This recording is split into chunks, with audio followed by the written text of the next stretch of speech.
Morning, Rob.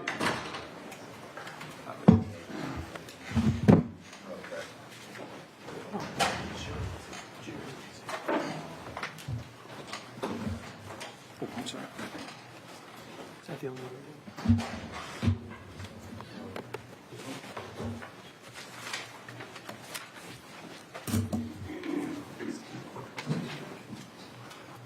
And just a reminder, if you got a cell phone, make sure it's silenced.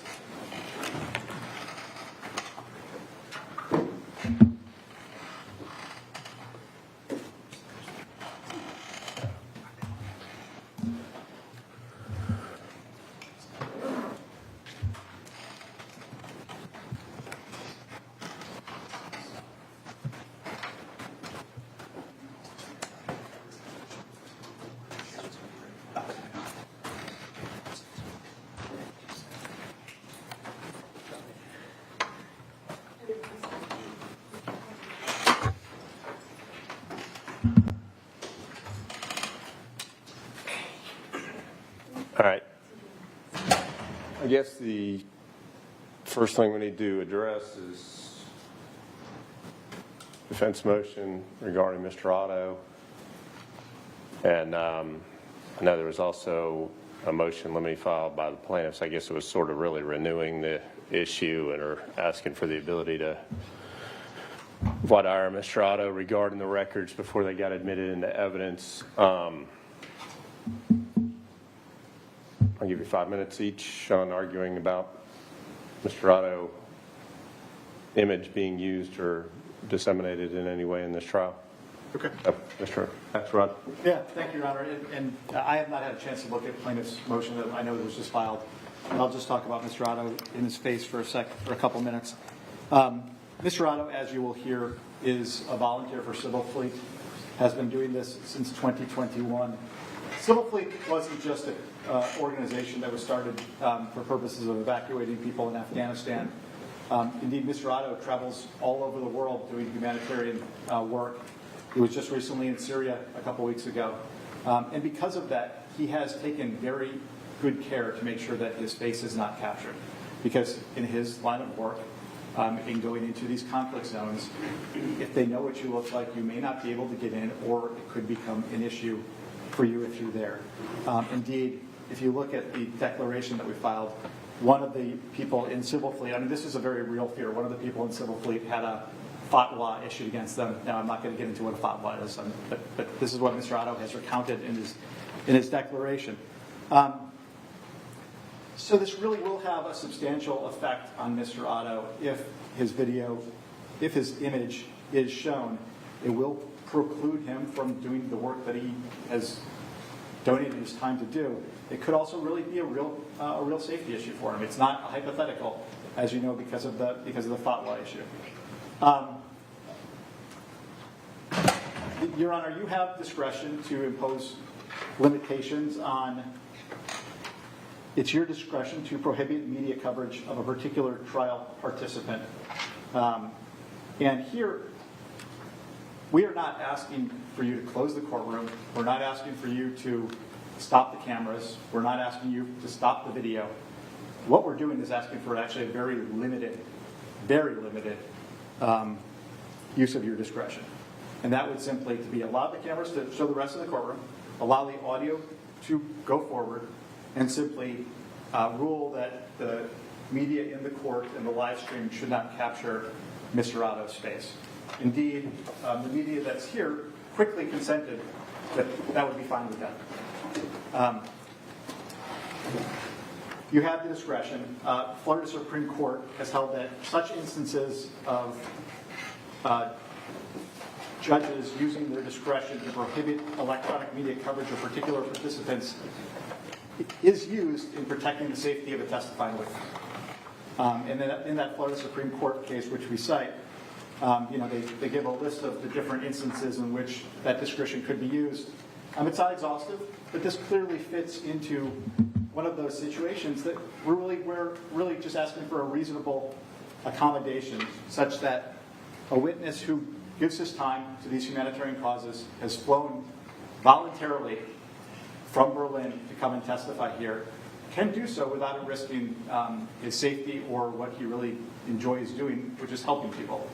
So, Your Honor, for all those reasons, we ask you to use your discretion to impose a very, very limited and temporally limited and visually limited impairment of the cameras just for this one witness.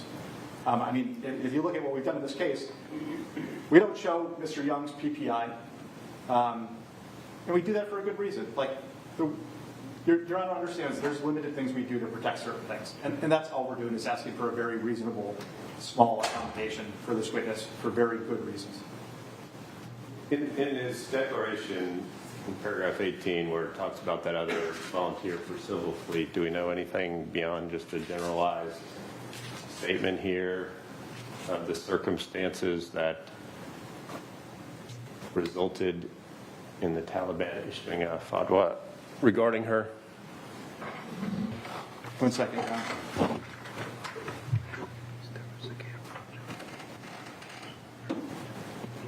What are the reasons behind it?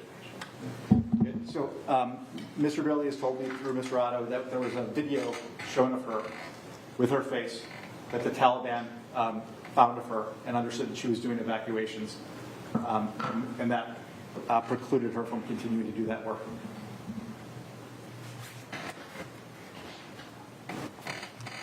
And that's substantially different than, or in this case, Mr. Otto's name being out there? Mr. Otto... I mean, if he's traveling and he's got papers and documents and it says Ralph Otto, I mean, other than being able to say, okay, this is the Ralph Otto that I have as opposed to a generic Ralph Otto, I mean, how's it going to be substantially different?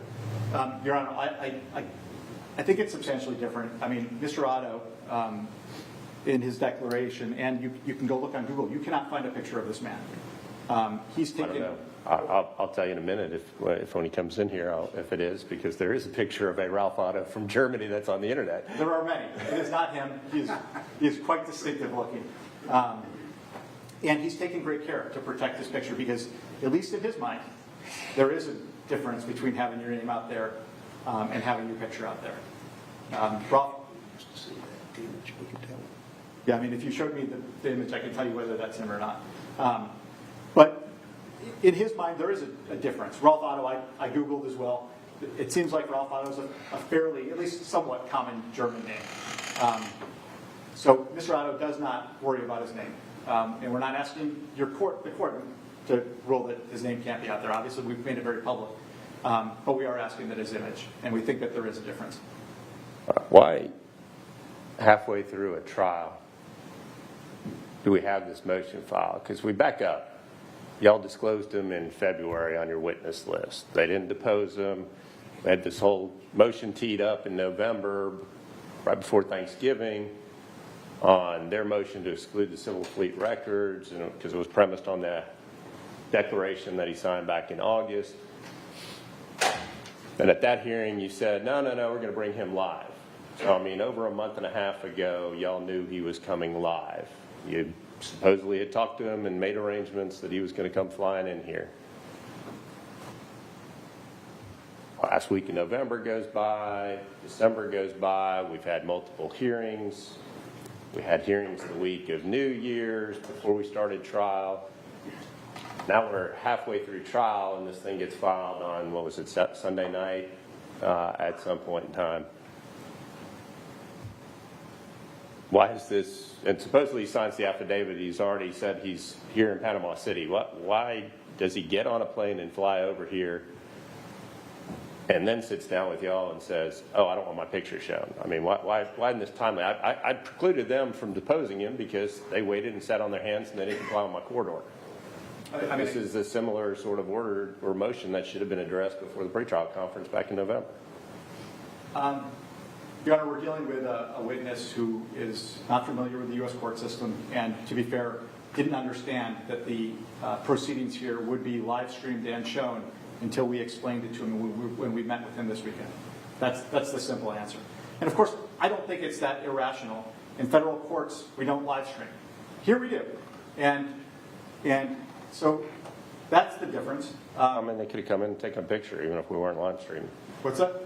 Media could have come in and taken a picture. Well, We could have had a sketch artist. I mean, the Palm Beach case was dealing, I think, with sketch artists too. Yeah, I mean, listen, I understand. But he was not aware that his image could be captured by coming and testifying in a public place. And in federal courts, you can't take pictures in any court. That's the difference. I agree. We brought this to the court on Sunday. There's no doubt about that. But we brought it as soon as we learned that this was an issue. And I don't see any prejudice to plaintiffs. And of course, just to go back and beat this horse, the media who is here have consented to the relief. Anything else, Mr. Axelrod? No, Your Honor. Response? One moment. No.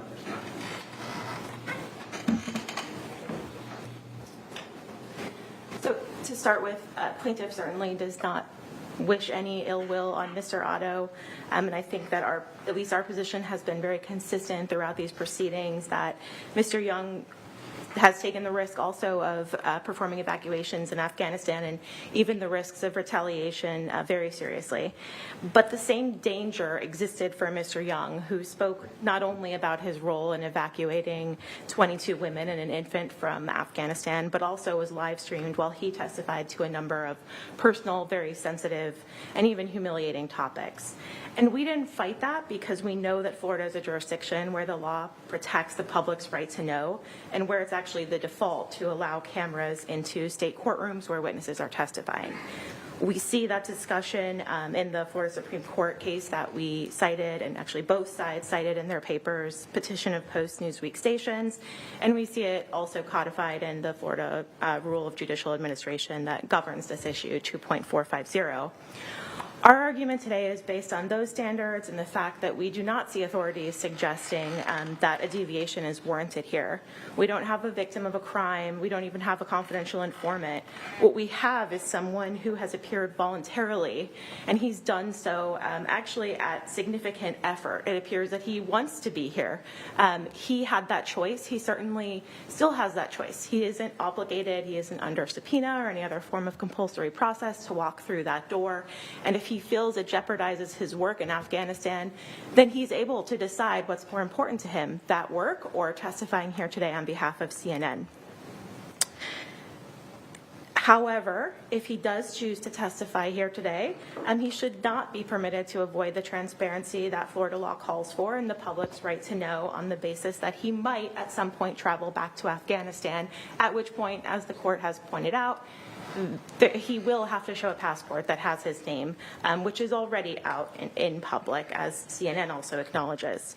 And as far as the media goes and those individuals who are here today indicating that they don't have any objection, we appreciate the point, but it doesn't bear upon the public's right to know in this case or upon the fact that this is an open proceeding.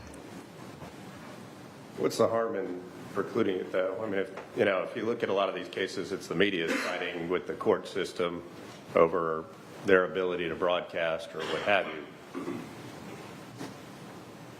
Here, the media supposedly, and I guess I can pull them while you're sitting here, but I mean, supposedly the media consents to this. What's the harm in allowing him to testify? His name's being used. As obviously his testimony will be streamed, but just his image will be obscured. So I think the harm would be, as I pointed out, to the public's right to know about this case. The public has taken an interest in this case, and many media sources have taken an interest in this case. If CNN had filed their motion earlier, then I think there may have been an opportunity for media outlets to come and to get their position on the record.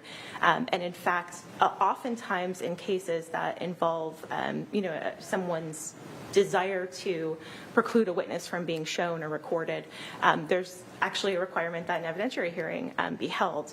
Obviously, we don't have time for that here, so I think that it's a step too far to assume that no one in the media has any interest or cares, and I don't know that that's what the court is suggesting, but it's certainly What's the harm to Mr.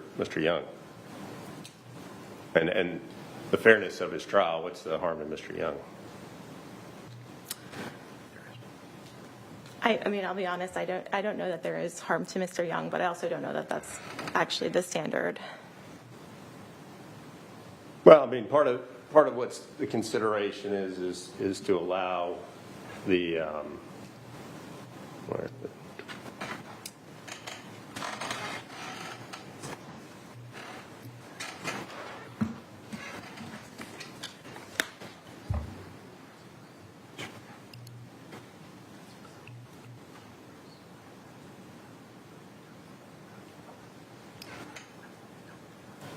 I'm not finding the precise language right now, but I mean, the whole issue on openness of trials is to allow a fair administration of justice. In this case, obviously that pertains to the parties' rights, that the trial be fair. So what's the issue and what's the unfairness to Mr. Young? I mean, the people that decide the case are going to be the 6 people or 7 people sitting in here as the jurors in this case. How is there an impairment to Mr. Young's right to a fair trial in this case if we just obscure his image, Mr. Otto's image? I agree with the court that the impairment is not necessarily to Mr. Young. I think that it would be, as I said earlier, just to the public's right to know with respect to the actual, I think, legal standard. However, there would need to be a good cause showing, which I don't believe we have here. All right. Anything else? Anything else? That's it. Thank you, Your Honor. All right. Mr. Axelrod, any rebuttal? Just simply, Your Honor, a key witness in a trial should not be forced to choose between giving very important information or deciding not to do their good works going forward. We're not asking for a closed courtroom. We're asking for just not to show his face. The media, the press can hear his voice. They can hear his testimony. They can report on what his name is. They can report on what he says. This is a very minor imposition. We're asking for a very good reason, and that's so that Mr. Otto can be free from potential harm and also can continue to do his work in war-torn places all over the world. Thank you.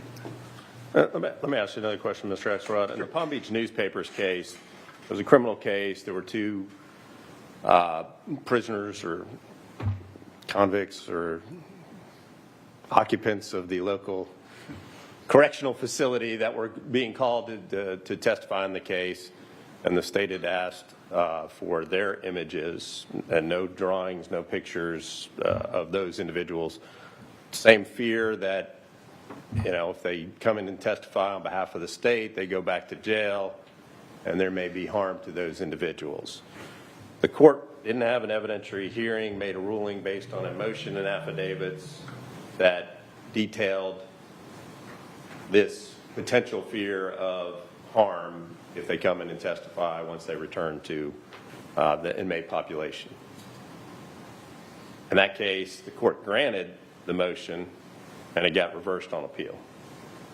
How's that any different than what we have here today? Your Honor, I think there's a big difference, and one is just the posture of that case, right?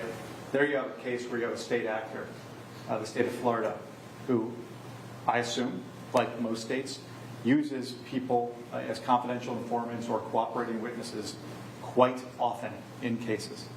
And I assume, but I'm not all that familiar with that case, that by suggesting that those people be protected, you could create a rule that would become an exception for Florida criminal cases. It's very different when you have a state actor involved that's asking for an exception, because that exception could swallow the rule. Here, we are not a state actor. We've been sued. We didn't choose to come into this forum. The state of Florida obviously chose to file that case and knew who their witnesses were. We are reactive because we are the defendant in this case. We don't get to choose our witnesses. We got sued. We then go find our witnesses. So I think that is a pretty significant distinction. I don't think that this is a case where you're going to have your decision is going to become a large exception to the rule. It's going to be very limited on its facts, because the facts of this are very unique. So I can understand why, in that case, the appellate court would reverse, because that could be a very big change to Florida criminal cases, and one that could be argued in almost any criminal case where a cooperating witness is testifying. I don't see a distinction in any of those cases. This is very different.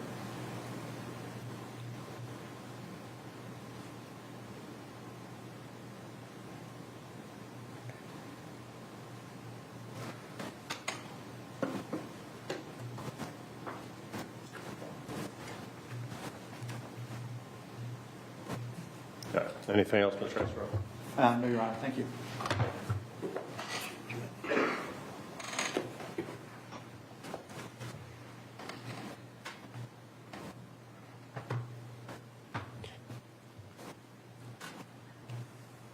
All right, and I won't make it affirmatively stated, but for any media that is here in the courtroom, is there any objection to the defense's motion? Mr. Axelrod stated that he talked to the entire poll board. He did not talk to jury. I didn't get our take on whether or not to mention Otto's face or Joe at all. He may have talked to the cameraman and poll report, the photographer, but he did not talk to us. All right. Yeah, we talked to the camera people. Okay. All right.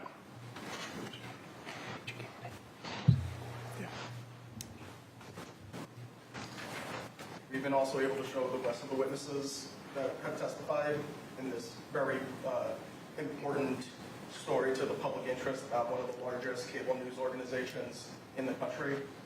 So it should be able that we should be able to show like all the witnesses that they're putting up as well as all the witnesses of the plaintiffs have been putting up as well.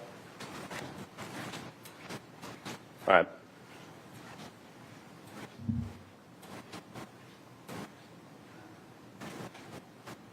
All right, two things.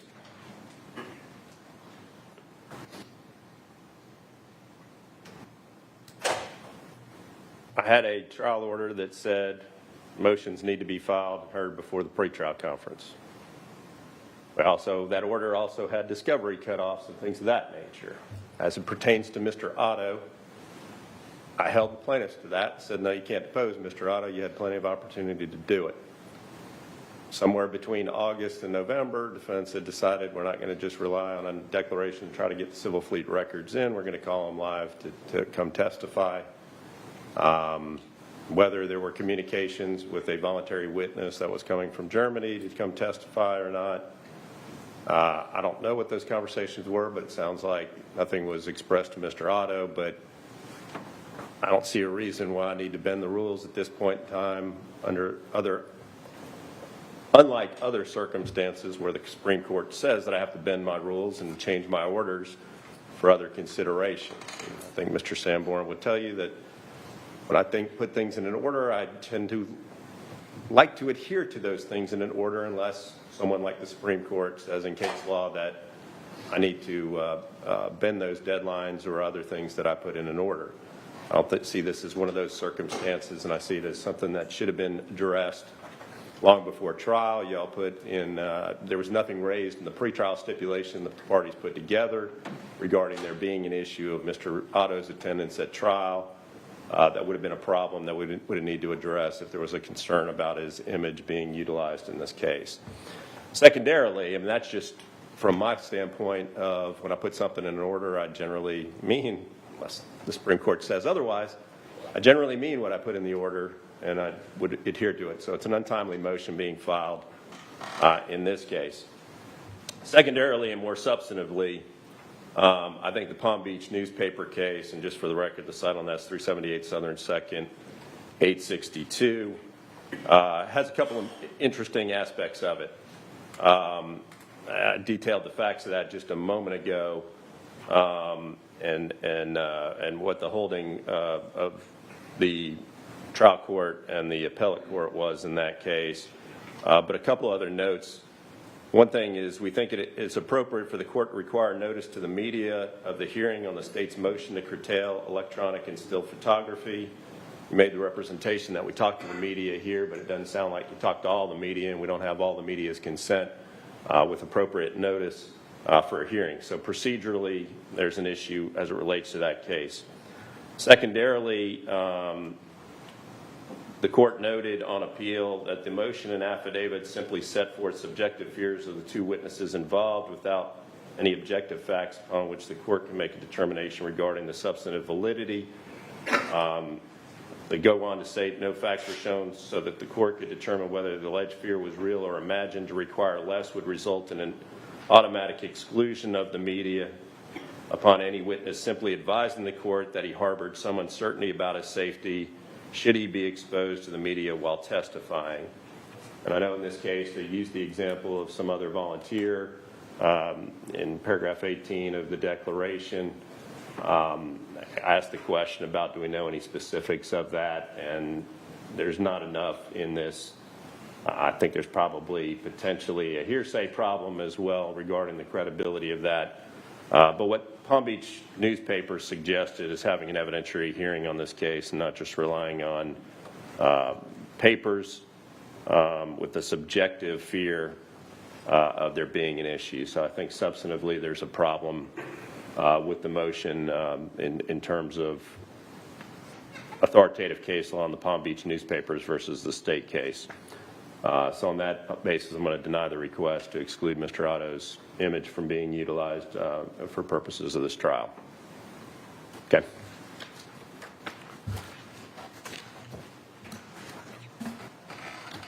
As far as the motion in limine to exclude his testimony or to allow voir dire Mr. Otto, I guess your issue on that is related to movement or them moving the civil fleet records into evidence. That is correct, Your Honor. All right. You haven't seen that? I have not, Your Honor, but I don't know why it would be timely. Yeah, this is sort of really a renewal, it looks like, to some extent, of their motion in limine to exclude the civil fleet records, which I had deferred ruling on back in November. And the basis of that, my deferral at that point in time was you said he's going to come live, and I said, fine, lay the foundation for getting the records in. Do you have a problem with them voir diring him? You know, you get him up on the stand, he says, yeah, these are kept in the ordinary course of business, they're made at or about the time, blah, blah, blah, blah, blah. You got to move the civil fleet records into evidence. Do you have an issue with them voir diring Mr. Otto regarding the veracity of those being business records? You know, if he just recites the elements based on your questions to him. I have no problem with them testing, doing voir dire to test the elements of whether they meet the business records definition. Okay. Would that resolve your issue?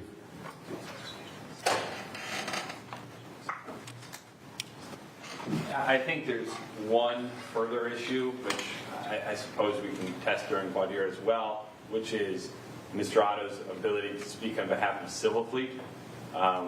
So if you want to defer that until after voir dire as well, I think that makes sense. We're also happy to argue sort of on the papers why that he should be able to testify as a volunteer where the organization has 5 board members, why he shouldn't be able to give civil fleet's testimony here in court today. All right, I can do this, I guess, one of 2 ways. You can either go through and lay the foundation and almost like an expert, I tender him for voir dire as to the qualifications and then let that happen and then go back to your direct, or you can lay your foundation, you can move them into evidence. I probably would defer to give them an opportunity to question him about his ability to serve as the record custodian, et cetera. And then we can take up the admission, you know, do it as a direct across. We'll come back to redirect. You can remove them into evidence and we can address it at that point. What would be better from a flow standpoint? Well, I think we shouldn't be doing this in front of the jury because we'll be discussing the documents themselves. So I think there's an issue. We do that all the time in front of a jury. You stick the documents in front of them. You say, do you know what that is? Yeah, what is it? It's the records of civil fleet. How do you know that? Well, I'm the record custodian. How are you the record? I mean, we do that in front of the jury all the time. So I don't have a problem doing it in front of the jury. Okay. But I'm kind of throwing out 2 proposals. One, you do it like we do an expert. He lays his foundation of his credibility, his education, training, experience, or whatever. Then you tender him, and you can voir dire him as to whether he can render expert opinions in the case, you know, just based on his education, training, experience. And then we go back to direct after that voir dire, or you do your direct, you lay all the foundation, you say, I'm going to move these in, I'll say I'm reserving. Then we go to cross, you do your whole cross on him as to those records or anything else, and then we come back to redirect and you can move them back in. So I don't know which would be better from a preference standpoint. I think it would make sense as soon as they tender the documents for there to be a voir dire. What are your thoughts? If they want to do that, that's fine, but what we want to avoid is having another round of questions on the same topic when they do their substantive cross. Yeah. No, it would be solely limited to his authority to be the record custodian, his knowledge of the records, and all the foundation for just the business record. So, Just to make it cleaner, why don't we do it this way? You do your direct, lay your foundation, all that. You do your cross, you ask them the questions on it, and then we'll come back and I'll redirect. All right, so I'm not going to admit them until you have the opportunity to question Mr. Otto on cross. and he shouldn't be able to talk about the documents during his direct, correct? The substance of them, no. Okay. Because if they're not admitted into evidence, we're not displaying records or anything. Why don't we do this? So we can get the jurors in here and start moving. He's not coming before our break this morning. No, First up afternoon. In the afternoon. if he comes at all. Yeah, if he doesn't skip out. All right. Why don't y'all talk about it at break, or if it's going to be into the afternoon, talk about it at lunch of what may be cleaner from y'all standpoint. Because I'm telling them they're not going to get the records in until you have the opportunity to question Mr. Otto to some extent. Okay. Understood. So whether we do it as a voir dire, during direct, or we do it as you just do cross and then it comes back to them on redirect. I don't want to break up your questioning of them, but by the same token, if you want to use the records, it may be cleaner to do it as a voir dire, but you're going to be just limited to talking about the record custodian and whether he's competent to be able to lay the foundation as a record custodian. Understood. Okay. We're really spending too much time on this because it's his testimony that we think is important. There's not really any documents. There's a couple. Yeah. Well, there's some production that was the subject of a motion in limine. All right. Anything else before we get the jurors in? We got all of them? Two things are good news, and one thing that we can deal with on the break in the morning, which is the good news is, I think, based on our conversations, we look like we might be both done late Wednesday-ish. Is that right? I think so. I don't even know if it's going to be late Wednesday. Sketching out the schedule, assuming we could go in pretty soon.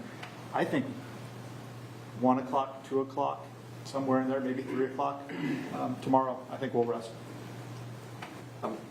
So I wanted to say the good news before I said that. The bad news. Which is, Your Honor, I have been flagging since the beginning of the trial that there is a motion to compel compliance of trial subpoenas that relates to Mr. Otto. And so if we could just have that, we alerted, I think, late last night that we intended to raise it again to the defendants, and we don't have to deal with it now, but if we could try to deal with it at the break, I'd appreciate it. And the subpoena's been served on defense counsel, their communications with Mr. Otto, and so that's, they should be able to, if you order production, they should be able to produce them a few minutes after that. All right. You want to deal with that in the morning break or at lunch break? We'll do a little longer lunch break. Yeah. Okay. Thank you, Judge. One very quick issue. During the deposition designations yesterday of Adam Cohn, there was a document shown to the jury that is not in evidence. We'd just like to be sure that doesn't get shown to the jury again or during closing, and that the media not disseminate that document further. We have no objection. Yeah, I saw the screen flip and I had some concern. I mean, I couldn't read anything on the screen, but I had some concerns over that. Obviously, I'm reading the text of the deposition on the objections that were raised. I didn't know it. Obviously, I didn't see the video, so I didn't know there was a. Can we do something about? I don't know that it came across very well anyway on any sort of video or media, but is there a way that, like we fixed my boo-boo the other day, that we can scrub the image on that from yesterday's depot designation late in the afternoon?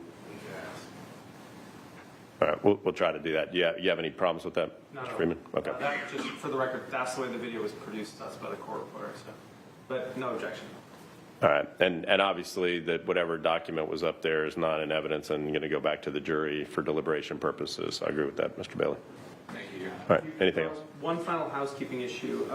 There are documents that are shown to witnesses in the videos that will, specifically three, I think, 161, 217, and 218.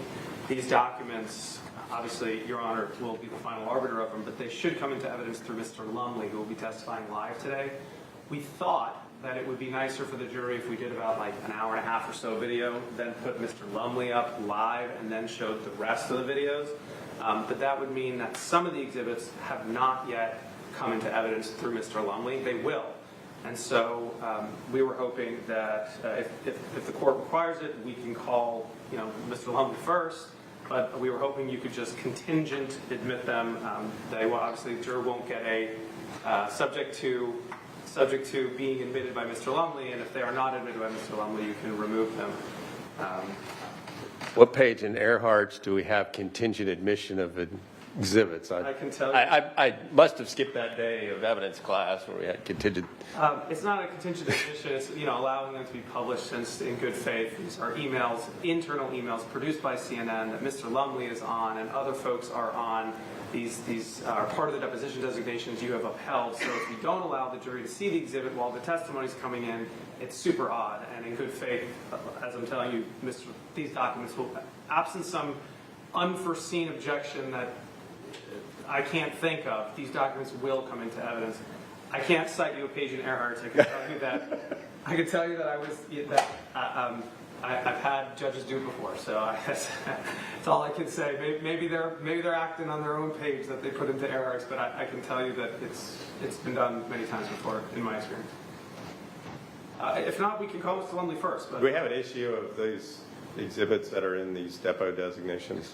I've not had a chance to look at the specific ones. I can look. What were the numbers? 161, 217, and 218. There'll be two for Calvin, but maybe address those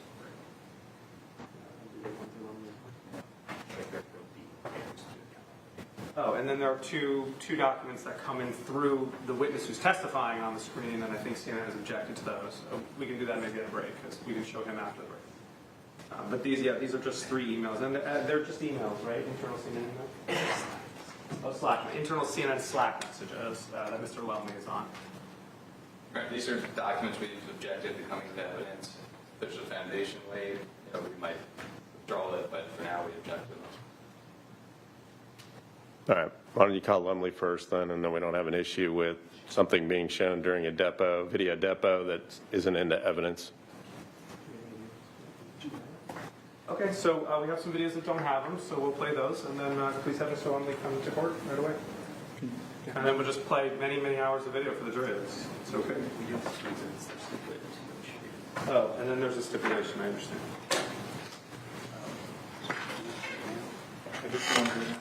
And then, Your Honor, the parties have agreed to stipulate into evidence Plaintiff's Exhibit 119. And I'll just note for the record that the Bates stamps on that run from 666 to 667, as well as Plaintiff's Exhibit 123. Is that correct? That's correct. All right. Those plaintiff's exhibits will be admitted.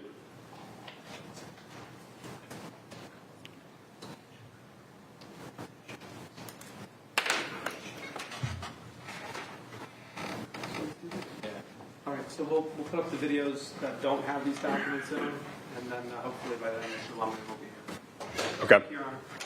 Sounds good. You don't have any problem with me telling the jurors that we're not going to be holding them after 5 any days this week? Or unless, obviously, they're deliberating, but I don't really have a problem with it, but maybe don't tell them. don't tell them that? Yeah, Okay. just in case. That's fine. All right. Anything else before we get the jurors back in here? That's it, I'm done. No. All right.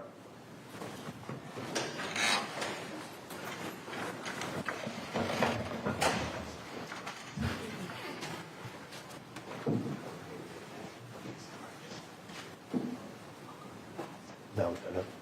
Is she here? Oh, and I thought.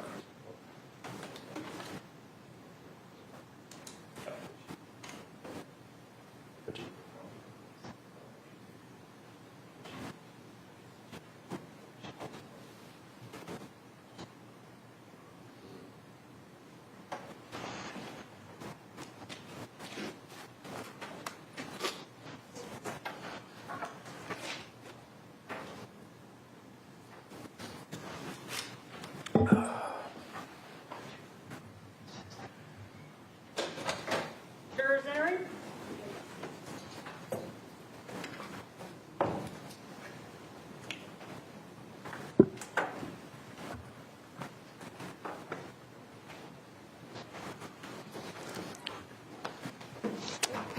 Good morning. Good morning.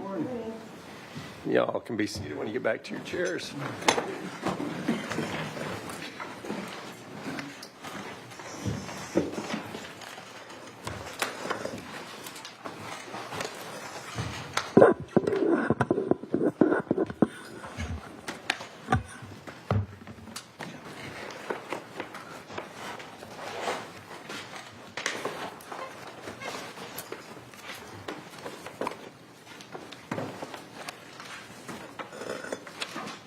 All right, Mr. Friedman, you want to call your next witness? Yes, Your Honor. Plaintiff calls Michael Conte via video deposition. All right, ladies and gentlemen of the jury, the sworn testimony of Michael Conte given before trial will now be presented. You are to consider and weigh this testimony as you would any other evidence in the case.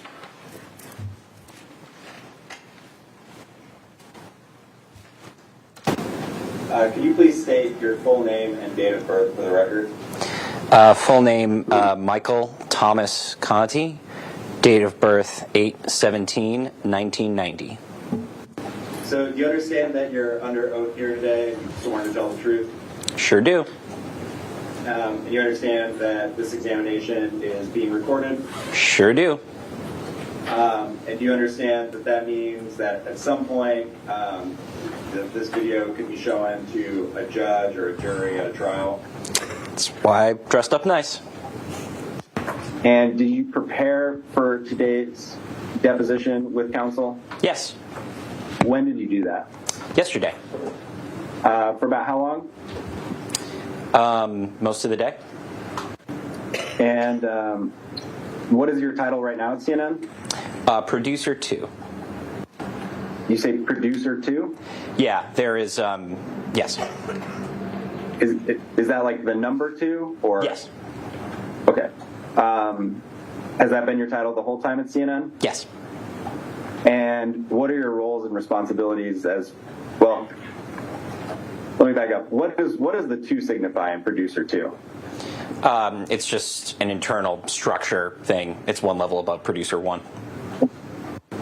And what are your roles and responsibilities as a producer 2? I work for it's called the National Security Team at CNN. So primarily I'm producing pieces called packages for the people, the correspondents on that team. And what does producing packages entail? Means I work with the correspondents on the script. I help them gather the elements. I may deal with logistic things like booking and filming interviews, things like that, and then working with the video editor to turn that into a TV piece. I was just going to ask the question again, which is, do you think Mr. Tapper's lead-in accurately summarized what the story is about? I think so, yes. Sure. Do you view the banner at the bottom as having any relationship to the graphic at the top? The banner at the bottom is about the overall story. The graphic at the top is one part of that story. In your view, was Zachary Young operating in a black market? I think it depends on how you define black market. How do you define it? I think of it as a market where participants are, trying to hide some aspect of their involvement in the market. Where do you draw that understanding from? That's so general a question, I don't know if I can answer it specifically. Does a black market mean an illegal market? Not necessarily. So how do you know that Zachary Young was exploiting anybody? I don't think that we're saying in this piece that Zachary Young is exploiting people. I'm saying that I believe, as I understand it, the piece is saying that prices in the range that he was charging, we're quoting other people saying, those kinds of prices are exploitative. What's the difference between reporting that and reporting that Zachary Young was exploiting people? I think, did anyone actually, I don't know whether or not people were actually paying those prices. And, you know, like I said, we're quoting others who are characterizing those prices that way. Was CNN reporting that Zachary Young was attempting to exploit people? We are reporting that other people are saying that those prices are exploitative. Is anyone else identified by name in this video segment as providing evacuation services? Not that I recall. So I paused the video here at like 3 minutes and 8 seconds, and there's a photograph on the screen. Do you understand that to be Zachary Young? I understand that to be Zachary Young. Do you think he has a punchable face? Yeah. So why do you think that? Probably the smirk and the sunglasses. What does it mean for somebody to have a punchable face? To me, it means someone they look like I wouldn't want to hang out with. Does it mean you want to hurt them? No. Does it mean that you think you wouldn't like them? It means that I wouldn't want to spend time around them to find out. Unless I had to. In terms of the way black market is being used in this piece or in this banner, do you think it has a negative connotation? Potentially, but I can't say for certain. What would you need to determine it? What would I need to say whether it has that connotation? To get into the brains of every single person watching this. I can't say for certain whether someone might see that as a negative necessarily. Do you see it as a negative? Do I see what as a negative exactly? The black market for Afghanistan evacuations. Potentially. What does it depend upon? I think it depends on the details of what's going on in that market. Like I said, to me, black market doesn't necessarily have a negative connotation in and of itself. What about a black market in which Afghans are being exploited and charged exorbitant fees? Could be, yeah. So I paused it here at about 3 minutes, 36 seconds. And did you hear where the voiceover just said, you know, we tried to call Young, but he didn't pick up? Yes. Were you involved at all in the video, the creation of this video of Mr. Marquardt here? Yes. What was your involvement? I produced that shoot, so I booked the photojournalist who filmed it. I made sure that he was getting the video that we needed to produce the piece. So are you there off camera when this was being filmed? Yes. I'm going to introduce what we'll mark as Exhibit 2.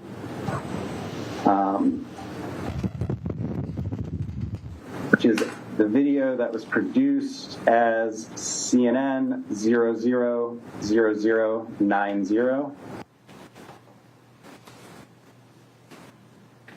And before we go, a correction. In November, we ran a story about Afghans desperate to flee the country who face paying high sums beyond the reach of average Afghans. The story included a lead-in and banner throughout the story that referenced a black market. The use of the term black market in the story was an error. The story included reporting on Zachary Young, a private operator who had been contacted by family members of Afghans trying to flee the country. We did not intend to suggest that Mr. Young participated in a black market. We regret the error, and to Mr. Young, we apologize. Tune in to CNN Sunday for a 2-hour edition of State of the Union. My colleague... Do you agree with it? Not necessarily. So in what ways do you not agree with it? I don't know necessarily if it was an error that the term black market was used. So let's just do this. Mr. Conti, I believe you testified that you're not sure the use of the term black market was an error. Is that correct? Yes. Okay. What would you need to be sure? There's so much potential information that could change my judgment of that. I can just tell you that based on the facts of the story as I know them, I do not know if it was necessarily an error. Does that mean based on the facts as you understand them, you don't think it was an error? I don't necessarily know. Is that different from, is not necessarily thinking it different from not thinking it? I do not believe it was an error. Thank you. I'm going to introduce what we'll mark as Exhibit 3. It's the document with the date stamp CNN 000095. And the date on it is November 1, 2021. Yes. So it starts where Michael Callahan sends you an email with the subject Alex package. Is that correct? Yes. And so Mr. Callahan wrote, can you work with Alex on this? Right? Yes. And so, I mean, what was he asking you to do? Produce this piece with Alex. And then, you know, towards the bottom of the email, there's a paragraph that starts extortion of desperate Afghans. You see that? I do see that. And then there's a, you know, a little summary behind that. Yes. Right? And so the summary starts out with, in bold letters, extortion of desperate Afghans, correct? Correct. What do you understand extortion to mean? I understand extortion to mean forcing someone to pay for something that they don't have a choice in.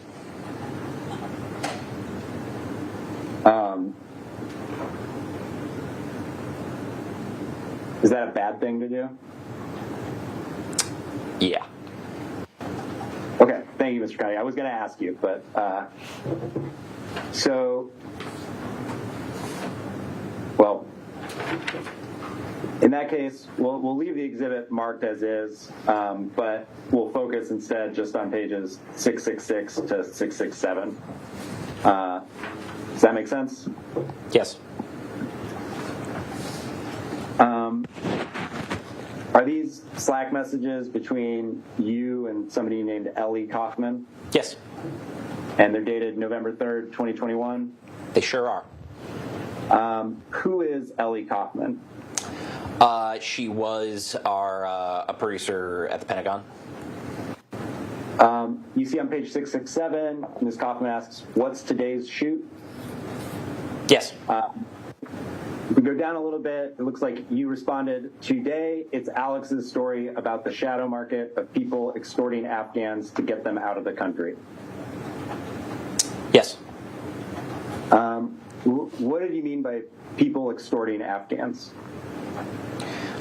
I don't recall exactly. I think I was just generally talking about the story that we were working on. Do you know whether the script at this point identified Zachary Young? I don't even remember if there was a script at this point. What did you mean when you wrote shadow market?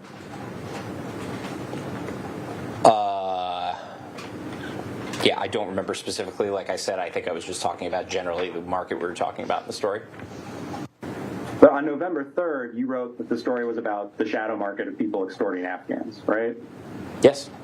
So at that point, that's what the story was about, correct? Generally speaking, yes. These are colleagues discussing a story. This is not language that we are broadcasting on CNN that has been vetted and approved. Did the story ever stop, generally speaking? Did the story ever stop being about the shadow market of people extorting Afghans, generally speaking? I believe I answered that question already. We did not use, I do not recall us using those words in the final script of the story. Is that still what the script was about, though, generally speaking? I am certainly not going to say that a story that we did on CNN is about anything other than the reporting we did in that story. That's how reporting works. So I'm going to introduce what we'll mark as Exhibit 11, and it's the document beginning CNN 000686.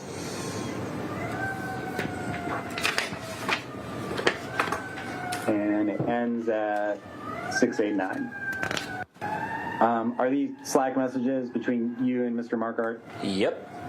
And they're dated November 11th, 2021? Yes, they are. And then I guess on the next page, a little bit down,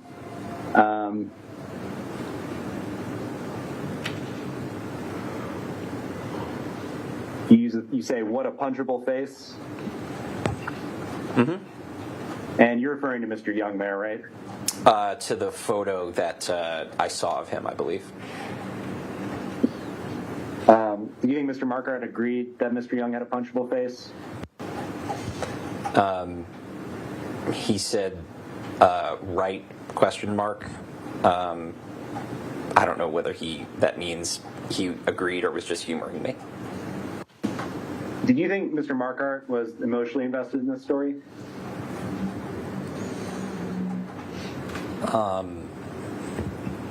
I think he wanted to tell a good story and do a good job telling this story. You think he wanted to nail Zachary Young? I don't know. Did you want to nail Zachary Young? No. I wanted to tell the story. Do people at CNN frequently refer to the subjects of stories as motherfuckers? I can't speak for all of CNN. I'm just asking if it's something you hear a lot at work. I hear a lot of profanity at work. Is it usually directed at the subjects of stories? Sometimes, not always. Have you ever heard the subject of a story referred to as a motherfucker? I can't recall. What about shitbag? I can't recall. What about a-hole? I can't recall. Would you ever refer to the subject of a story as a motherfucker? I don't know. Why don't you know? Because I can imagine scenarios where I would joke around like that, but I can't say whether or not that's ever, crossed my mind or not. So you don't remember having ever referred to a subject of a story that way? I can't recall. I've worked on a lot of stories.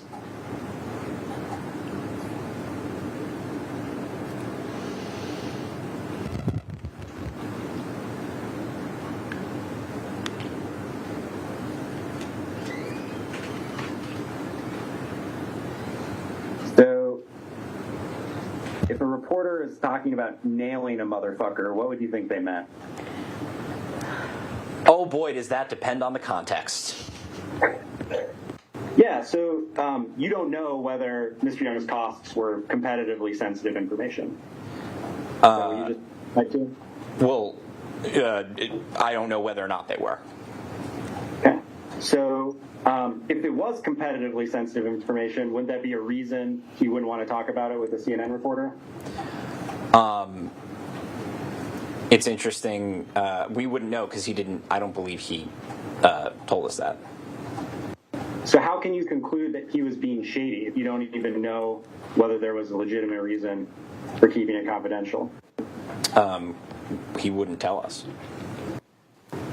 Right. So, but I mean, is someone shady if they don't want to tell CNN competitively sensitive information? He didn't, to my knowledge, tell us it was competitively sensitive information. You obligated to? Not obligated to say anything to us. Is anyone who won't talk to CNN shady?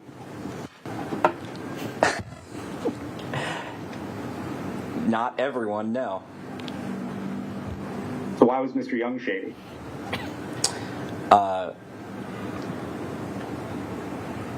I didn't characterize him as shady myself. In Alex's characterization here, it's based on the fact that we were asking him questions and he was either not answering them or getting back to us with incomplete information. Are you saying you disagree and don't think it was shady? No. You do think it was shady? Certainly. Looks shady. Just because he doesn't want to answer questions from CNN? He answered some of our questions, not all, and for a while was refusing to answer. That pattern certainly doesn't look like he's interested in being especially transparent with our questions. Do you think CNN has the ability to influence or inform public opinions? I think we possibly can influence public opinion, yes. Do you think CNN needs to be responsible about that influence? Absolutely. Did you expect this story to have an effect on Mr. Young once it aired? I have no idea. So, I mean, having watched the story today, is it reasonable to think that it would have some effect on Mr. Young? Maybe, I don't know. Do you ever consider the possibility it might hurt his business? It potentially might, I don't know.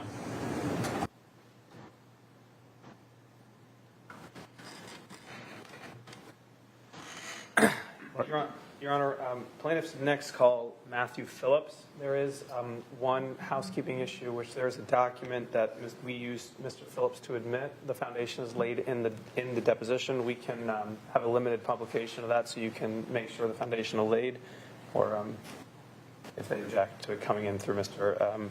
Phillips.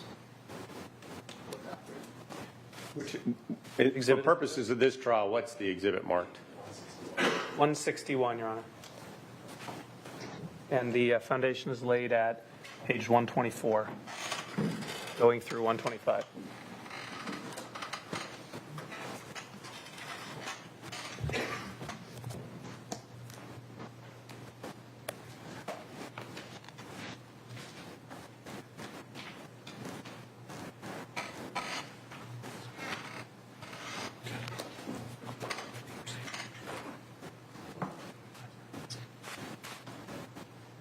Yeah, Your Honor, the issue is that plaintiffs didn't designate pages 124 to 125, the pages that they say contain the foundation for the document.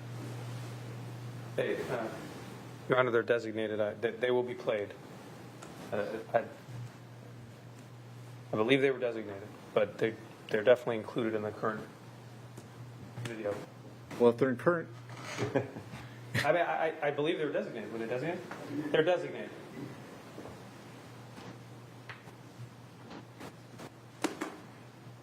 What page of the depot?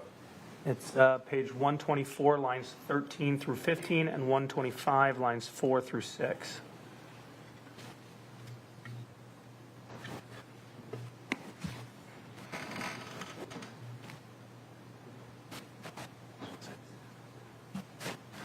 Your Honor, we've got a side-by-side on the screen, if that helps. What were those pages again? Sorry. Yep, 124, lines 13 through 15. And then 125, lines 4 through 6.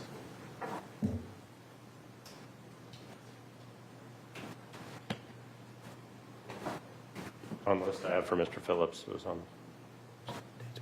Sorry. On the list I had for Mr. Phillips' designations, those two were on there. Okay, I see it now, Your Honor. I was speaking with the wrong witness. Then we have no objection. Okay, so Your Honor, can you I guess we'll play the video and then move 161 into evidence at the conclusion of his, or do you want me to do it? I think we should do it now, just. So there's not an issue with Yes. showing it on the screen? All right, do you have any objection? What is it, 161? 161, Your Honor. No, Your Honor. All right, plaintiff's 161 will be admitted. Thank you, Judge.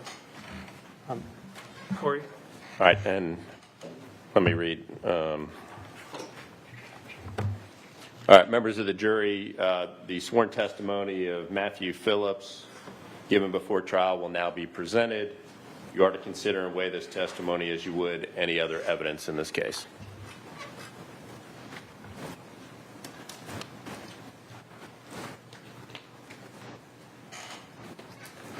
Good morning, Mr. Phillips. Could you please state your name and date of birth for the record? Matthew Allen Phillips, February 16, 1979. Do you understand that you're under oath and you've sworn to tell the truth? Yes. Did you prepare for this deposition with CNN's counsel? Yes. For how long? A few hours. And where are you currently employed? In the CNN Washington Bureau. What's your title there? I'm an assistant managing editor. How long have you been employed at CNN? Since 2018.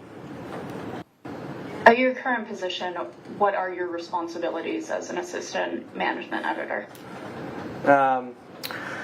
I run enterprise reporting out of the DC Bureau. I work for the news gathering side of the Bureau. So I work with a variety of reporters on a variety of stories, ranging in timelines and subject matter, including national security, justice, sometimes ranging into politics and coverage of the White House. Do your responsibilities also include fact-checking? They have in the past. I used to run a fact-checking operation. What years were you running the fact-checking operation? I would say from 2019 until 2021. Is fact-checking important to journalism? Yes. Why? Well, a basic tenet of journalism is to report accurately facts to the public. In your opinion, should all stories be fact-checked? In my opinion, all stories should be ensured to be accurate. Mr. Phillips, have you seen this story before? Yes. Could you walk me through your involvement with this story? My involvement in the story was very limited. I was present for a preliminary conversation weeks before it was published, in which it was essentially a pitch meeting. It then came back to my attention, as I recall, a couple hours before the television piece was set to air. Who was present at this pitch meeting? As I recall, it was myself, Michael Callahan, Adam Levine, and Alex Marquardt. Who was responsible for the initial pitch? As I recall, Alex Marquardt brought this to our attention. Did you have any role in producing this video? No. Did you see any portion of this video before it aired? No. Did you review the script for this video? No. Did you review any of the graphics or banners or text or chyrons for this video? No. All right, Mr. Phillips, do you recognize this message? I see that it's from me. Do you recall pitching this story to Adam Levine and Christy Parsons? I really have no specific memory of this. It was so long ago. But yes, I do see that this is a message from me in a chain that includes Adam and Christy. A summary here. Did you write that yourself?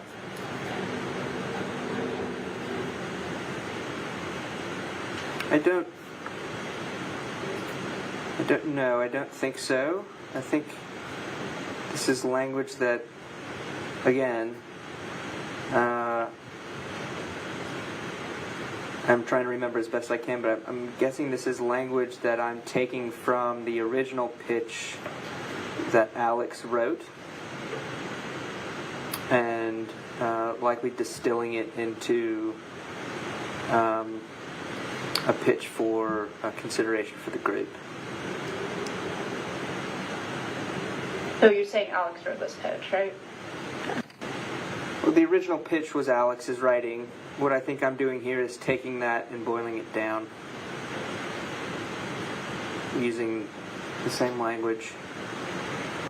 So the phrase used here, do you see where it says we would interview an Afghan in the U.S. trying to get his family out, talk to others who are also trying to leave/work in the shadowy black market, and attempt to contact some of the profiteers alleging to do the extractions, examine to what extent this is extortion of fraud. Do you see that? Yes.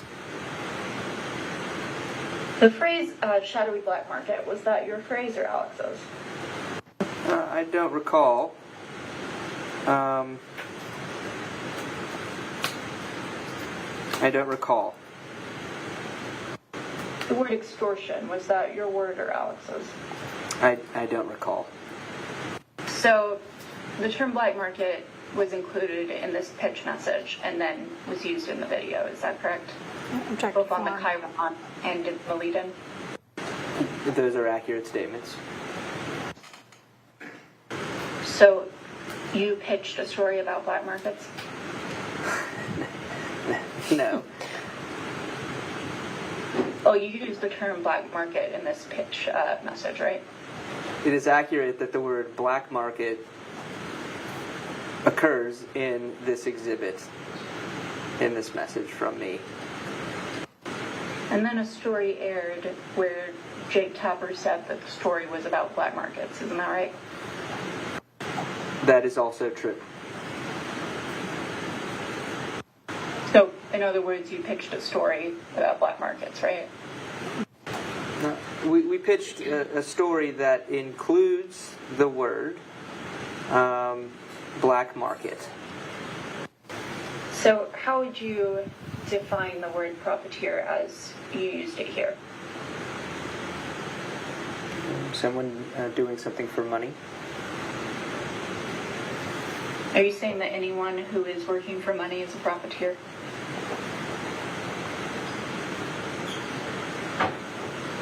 I suppose that's one way to define that. Are you saying that your superiors at CNN are profiteers? I wouldn't presume to say that, no. Well, you say you wouldn't presume to say that, but you also said that a profiteer could be anyone who works for money, right? Okay. Well, is that what you said? I believe it is what I said, yes. And the employees at CNN work for money, right? As far as I know, yes. So your superiors at CNN, by your definition, are profiteers then, right? If that's how you'd like to define it, sure. Well, that wasn't my definition, that was yours, right? I suppose that's one way to look at it, yes. So CNN sells ads during its news coverage, right? The CNN sells ads during its news coverage? Is that what you said? Yes. That's how CNN, one of the ways CNN makes its money, right? As I understand, yes. And that news coverage has at times included the situation in Afghanistan, right? Correct. Mr. Phillips, do you see that the document in front of you is a series of messages between you and Alex Marquardt on November 1st, 2021? I do. Do you see where Alex writes at the top, hey, what's the email for the library to find people? Thanks. I do. And he writes, or I'm sorry, then you write, yo, not sure to be honest. And then Alex writes, not much help then, are you? Correct. What library was Alex referring to here? I think he's referring to the CNN library. There's an editorial research library that can help pull news articles, public records, that sort of material for us. And what did Alex mean by not much help then, are you?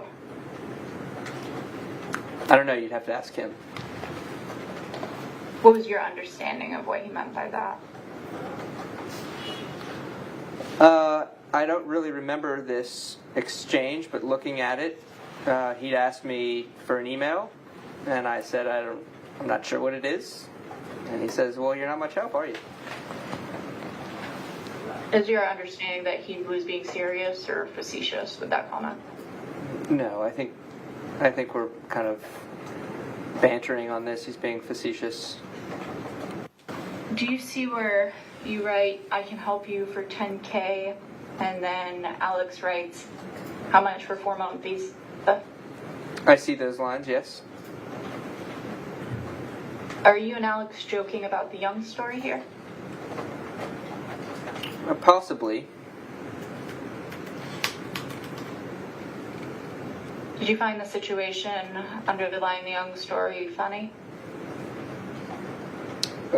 No, I didn't find the situation underlying the Young story funny. Do you see where Alex writes below that,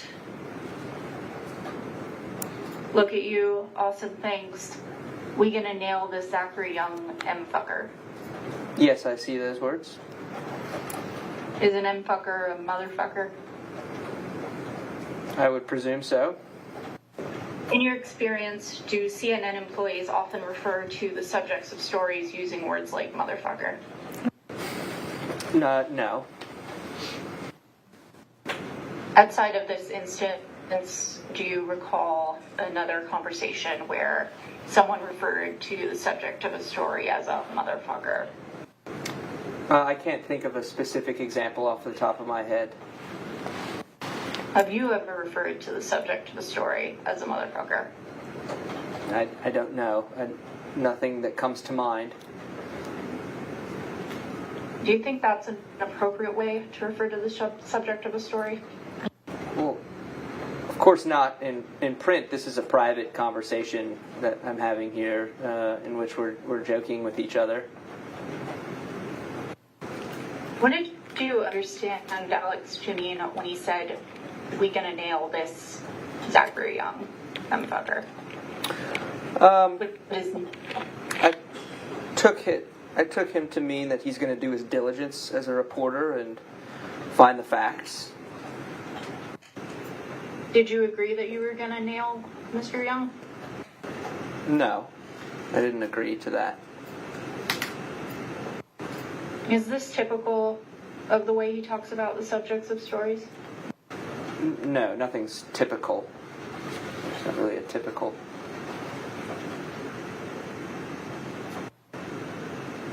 With respect to other stories, has he spoken this way about the subject of another story? Not that I'm aware of, not with me. But none that I can remember. Is there ever a situation where saying you're going to nail someone and calling them a motherfucker could be positive? I don't know. Do you see where you say under that message, gonna hold you to that one cowboy? Yes. What do you mean by gonna hold you to that one? Again, I don't remember this message, so it's hard to speculate on what my frame of mind was at the time. Sitting here now, I think I mean that I'm going to hold him up to the standard of doing responsible, diligent reporting. So you meant that you were going to hold Mr. Marquardt to the standard of doing diligent and responsible reporting. Is that your testimony? Yes. Were you going to hold Marquardt up to nailing Mr. Young? No, I was going to hold him to a standard of doing accurate, diligent reporting to understand the facts that existed on the ground at the time. But this sentence is in response to Mr. Marquardt saying, "We're going to nail the Zachary Young fucker," isn't that right? I am responding to that message. That's correct. So are you saying you're going to hold Mr. Marquardt to nailing Mr. Young? No, I think again, as I've testified, this is banter. We're joking, and what I imagine I was thinking at the time was that I'm going to hold him, as I've said, to a standard of doing diligent, accurate, factual reporting to understand the situation on the ground in Afghanistan at the time. Were you encouraging Mr. Marquardt to nail Zachary Young? That's not how I would read this sitting here now.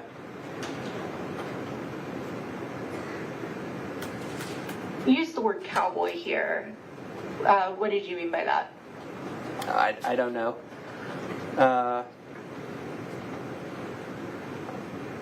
sometimes use, and we're joking here, I sometimes use nicknames with reporters that I'm working with in just kind of friendly banter.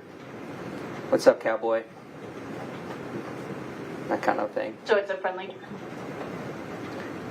Yes. Did you have a problem with Alex Marquardt nailing Mr. Young? I don't know. Is a cowboy someone who doesn't follow the rules?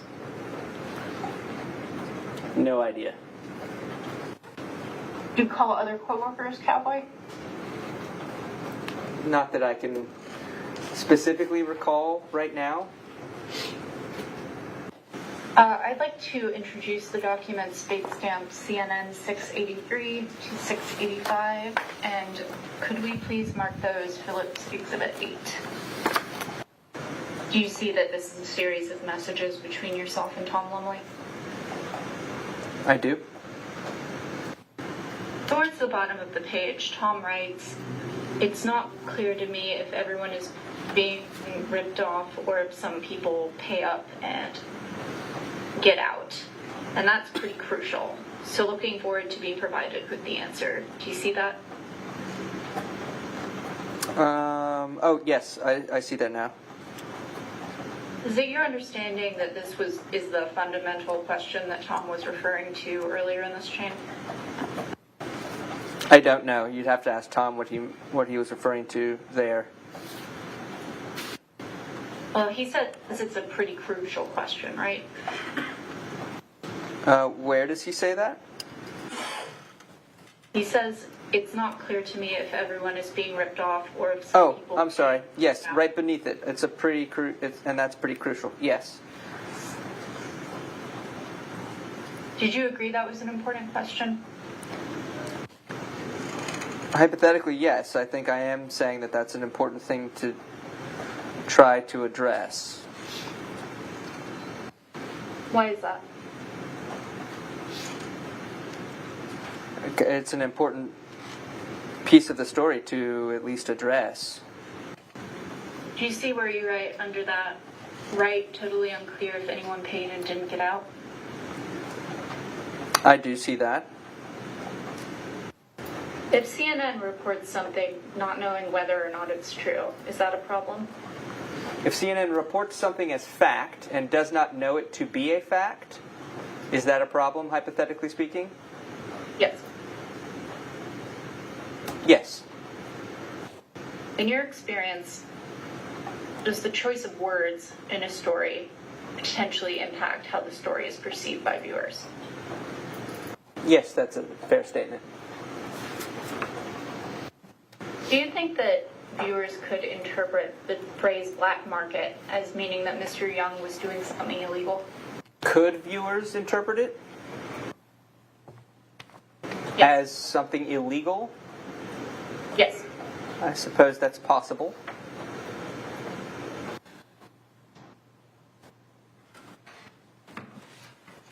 All right. When's next witness? Your Honor, it is called Virginia Mosley.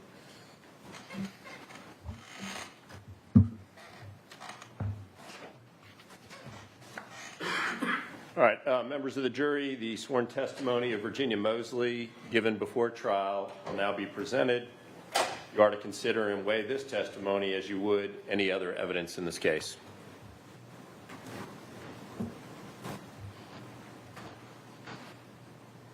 Good morning, Ms. Mosley. Good morning. So, you understand you're under oath today, yes? I do. Okay, can you state your name and spell it for the record? Virginia Mosley, Virginia Mosley.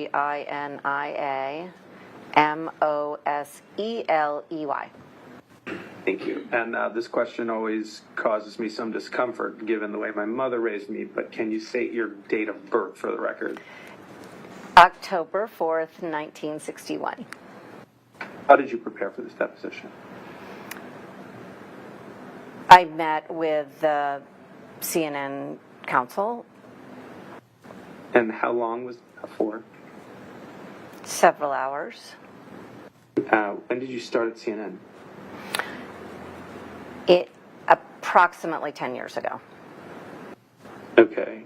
And what is your current title? I'm the executive vice president of editorial for CNN.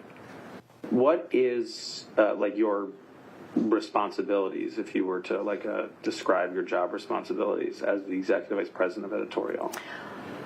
My responsibilities include managing all of domestic and Washington news gathering, international editorial for all of our platforms, including digital. In late 2021, around the time the story at issue aired, who did you report to? I believe I reported to Jeff Zucker. I believe he was. To Jeff Zucker? Mm-hmm. What was his title? President of CNN. The videographer asked me to identify it as an email. It's an email chain involving Ms. Mosley and Mr. Marquardt. Ms. Mosley, do you want to take a second to read this email chain? Got it. Do you see that the title of the subject rather of the email is Repitch Afghanistan Evacuation Price Gouging? I do. Okay, so first of all, the subject here is called Enterprise Update for 11 a.m. Do you see that? I do. And I guess what does enterprise mean? Enterprise means things that are not breaking news. That broadly. So it says pitches for consideration, extortion of desperate Afghans. Do you see that? Yes. So the very first sentence, it says, there is a growing market to evacuate desperate Afghans who are willing to pay. Do you see that? Mm-hmm. Yes. So this story started off as a story about Afghans with money that were willing to pay to get themselves out of Afghanistan. Is that fair? And I don't know. That's what the pitch says, right? And I wasn't involved, so I don't know the details. Do you see that the description here, it says, we would interview an Afghan in the U.S. trying to get his family out, talk to others who are also trying to leave/work the shadowy black market? Do I see it? Yes. I do. What does black market mean to you? It means unregulated. You earlier asked you what black market meant, and you said unregulated market. Do you recall that? I do. Where did you obtain that definition?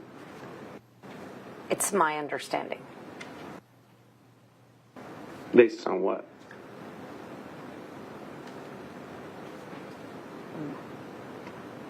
What I know.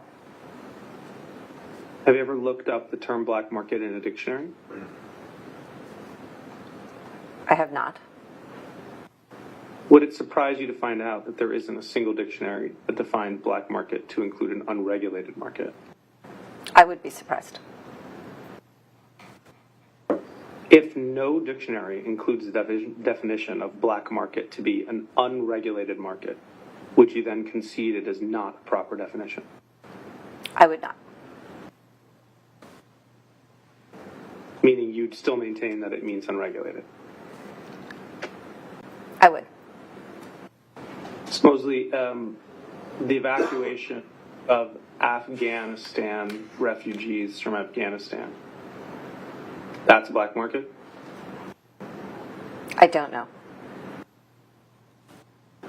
Mr. Young, the plaintiff in this case, was he operating on a black market? I don't know.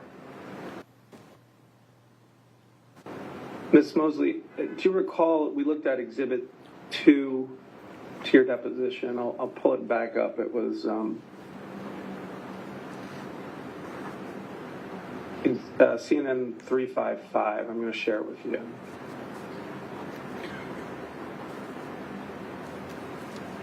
You see it? Mm-hmm. Yes, sorry. Okay. And this email you received before the video aired and before the digital piece aired, correct? I don't know. Well, I mean, you're talking about a pitch for the story, so isn't it safe to say you received this before Yes. the story ran? Yes, it is safe to say that. Okay. And in this pitch, CNN, the pitch uses the term black market. Do you see that? I do. Why did you not stop people and say, how do we know whether or not this is a black market? That's not my job. My job is to I have a million other things going on, and I'm confident that there is a process in place that will. I'm not looking at those pitches for that kind of detail because I know there's a process in place that that pitch will have to go through. And what is that process?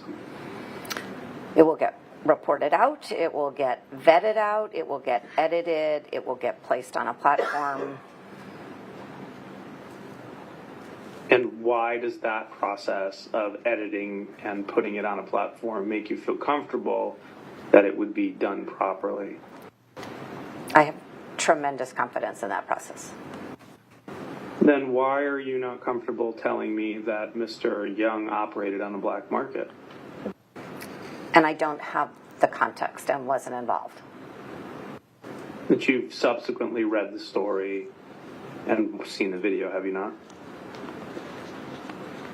I have.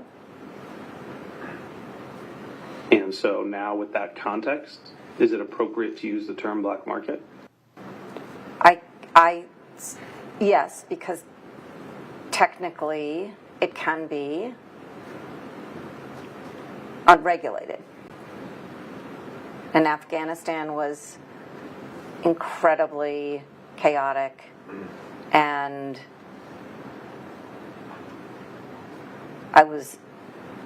so technically, yes. Do you believe the term black market has a negative connotation? I believe it means chaotic and unregulated, and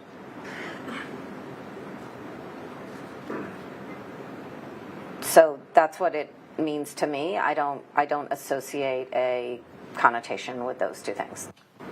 How would you find out whether or not the script survived Triad's review?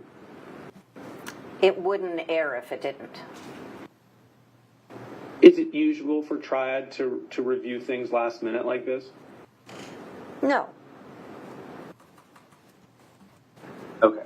You were not at all involved in the decision to make that retraction? I was not. Have you seen the retraction video? Yesterday. Okay. Do you agree with the statements in the retraction video? Again, I can't remember every word of it, but in general, I don't. So it starts here. And before we go, a correction. So as the reason I don't agree with it is I don't have, as we've talked about earlier, the negative connotation of black market. So I'm not exactly sure. I wouldn't. I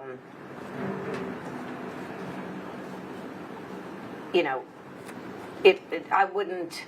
I don't consider black market in a negative connotation, so I wouldn't agree with the correction. So you believe the term black market is neutral in terms of negative versus positive?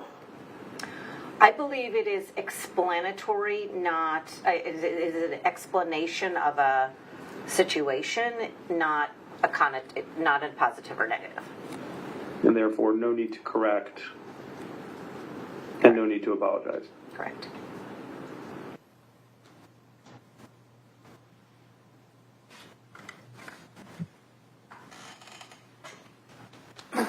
Your Honor, the next video is 20 minutes, and that would take us just past 10:15. Okay. Is that all right? Y'all doing all right? All right, let's roll with the next one. All right. Plaintiff's called Jake Tapper. All right, members of the jury, the sworn testimony of Jake Tapper given before trial will now be presented. You are to consider and weigh this testimony as you would any other evidence in this case.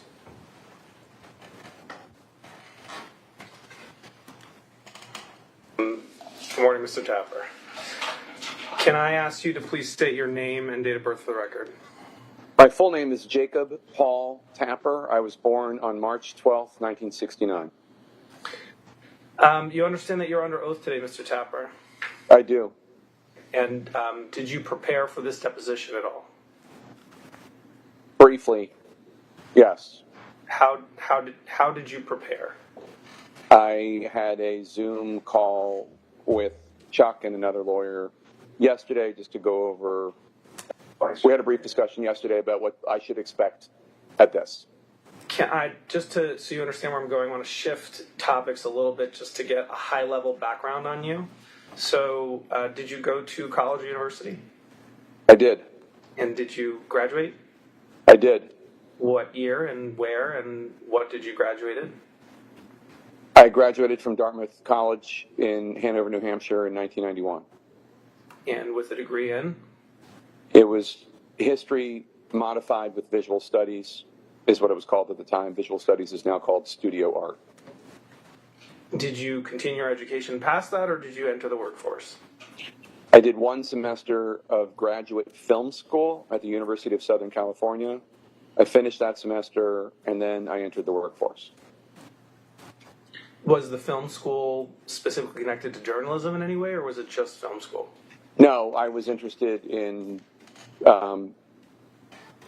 film production. It was just film school. It was not related to journalism. Where are you currently employed? CNN. And how long what is your title at CNN? I think it's Chief Washington Anchor and Senior Washington Correspondent. but I don't pay a tremendous amount of attention to titles. But I think that's what it is. I am the anchor of several shows on CNN. Yeah. Mr. Chapper, can you give an overview of viewership numbers for your show, The Lead? Let's start with. I cannot. You have no idea how many people watch The Lead on an average basis? I do not pay attention to ratings. I guess maybe use the word ratings differently than I'm not really looking for. Well, what do you mean by ratings?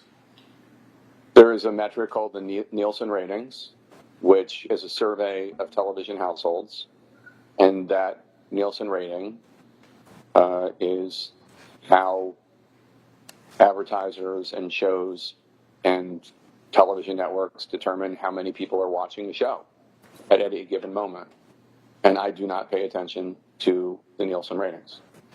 So, yeah. I have, do you recall maybe 2 weeks or so you gave a speech at the Ford School of Public Policy? I did that in October or November of 2023. Touches on something there, so I'm gonna introduce into the exhibit that video as Exhibit 1. We'll mark it. I'm just gonna share. Sorry, I'm trying to. There we go. All right, Mr. Tapper, I'm going to share with you now a video recording of your presentation at the Ford School of Public Policy, and I'm starting from 2 minutes and 42 seconds. And here we go. And I think the question is, if all you care about is clicks and newsstand sales and circulation, and you don't care at all about the truth and the facts, you end up with a settlement with Dominion election system, right? So, I mean, that's... Yeah. There's nothing wrong with wanting people to read your newspaper, wanting people to watch your show, but if all you care about is that, and you don't care about the responsibility, the grave responsibility we have to be fair and to be honest, then you are a cancer on the democracy we have, which is, I think, what you see when you have when you have what we have. Were you able to hear that, Mr. Tapper? I was. Do you still agree with your previous statements? Yes. I want to push back on that, Mr. Tapper, because I'm just talking here about whether or not a news organization that tells willful lies is a cancer on society. Can you answer that question? I mean, you can think whatever you want. Ask for your testimony, Mr. Tapper. I answered your question.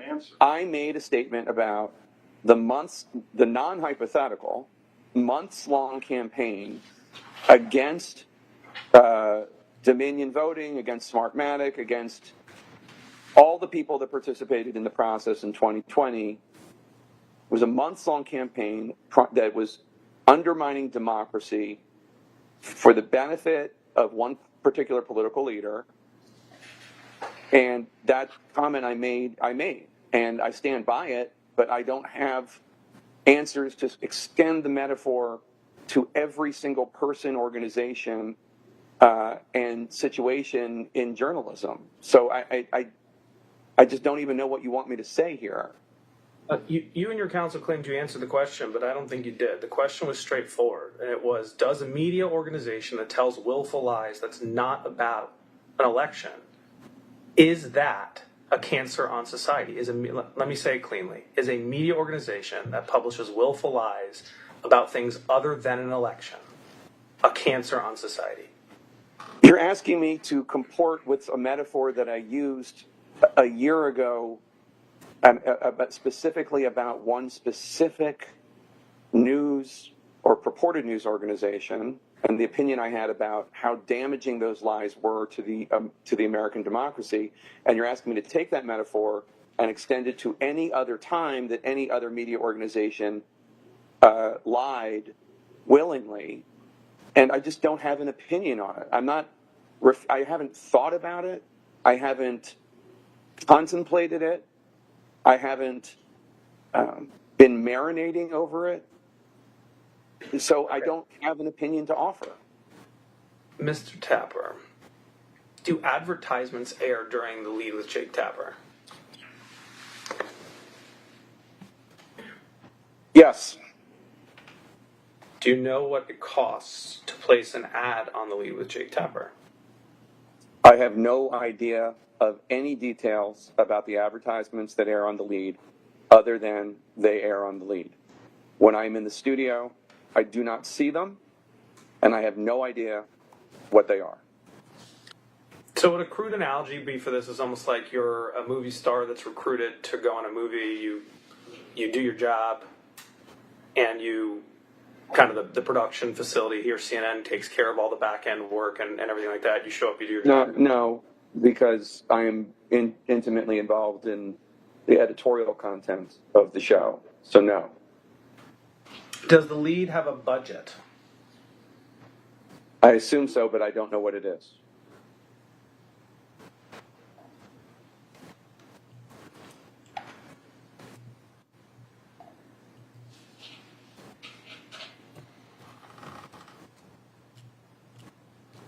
Do you have any idea of how that budget is determined? None. What if you want to fly to Tokyo to interview somebody? How does that process get approved?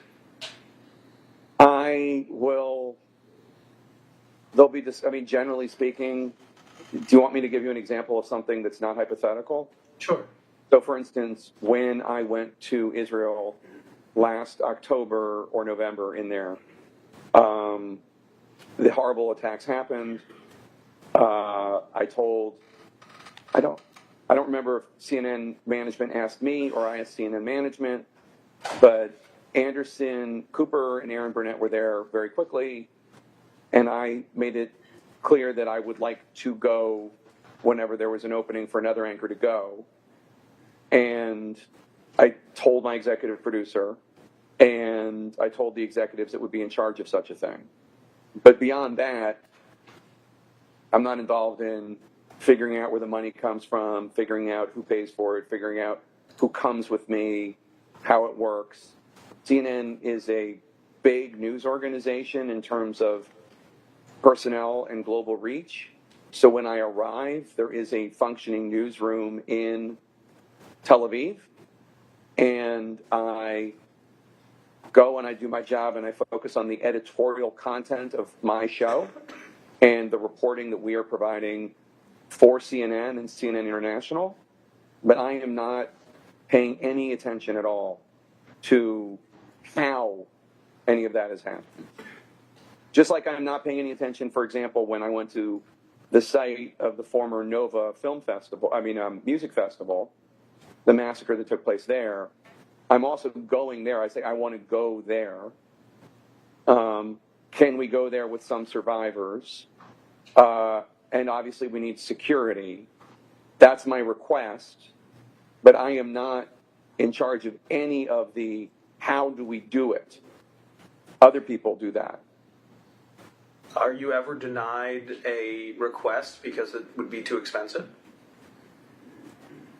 I'm sure it's happened. I cannot think of an example, but I'm sure it's happened.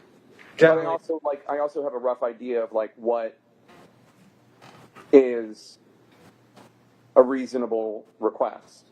So I'm not making requests. So hey, it'd be great to do a special on the beaches of the French Riviera. I mean, I'm not doing that.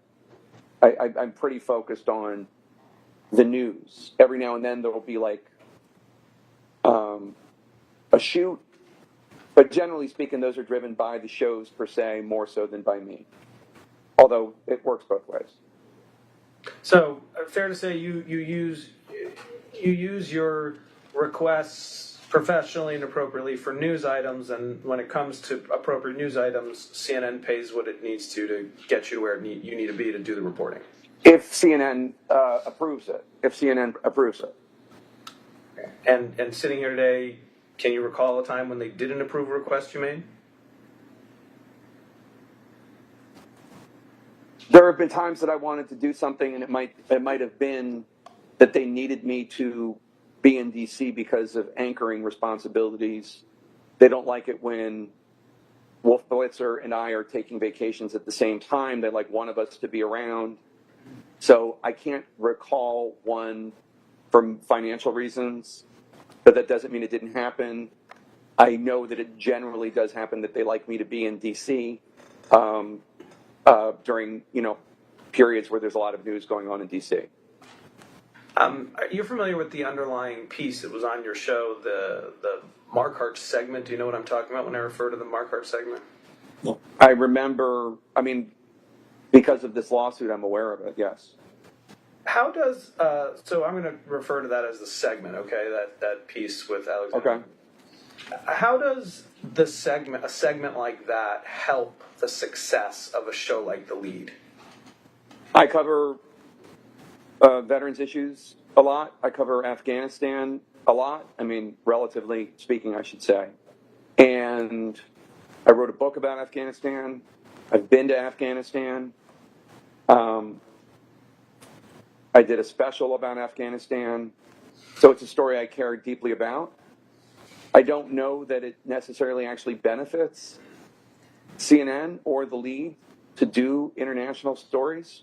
One of the reasons why I'm at CNN is because CNN covers international news in a way that a lot of news organizations, networks like ABC, NBC, CBS don't do as much. There are charts that I've seen about how much foreign news coverage has dropped off. If in the networks, ABC, NBC, CBS, because viewers are not that interested in it, is the presumption I make. I don't know that for a fact, but I assume, because I think of the networks, having worked at ABC, I think of them as more ratings focused than CNN, which I would describe as more news focused. So I don't know that it helps. For all I know, it hurts. I don't know. As a general premise, I think it is. When I worked at ABC News, it was tough to get, unless there was, other than the Iraq War and the Afghanistan War in the early days, et cetera. Foreign news, it was tough to get those stories on air. So then, is it fair to say that CNN distinguishes itself from amongst other news organizations by having this international news segment? I don't know if there is any positive or negative effect of doing story, like in terms of reputation, in terms of ratings, in terms of revenue. I have no idea if there is any impact at all doing international news stories. I have no idea at all. I do them because they're important. I don't do them for the other reasons that I just talked about. And so my question is this one of the ways CNN distinguishes itself by having an international news silo? My point of view is that I like working at CNN as a news organization, not as a revenue-making organization, but as a news organization. I personally like CNN because we have a commitment to international coverage. That's my preference for journalism. That is not, I think it helps our reputation. That is not, I think it raises money. It's none of that. It's just my personal opinion about what I like about it. I also like that we, in my view, aspire to not be liberal like MSNBC or conservative like Fox, but we try to be a news organization, that any political persuasion could watch. That's also something else I like about it. And how does CNN accomplish that? We have Democrats on, we have Republicans on, we have liberal commentators on, we have conservative commentators on. If there's a story about a controversial issue, I hope we aspire to cover it in a way that is fair. Mr. Topper, do you believe there is a financial benefit to sensationalism in reporting? It depends. Can you elaborate, please?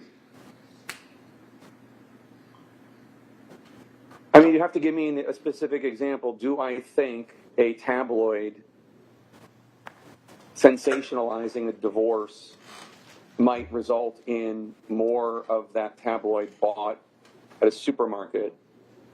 Maybe. Sure. Do I think that, I mean, so that's one example, but I don't think every single example of sensationalizing, which by the way is very much a subjective term, I don't know that everyone would have necessarily a financial result one way or the other. It's really dependent upon the situation. I'm just trying to answer these questions as honestly as possible. So you're not aware of a specific number?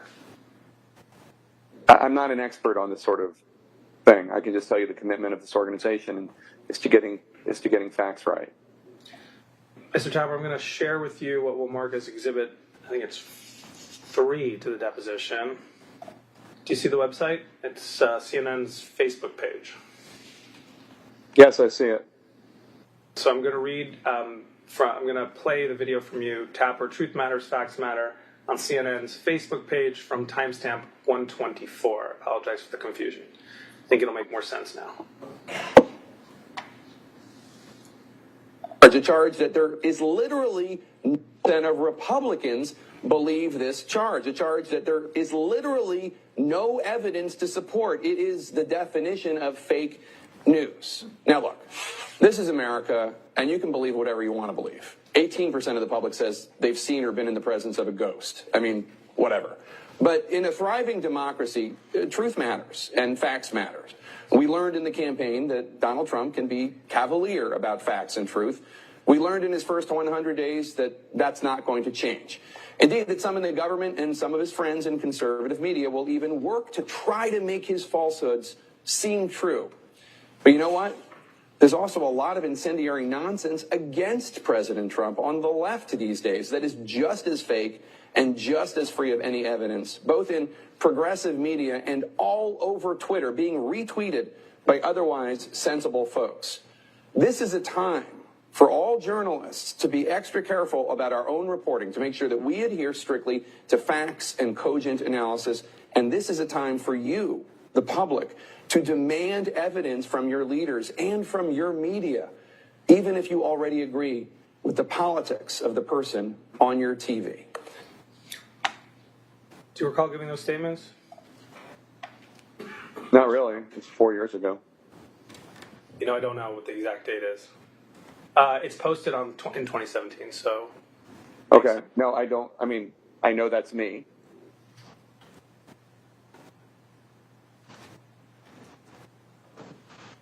Okay. Your Honor, we have more, but. Yeah. No, I was asking, that was the end of. That's the end of it, yeah. Why don't we take our break for the morning? Just go ahead and put your notepads in the folders and leave them on your chairs.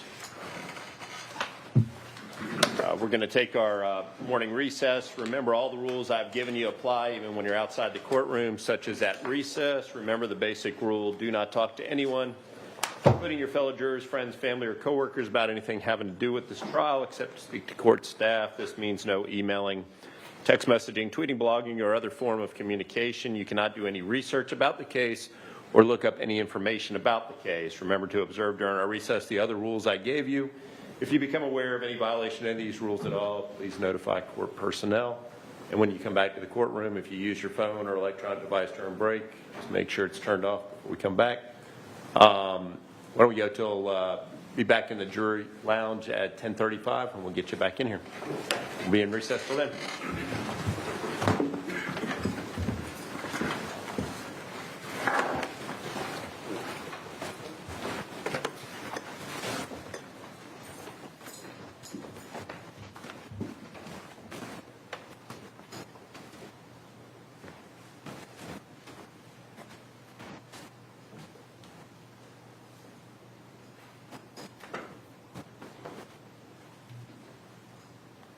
Jurors are out of the courtroom. Y'all be seated. Anything, plaintiff? Just the motion to compel compliance with the trial subpoenas. And we can do it now, we can do it at lunch. Yeah, I thought we were going to do it at lunch. Lunch is fine now. All right. Anything else on the defense? Mr. Bailey, was that your phone? Turning in my phone. Oh, that was your phone, Mr. Sanborn? Mine. Maybe, I thought it was Mr. Bailey the way you were looking at it. I was going to say it was convenient for I Mr. tried to Bailey. blame it on him, but he wouldn't take the bait. Your Honor, maybe there's a $100 fine. I can't be trusted with it. I don't want it. I was going to say, my assistant did send y'all the link to North Florida Legal Services donation website page. Keep it in, I'll make a donation. All right, if nothing else, we'll be back at 10:35. Thank you.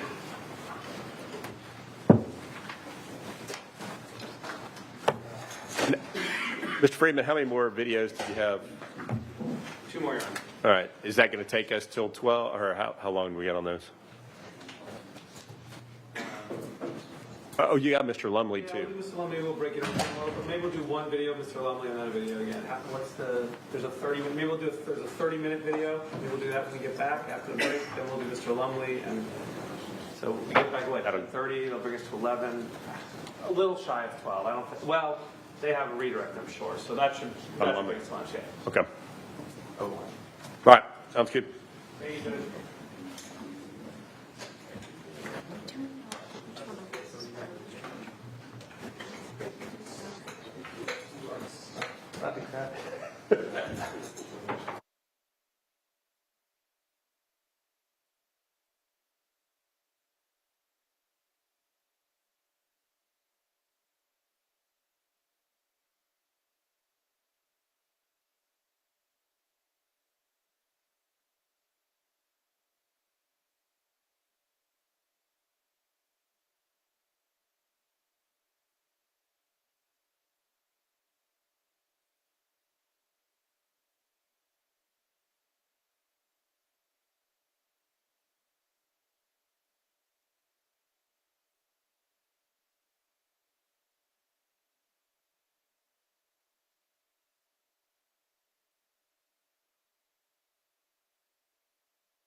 I apologize. It took a couple extra minutes, but I ran into one of the judges downstairs. The question that cropped up in my mind over the weekend, and I'll throw this out there for y'all to contemplate for the next day or so. When we send the jury back to go deliberate on phase one, the alternate obviously is not going back there to deliberate with them. Do I cut the alternate loose at that point in time, and depending on what their determination is on phase one, obviously the same 6 would go deliberate phase 2. What happens if one of, if we end up doing that on phase 1 deliberations Thursday and then come back to finish up on Friday? What if something happens on Friday with one of the jurors not showing back up? I don't think if a juror did not participate in the deliberation On phase one that they could participate in phase 2. It would be between the parties to agree to go forward with 5, or I'm not sure. I think that's what I've got to do is cut the alternate loose before phase, or when they go to deliberate phase 1. But I'm not sure about that. So y'all talk about what you want to do about 5. If we're good with going with 5, if somebody gets in a car accident, Thursday night, Friday morning, or whatever it might be. Hold them in the jail. Haul them to jail. Yeah. Hold them in the jail. I'm joking, obviously. Yeah. So it was one of those things I had thought about over the weekend. I was like, No, it raises an interesting issue. yeah, I want to throw that out, and that's why I wanted to give you guys some time to think about it and talk about it. Just make them promise they'll stay healthy and safe. Yeah.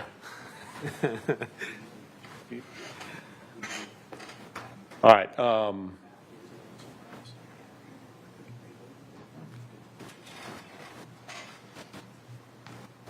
Anything we need to deal with before we get them back in here?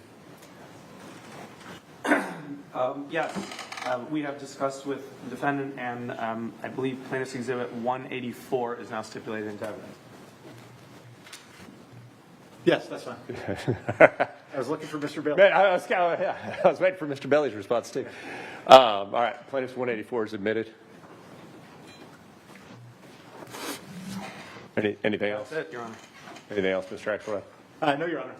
Ready for the jury. All right, let's get them back in. And you're going to do a video first? Yes, Your Honor.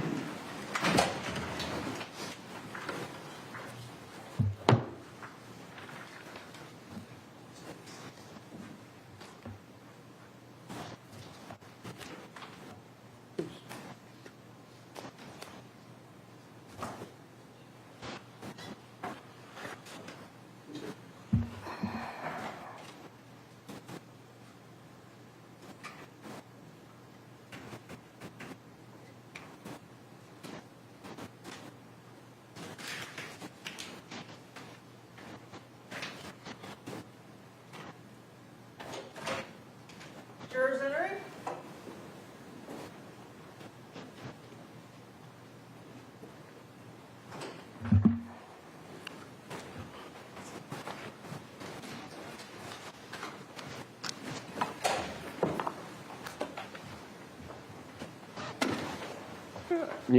Y'all can be seated when you get back to your chairs.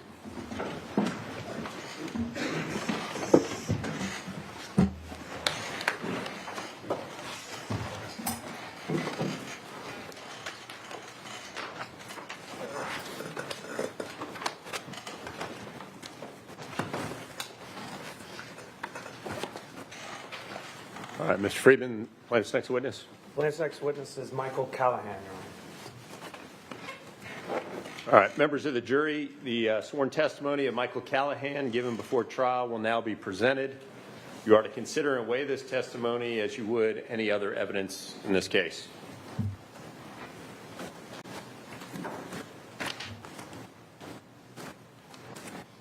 Good morning.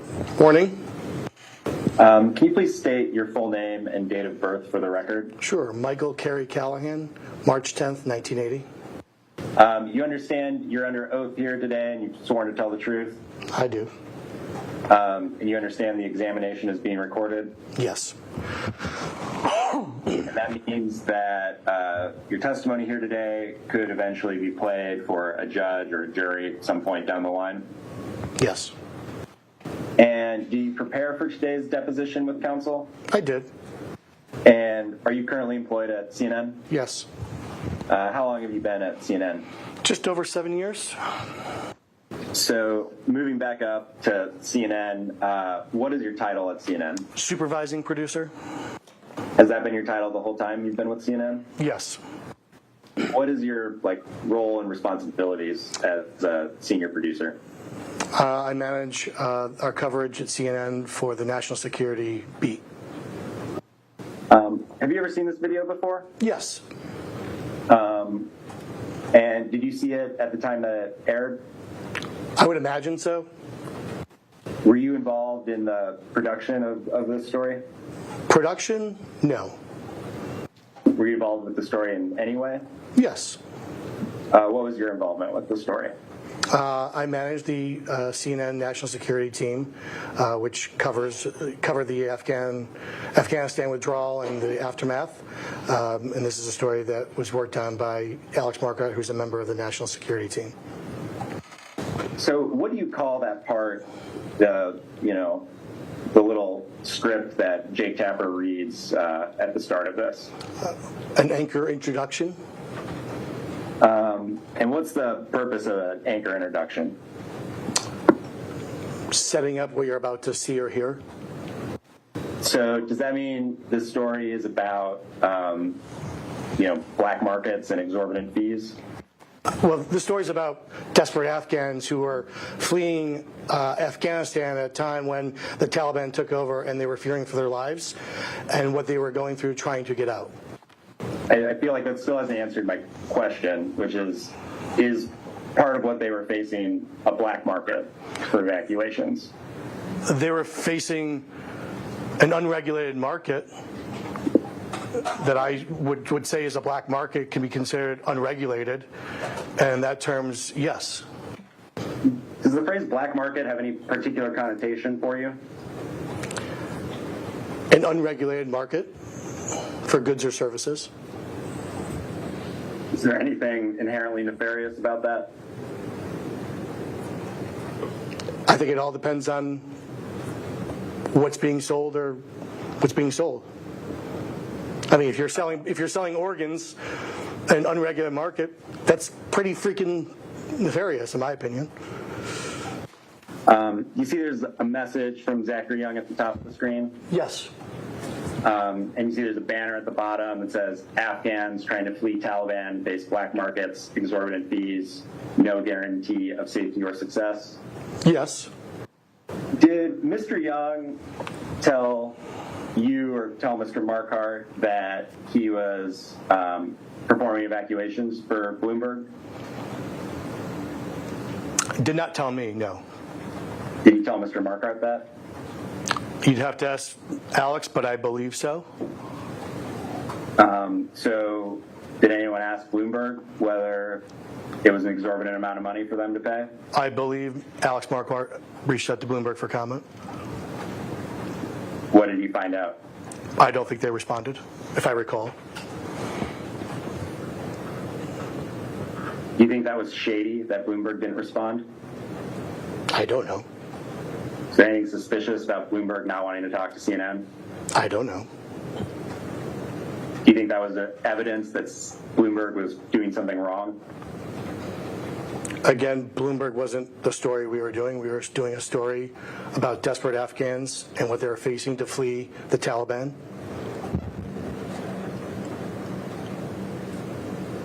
Do you think Bloomberg was being evasive because they wouldn't respond to Mr. Marquardt's questions? Again, Bloomberg was not the story. The story is about Afghans fleeing the Taliban. How could Mr. Young have been exploiting Afghans by accepting payments from Bloomberg? Again, this was not a story about Mr. Young working for Bloomberg. This is a story about Afghans looking to depart Taliban control of Afghanistan.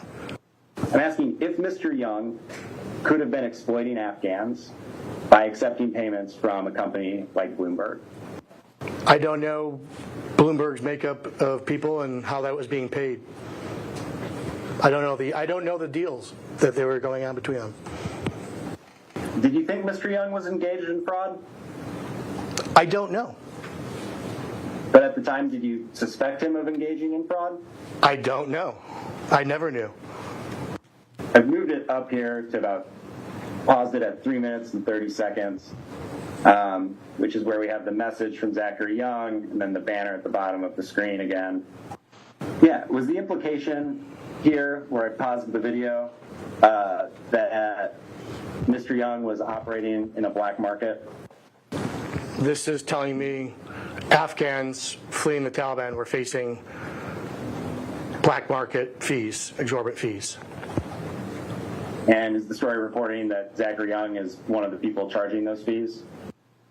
Yes.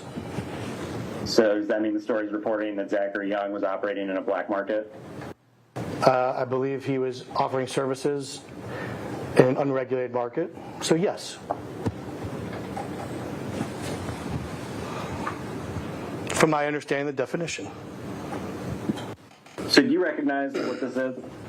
It looks to be a Slack message between Alex Marquardt and myself. And do you see, one of the first messages from Mr. Marquardt, he writes, continuing to dig on that pitch I sent last night?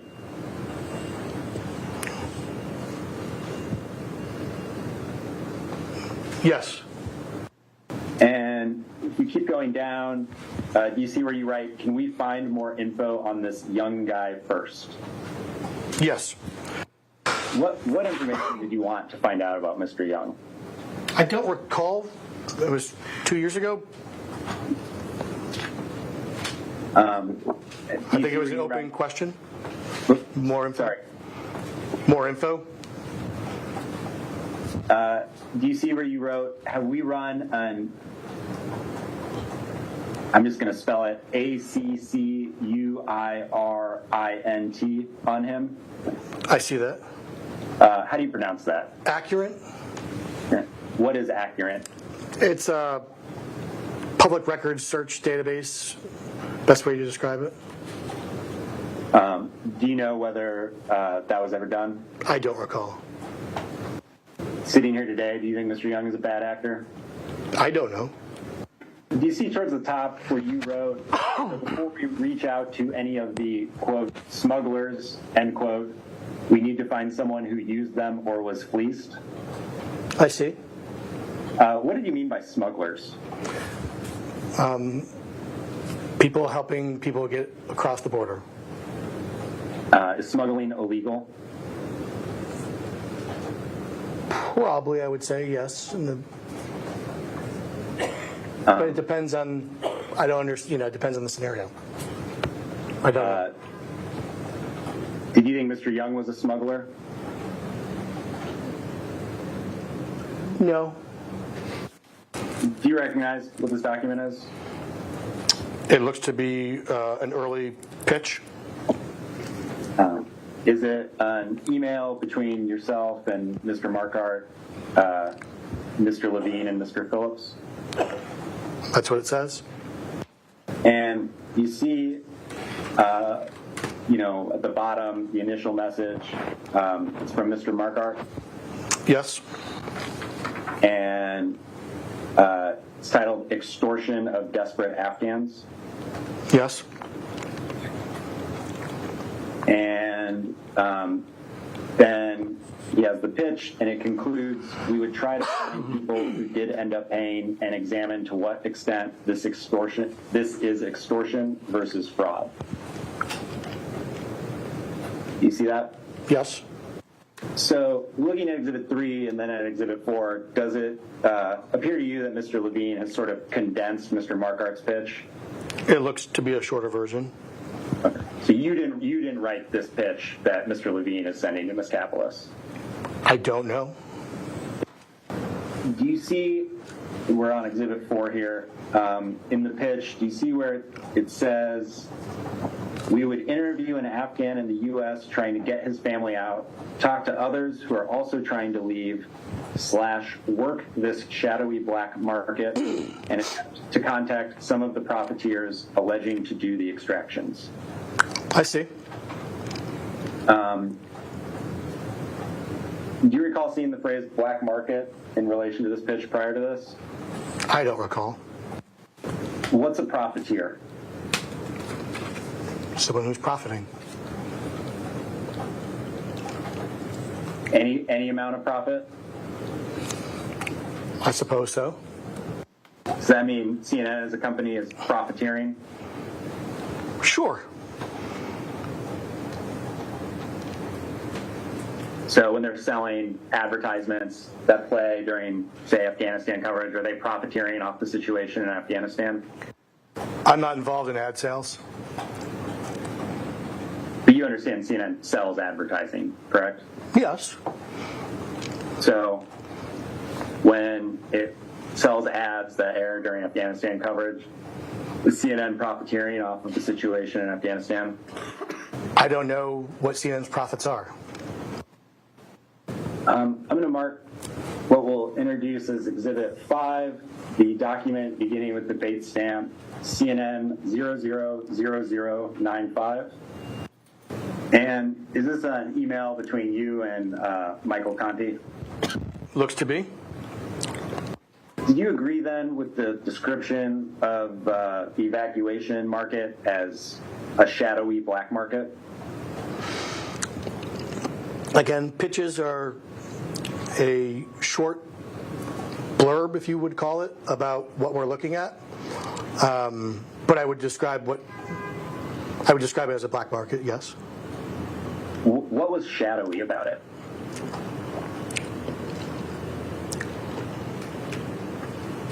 I don't know. We don't recall at the time of. I don't know because did not write that word. I don't believe, if I recall. Well, you may not have originally wrote it, but you repeated it to Mr. Conti here, correct? I did put that there. Yes, it appears so. Does shadowy mean illegal? I don't know. Go ahead and mark. We'll introduce mark as Exhibit 6, which begins with the date stamp CNN 000638. Are these Slack messages between yourself and Mr. Markart? Looks to be. Do you see where you wrote Bass, greenlit, Afghan, $? Yes. Who is Bass? Michael Bass. And what was his role? I couldn't tell you exact title, but he was a CNN executive for programming he oversaw shows. And then you see where Mr. Markart wrote, Tammy just basically told me that dude was former CIA? Yes. You understand that dude to refer to Zachary Young? I don't recall, and I don't see it here, so I don't recall. Why did it matter whether Mr. Young was former CIA?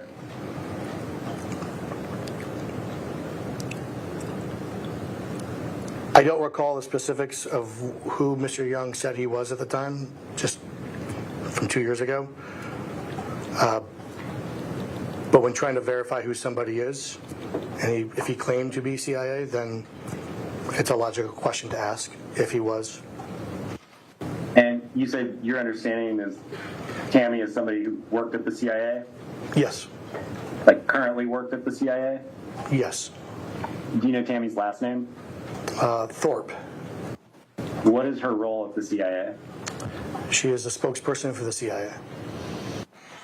Do you see kind of towards the bottom of the first page, you wrote either of your two INTV, I assume that's interviewees, talked to Zachary Young? I see it. And Mr. Margaret said, no, there's no connection there. I see that. Did you view that as a problem for the story? No. Why not? Again, the story was about Afghans who are trying to flee the Taliban-controlled country. right at the end of the document, the last message from Mr. Markart, it says, I agree it would be good to have both sides of the transaction, but I don't think it's critical. I see it.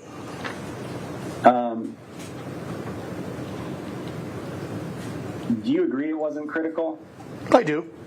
Do you recognize this as a Slack message conversation between yourself and Katie Bo Williams? Yes. Who I believe is now known as Katie Bo Lillis? Yes.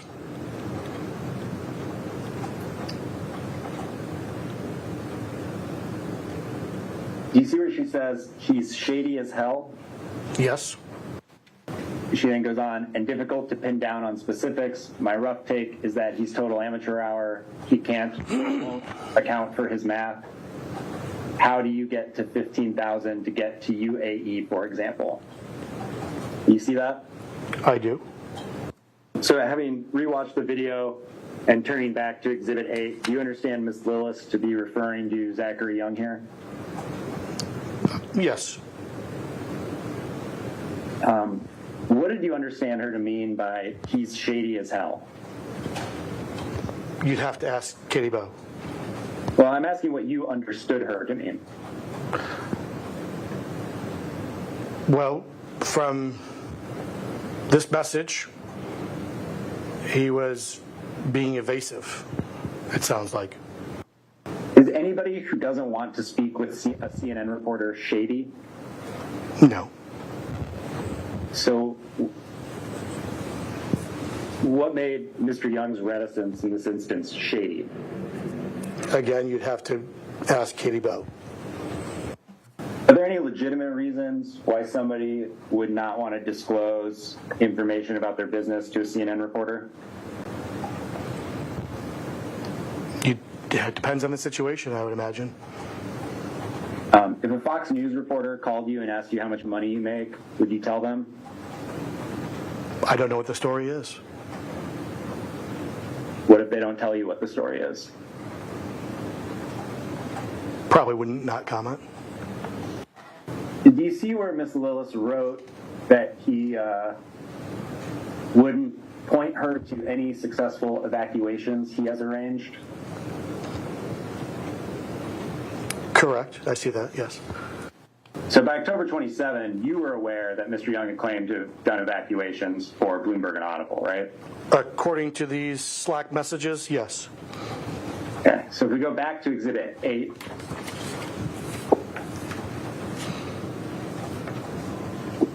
these Slack messages between you and Ms. Lillis are from November 4, right? Yes. So what is Ms. Lillis talking about when she says she can't get pointed to any successful evacuations? Again, you'd have to ask Katie Bo. Do you ever think to tell her, hey, supposedly he did evacuations for Bloomberg and Audible? I don't recall. Did you ever tell her, go look into the Audible and Bloomberg claims? I don't recall. Is that something you should have done? I don't know. I don't recall that. Did it matter to you whether Mr. Young had successfully evacuated anybody? It's something that would be included in the story, if known. So, is this an email you sent with a draft script to the staff of Jake Tapper's show? It looks like it. Do you know who at Jake Tapper's show would have been responsible for reviewing it? The senior producers of the broadcast.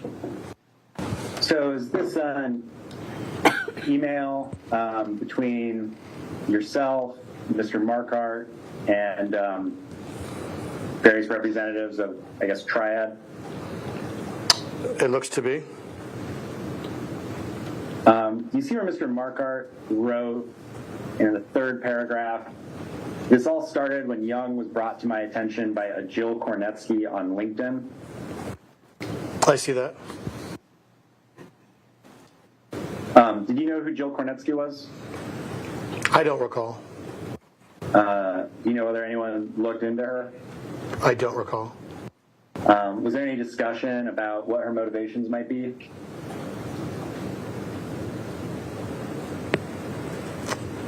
I don't recall.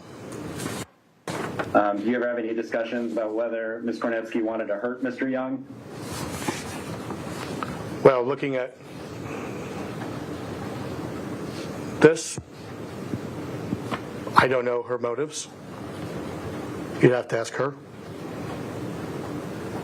But my question was whether there was any discussion that you participated in at CNN about whether Ms. Kornetsky might be motivated by a desire to hurt Mr. Young. I don't recall. Did it matter whether Ms. Kornetsky had an agenda of hurting Mr. Young? That would be a discussion, I would imagine, a conversation, but I don't recall. You see that it starts here, and there's what appears to be a script with various comments on it. Yep. And it's actually an email from yourself. Okay. And then there's an email from Mr. Marquardt, which has the script with some additional edits. Okay.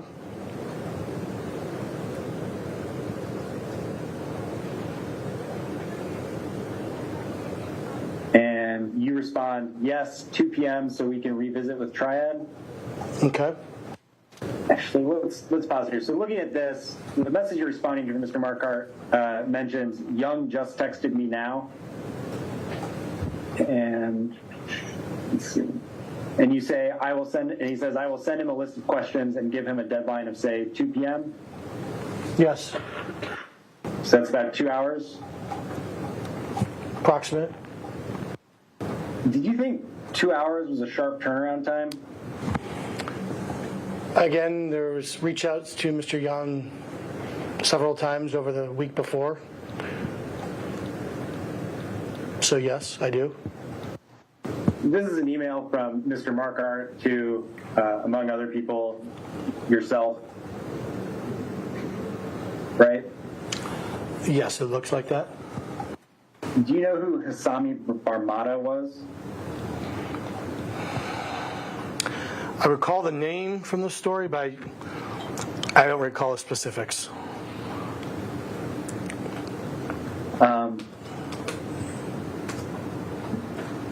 Looks to be an NGO. Do you know whether Barmada would have any way of knowing what Zachary Young's costs were for an evacuation?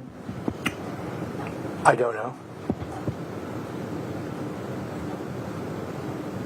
But looking at this email, it looks like he would have some awareness of ballpark since he arranged for flights. So then we come to this email from Mr. Hogan. And he says, so we're not necessarily accusing him of overcharging, just that the cost is far beyond what Afghans can afford, and he's both unapologetic and obtuse about his costs. You see that? I see that. And then you see Mr. Marquardt responds, not directly, no. I see that. Do you understand Mr. Marquardt to be saying that the story was indirectly accusing Mr. Young of overcharging? You'd have to ask Mr. Marquardt. I don't know. I'm asking how you understood his email. I honestly don't understand it. Why would so you don't take Mr. Marquardt's saying not directly to essentially mean, but yes, indirectly? Apologies. Again, you'd have to ask Alex what he meant by that. Well, what did you understand him to mean in that first sentence? That again, Mr. Young was being invasive to his questions. So that sounds like your understanding of the second sentence. Correct. What's your understanding of the first sentence? I don't have an understanding because I don't know what he meant. Did you ever ask him what he meant? Not that I recall. So in a number of these recent emails we've looked at, there's been references to like triad phone calls. Do you agree? Yes. Is there like one that there's discussion around scheduling around 11 a.m.? I'd have to go through all those emails. I don't know off the top of my head how many calls. I do know there was a call from that sheet. You remember discussing the phrase black market at all on any of the calls? I don't recall. So is this an email between yourself and Mr. Marquardt? Looks like it. And it looks like it starts with an email you sent to Mr. Marquardt, at the top of which you wrote, "From Alex Marquardt, triad approved." That's what it says. And then Mr. Marquardt responds, "Thank you very much for doing that." I see that. Okay. What was he thanking you for? I don't see who I sent this to, but judging on the format and what I have the information there, this looks like it was me sending out an email wider within CNN saying this piece was available for shows. That's usually the case after something airs for the first time on a show. It is then available for subsequent shows to use. And this was you could call it internal alert to let people know that this was available. But I'm judging this as just off the format, but I don't see a two-line, but that's what it appears to be. Okay. So you think Mr. Marquardt is just thanking you for circulating it more broadly within CNN? That's what it looks like to me. And before we go, a correction. In November, we ran a story about Afghans desperate to flee the country who face paying high sums beyond the reach of average Afghans. The story included a lead-in and banner throughout the story that referenced a black market. The use of the term black market in the story was an error. The story included reporting on Zachary Young, a private operator who had been contacted by family members of Afghans trying to flee the country. We did not intend to suggest that Mr. Young participated in a black market. We regret the error, and to Mr. Young, we apologize. Tune in to CNN Sunday for a 2-hour edition of State of the Union. Have you ever seen this video before? I recall when it aired, seeing it. Did anyone discuss it with you in advance of it airing? No. Well, did you discuss it? I should say I was alerted, I believe, moments before from counsel that it was going to be airing. Do you think the use of the phrase black market was an error? I define black market as an unregulated market. In this case, I still think that applies. So, recognizing that you're not part of the top two emails in the chain, do you recognize the rest of it as an email conversation that you participated in with Mr. Marquardt and Mr. Lumley? It appears so, yes.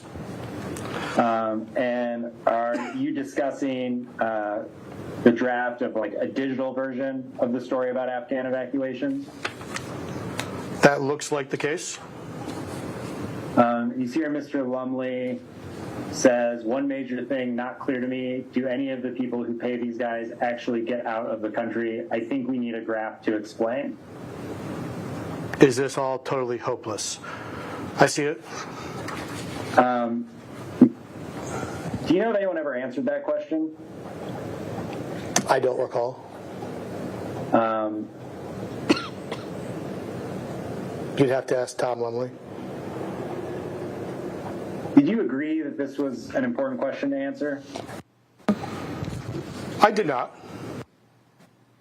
So I'm going to introduce, we'll mark as Exhibit 24, the document that begins with the bait stamp CNN 000173. And then you received an email from a Brian Rokas. Yes.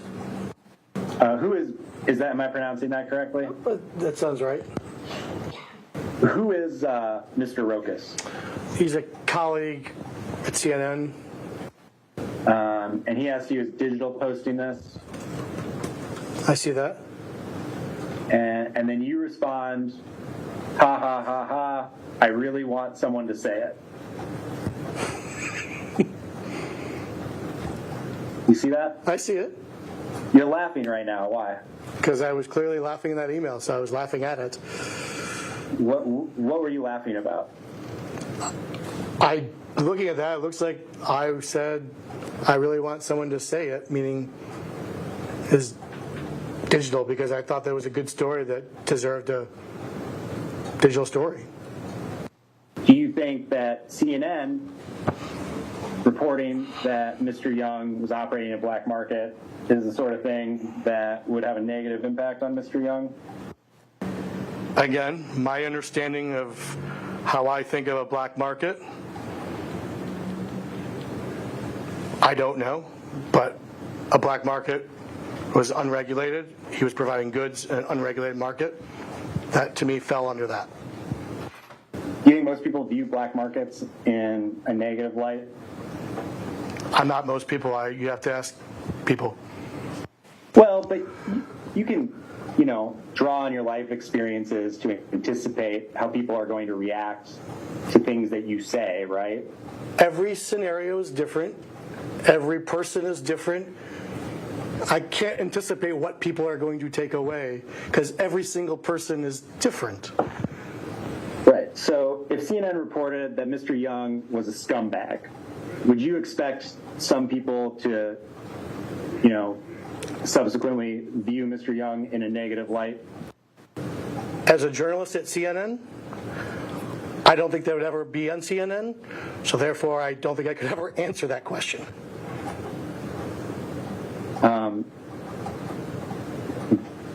If CNN reported that Zachary Young was a criminal, would you expect that to cause people to view him in a negative light? Again, this is a hypothetical question. Was he convicted of a crime? I don't know, so I don't know what the scenarios of that headline would be. I mean, it's a pretty straightforward question, I think, which is, if CNN reports something negative about Zachary Young, would you expect people in CNN's audience to subsequently view Mr. Young in a negative light? Again, CNN deals with journalism reporting facts. In a hypothetical question you're asking, I don't have the facts in front of me, so I don't know. So you don't view CNN as being responsible at all for what its viewership takes away from its reporting? CNN is responsible and stands by their reporting. Do you think Mr. Young is a shitbag? It's not language I would use, so I don't know Mr. Young well enough. Have you ever heard CNN reporters refer to a subject of a story as a shitbag? Not that I recall. Have you ever heard a CNN reporter refer to the subject of a story as an M-fucker? Not that I recall. Do you think there's any problem with a CNN reporter referring to the subject of a story that way? You'd have to ask the reporter who says it. I don't know anything about it, what the circumstances are. So you think there's some instances where it might be professional for a reporter to refer to the subject of a story as a shitbag? I did not say that. I said you'd have to ask the person. I don't know what the conversation was. But I'm asking for your personal It's opinion. not language I would use, as I said. What do you think it means to nail someone? I have lots of different connotations in my head, so I don't, depends on what the context was. Have you ever heard a CNN reporter say they're going to nail someone? I don't recall.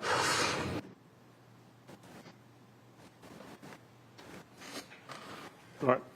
Mr. Friedman, as next witness. Plaintiff's call Thomas Lumley.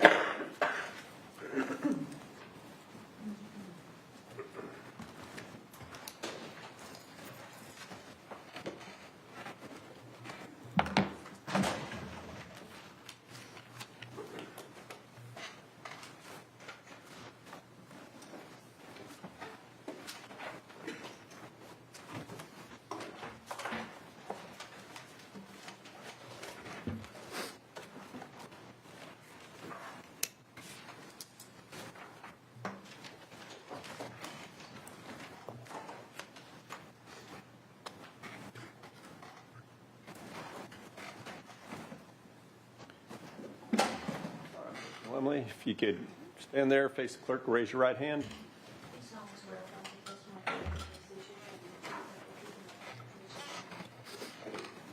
All right, just have a seat there and then position the microphone where it's facing towards your mouth so we can pick up your sound, your voice pretty well. All right, Mr. Friedman. Good morning, Mr. Lumley. Good morning. Sir, you have been employed with CNN for over 6 years, correct? Yeah, I think I joined CNN in 2017. Do you mind just pulling Yeah, move the microphone. You can slide it towards you. There you go. One more time, sir. 6 years about? Yeah, probably a little bit longer than 6 years.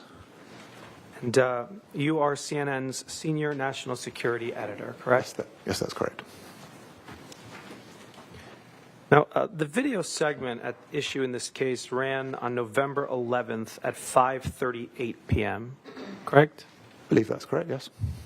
And I want to bring you back in time to just 2.5 hours before it aired on TV, okay? Sure. And that would be about 3 p.m., right? Sure, that sounds right. Can I get a limited publication of Exhibit 162, please, Corey?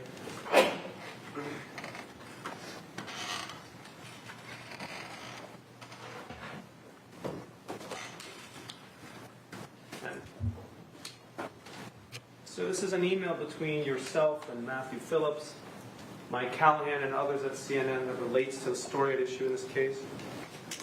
Yeah, I see it. Your Honor, plaintiffs offer Exhibit 162 into evidence. No objection. All right, plaintiff's 162 is admitted. Mr. Hagan, can we please publish to the jury with the court's permission? Thank you. Publish. Is it right if I move this a little bit forward and tilt it, Your Honor? I can't quite see it from there. Oh, you know what? I might be able to move this.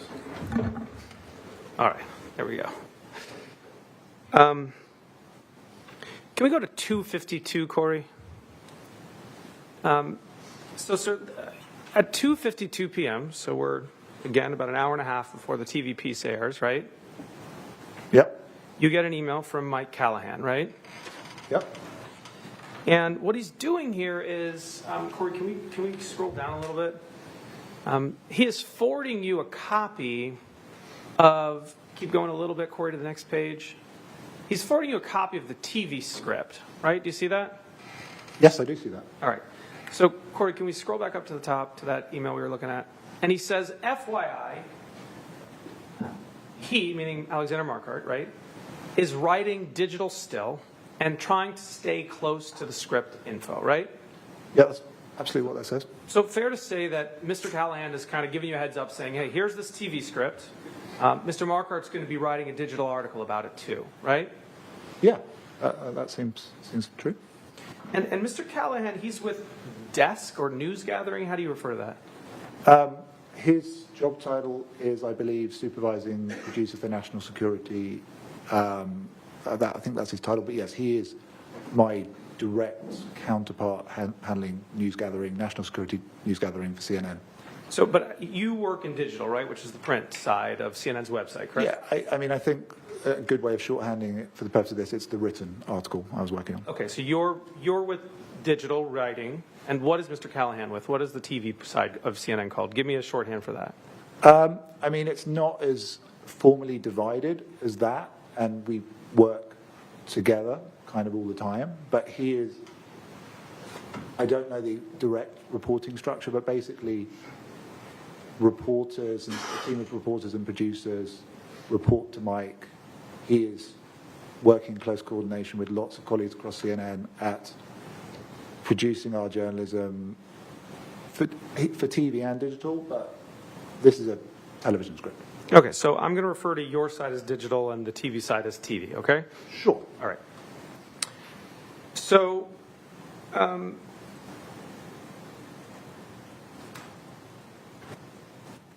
Corey, can we put up Plaintiff's Exhibit 168 at 4? Let's go to page 4, please.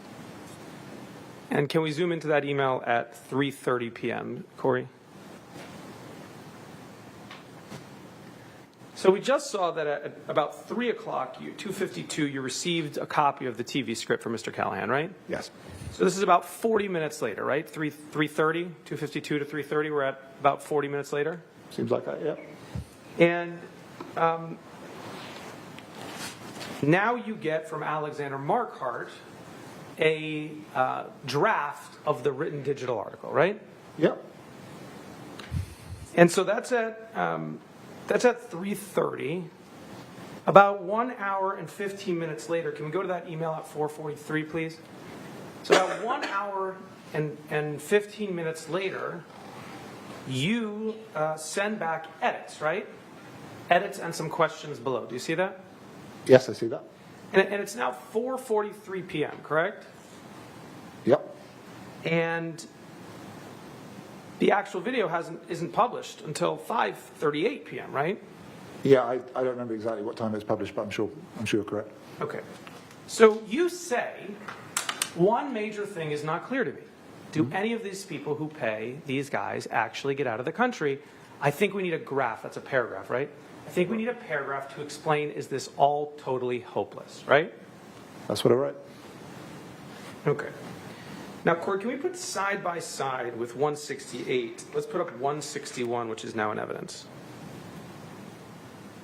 So this is the message on the bottom, Mr. Lumley. This is UTC time. So the 9:44 UTC is actually 4:44 DC time, okay? I see it, yep. So you send your edits and your question about this something that's totally unclear to you back to Alexander Marquardt and Mr. Callahan, correct? That's the top email. I mean, I'm asking a question. I know it's the whole thing's totally unclear to me, but I'm asking that particular question, yes. And then 1 minute later, you send a Slack message to Mr. Phillips, right? And he's a digital editor at CNN too, right?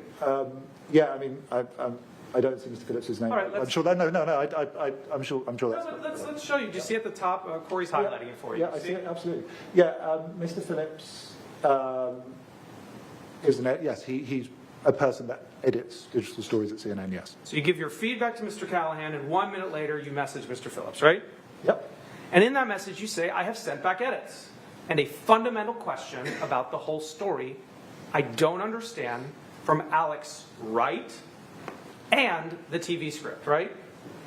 Yeah, I had a question, a particular question about the story that I was interested in the whole process. So at this time, you've reviewed both the TV script, we saw that, right? I've seen the TV script. It's not my job to review and vet the TV script. I understand, but you've reviewed it, right? I've read it. You've read it. I'll use read. You've read the TV script, and you've read the draft article, right? Yes. And despite reviewing both, you immediately flagged a fundamental issue that you don't understand, correct? Yeah, I had a question that I was interested in addressing, certainly, yes. In fact, can we take down the left side, please, Corey? Let's go to the, yeah. In fact, Mr. Lumley, you are so surprised about this fundamental issue that you write 1 minute after that I am sort of surprised Triad approved, right? Yeah, no, I wrote that. I mean, I guess I was sort of surprised, but actually... so those are your words on the page? Those are absolutely my words on the page, but I actually think I think I'll explain this. My question about the story was what I'm going to call a storytelling question. It wasn't a question about the accuracy and fairness of this story, which is what Triad is really concerned of. So I said I'm sort of surprised, but when I think about it, that was a slightly imprecise thought. Sir, did you prepare for your testimony here today? Yes, I did. Did you meet with CNN's lawyers? Yes, I did. How long? I had like a pretty short meeting last night, like probably 45 minutes, and then we had a couple of meetings in Washington before the holidays. Like there were 2 meetings, probably like 4 hours, maybe 3 hours. I don't actually know. But yes, I prepared for the trial, I'm sure. Well, I'm going to go through your documents. We'll see if it's a storytelling issue, okay? Of course. Now, at this point, sir, the digital article had not yet been submitted to Triad, correct? Yes, that is correct. Because you were editing it still. Yes. All right. So when you're expressing surprise that Triad has approved this story, you are talking about the video, correct? Yes. Now, sir, just 2 minutes later, After 9:45, can we go to 9:47? Thank you. Just 2 minutes later, you doubled down on this criticism of both the article and the video, don't you? Yeah. Yeah, I mean, I've had I have a consistent question throughout this process. And sir, actually, you say it's actually a good story from a storytelling perspective, right? You say it's actually a good story, right? You say that, sir? It's actually a good story. Well, yeah, I mean, I say it's a good story. Sir, you say it's a good story. Yes, no, I did say it's a good story. It's my words. And then you go on and you say, minus neither the digital right or the TV script answering a fundamental question, right? Sure. Shall I explain what I believe that fundamental question was? You know what? I'm going to bring you through your documents because I want to hear what you were thinking then, but I'm sure Mr. Axelrod will allow you to say what you're thinking now, okay? No, I mean, I think what I'm thinking now and what I was thinking then was the same thing, but sure. We'll see about that. So, 1 minute later, Corey, can we see the next minute? 1 minute later, you say again, because I just asked a pretty fundamental question, right? Yep, see that? Sir, it has been 4 minutes. It's now 4:48 p.m. You submitted your edits to Mr. Marquardt 4:44, remember? Yep. So it's been 4 minutes since you submitted your edits, and you have reiterated 3 times that the story has a fundamental issue, correct? Fundamental question, yes. So I think that's my words. And that's because, sir, the story... Corey, can we go to the next... let's go to... Where is it? 9:48, the next minute. And that's because the story, you say, is basically about people being charged. People, not corporations, Mr. Lumley, correct? Those are my words. Okay. People being charged tens of thousands of dollars to get out of the country. But that it's not clear to me if anyone is being ripped off or if some people pay and get out. And that's pretty crucial, you say. Right? So, you say, looking forward to be provided with an answer, correct? Those are your words, sir? Yeah, and as you see in the email previously, I'd asked that question. Yep. And then, sir, you're writing to Mr. Phillips, and he agrees with you. Corey, can we see the next line? He says, right. Totally unclear if anyone paid and didn't get out. Right? I mean, those are his words, sure. Yeah.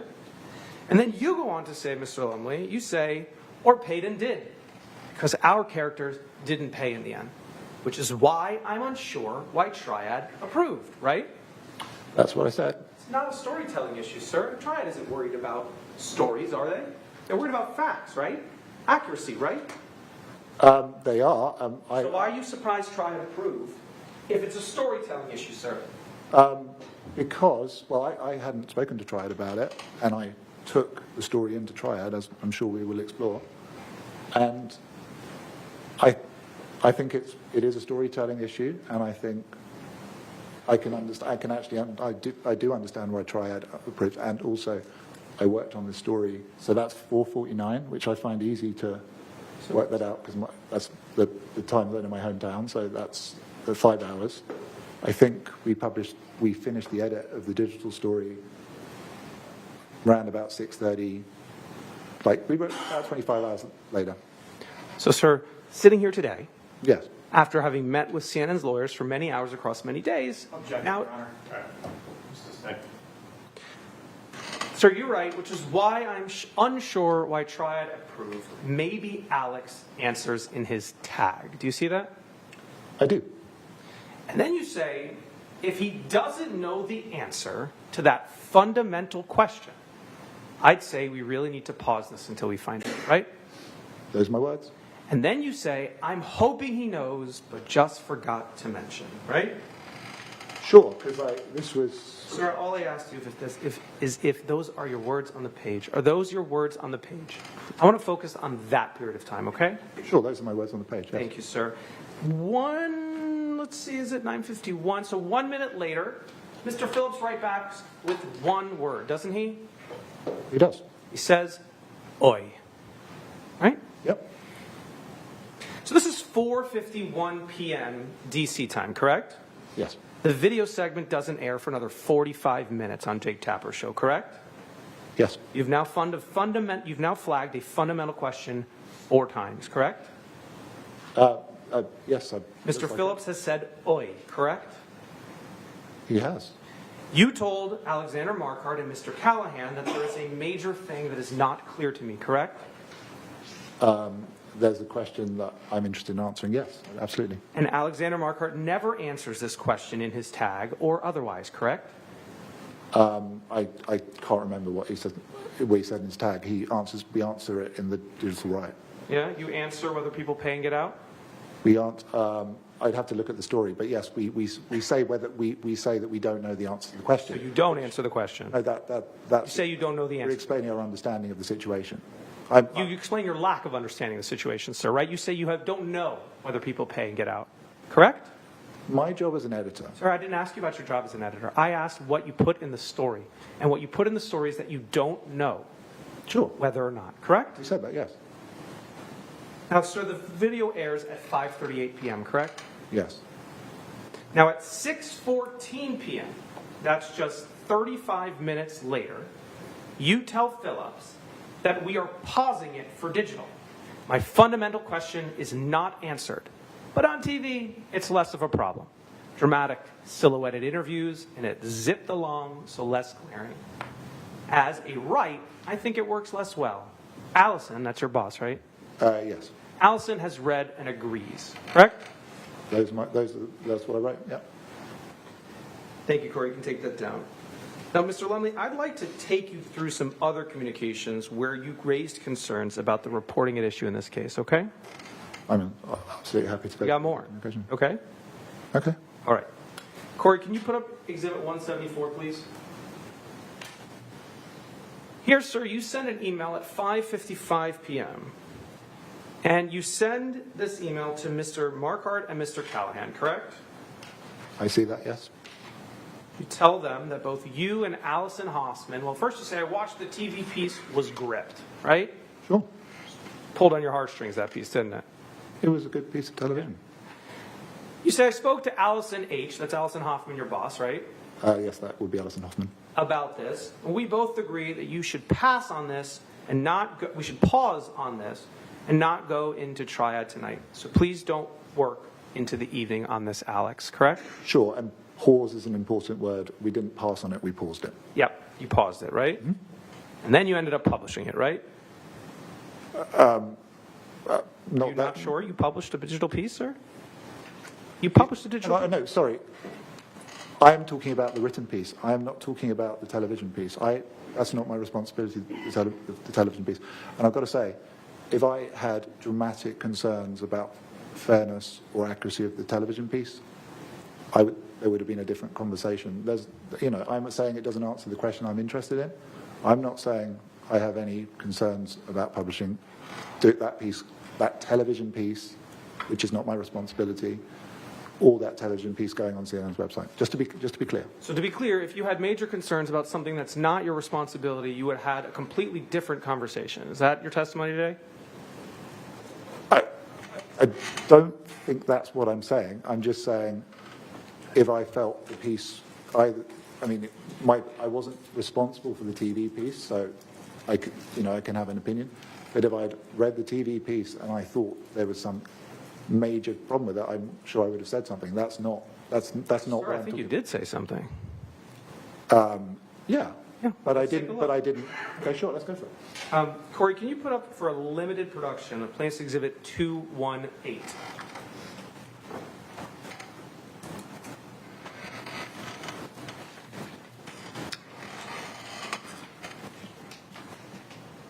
And sir, at the bottom of this email, we see an email from Mr. Callahan to a variety of listservs at CNN that involves the digital piece, right? Or the video piece, right? Yes, I see that. Your Honor, plans to offer Exhibit 218 into evidence. No objection. Plaintiff's 218 is admitted. Mr. Hagan, can we please publish to the jury with the court's permission? You may. So, Mr. Callahan sends out this email. It's got a blast to a bunch of different listservs within CNN, correct? I see that, yes. Called Desperate Afghans Seeking to Flee the Country Face Exorbitant Fees. It says, from Alex Marquardt, Triad approved, Schenkman, Lacey Bordeaux, Hogan. Those are the members of Triad that approved, correct? Yes, that's correct. And then there's a link to be able to pull up the video, right? I see that. And it also includes, can you just move the stuff to the side so Mr. Lumley can see, Corey? It also includes the draft write-up, correct? It does include a draft of a right. Yes, I see that. So let's go up to what you said when you received this email. You email Ms. Hoffman and others at 9:05 p.m., correct? Mm-hmm. And you say that Mr. Callahan and Alex put this infernal story through Triad, and he sent it out. Here it is. You see that? I do see that. You said, obviously, this is not how it's meant to work, and I would suggest this is still very much not ready for prime time. Do you see that? I do see that.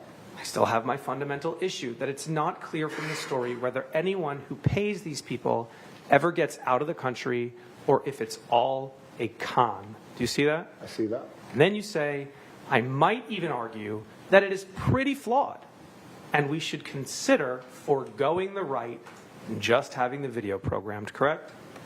Those are my words. Ms. Hoffman emails you back just 5 minutes later, doesn't she? She says, let's put a pin in it for tonight. It is not ready for prime time, correct? Yes. Let's be clear, sir. It already aired on primetime news with Jake Tapper by this time, correct? We're talking about the text portion of the story. We're not talking. Sir, you received the link? We're not talking about the video part of the story, and I can explain that quite clearly.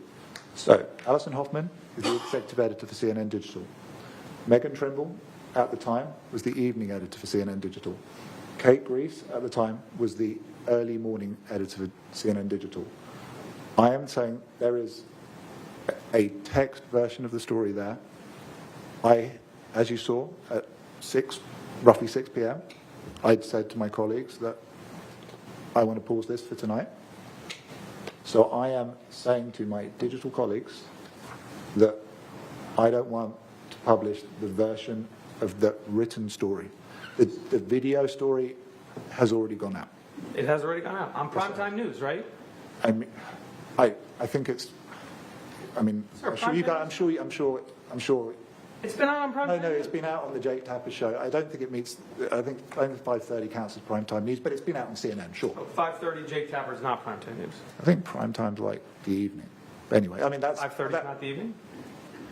I mean, I don't think that's a fundamental part of this case, but it's gone out on Jake Tapper's show. It's not the prime time slot at CNN. It's At this point in time, you have reviewed the TV script, you have watched the TV episode, you have read the draft article, and you say it is not ready for prime time, correct? Are those statements correct? I said that I'm referring to the text. Thank you. No, actually, take it back. You didn't answer my question, sir. At this point, you made this statement after you had watched the video, read the TV script, and reviewed a draft of the article, correct? I said that, but also I said I thought the TV piece was good. I'm talking about the text. You said it was good from a storytelling perspective, sir, but then you said that it's got fundamental questions that it doesn't answer, correct? Yeah, it had questions, you've answered the questions. No, it didn't. Sure. I actually don't think he answered the question. I think he was continuing because Mr. Freeman didn't like the answer. He was trying to cut him off. We're doing a lot of talking over each other, so wait for his question to finish, wait for his answer to finish. If he's asking you a direct question, answer his direct question. Thank you, Your Honor. So do you want to repeat the question? I think we're okay, sir. Mr. Axelrod will ask it for you if you have anything else to add. Sure. So this reporting was terrible, wasn't it? No. Can we have a limited production, Corey, of Exhibit 217, please, just to the witness and counsel?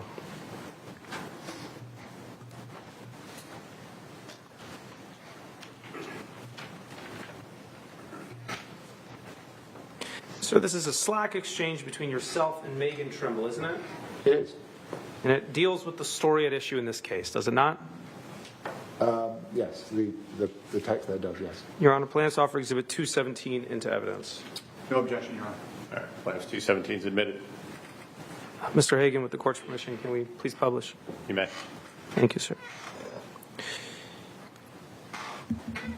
I'm not sure I said this before, Mr. Lumley, but Ms. Trimble is another editor at CNN, correct? Yeah, she was the sort of evening editor, sort of running the politics stories in the evening, basically. And this exchange, it's in UTC, from your hometown, as you said, and so it starts, you can convert it. It starts at 8:33 p.m. on November 11th, right? Yep. And that's just a few hours after the story aired on Jake Tapper, correct? Yeah, that's right.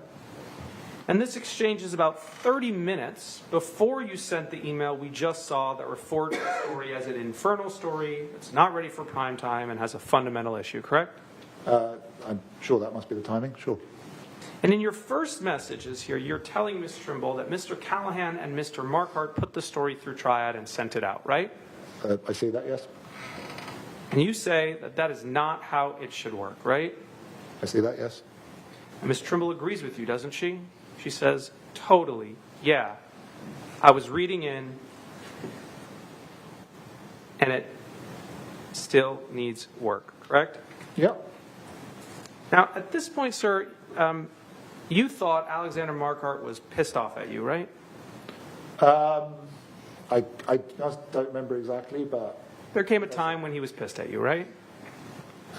I don't precisely remember because it's a long time ago. Maybe he was annoyed me. But to be honest, I don't speak for Alex, so I don't absolutely know. Corey, can we show the message at 1:50 a.m. UTC time? Okay, you say, I think this Alex all pissed off, right? Those are my words. So only tell me if I got this wrong, but it seems to me like you're questioning your sanity a little bit here because everyone is approving the story that you think is a disaster. No, I'm clearly frustrated. That's quite evident. I'd paused the story, as you could say, or paused the story, the digital story. I'm going to say the written story because I think it gets confusing. The written version. Written story it is. And I basically said I didn't want to spend the evening working on it, and we'd come back to it the next day. And I'm a little bit surprised that it was sent, that a draft of the story was sent widely. So I am, as I have taken responsibility to edit the written version of the story, I am communicating with my colleagues that I want to carry on working on it, and that's not a version of the story that should be published on the website at that time. Sorry, I didn't mean to hit the mic. Corey, can you bring us to page 3 at 9:10 p.m. or 2:10 UTC, which would be 9:10 p.m. DC time? And the reason I asked you that question, Mr. Lumley, is because here you reach out to Ms. Trimble for some confirmation you're sane. At least that's what it appears to me. Because you say to her, I know you're busy, but tell me if I'm wrong. I think the Alex story is a mess. You see that? Those are my words. In your view, sir, it had gotten worse since you edited it, correct?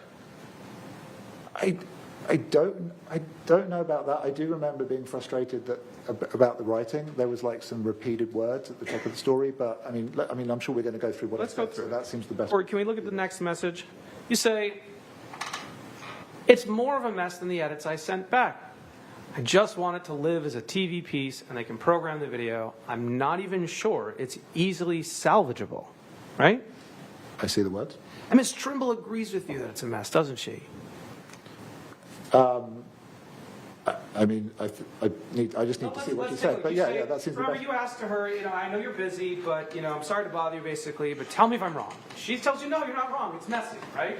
I see that, yeah. She says, I'd tell you if I thought we should put up, but it has some very sweeping claims up top without the details clearly showing what's going on, right? I see that. She agrees with you. It's a mess, right? I don't want to speak for Ms. Trimble, but those are her words, sure.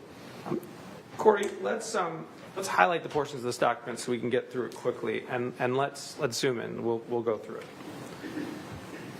You say back to Ms. Trimble, we're picking up at 2:11. You say back to Ms. Trimble, the story is full of holes like Swiss cheese, right?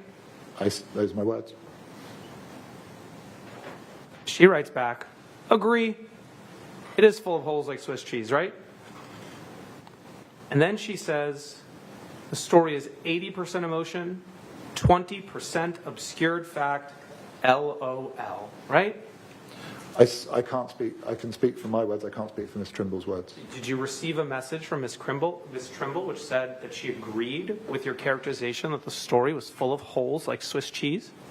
I see her words, yes. So you did receive a message from her confirming she agreed with your characterization that the story was full of holes like Swiss cheese, correct? Those are her words. Correct? I mean, yes, those are her words. I mean, they're there. And then you also received a message from her telling you that the story was 80% emotion and 20% obscured fact, LOL, correct? Sure, I genuinely don't know what that means, but sure, she said that.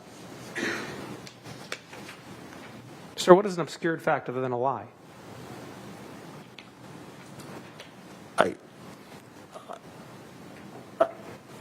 I honestly can't speak for Ms. Trimble, what she's saying there. I just can't. Ms. Trimble goes on. She says, don't get me wrong.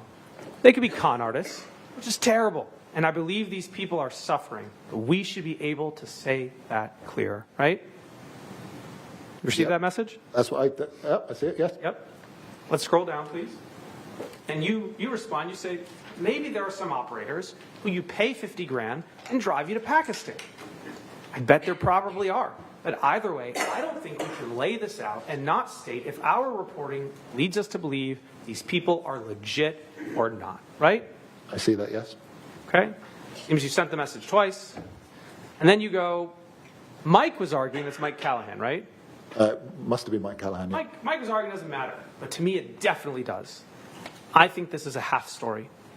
Anyway, I'll deal with it tomorrow. I really hope it's calming down.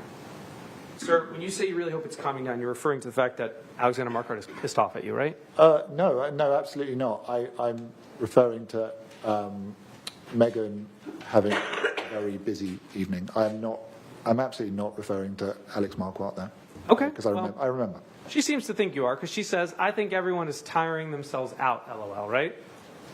Yeah, but she was dealing with other stories that night.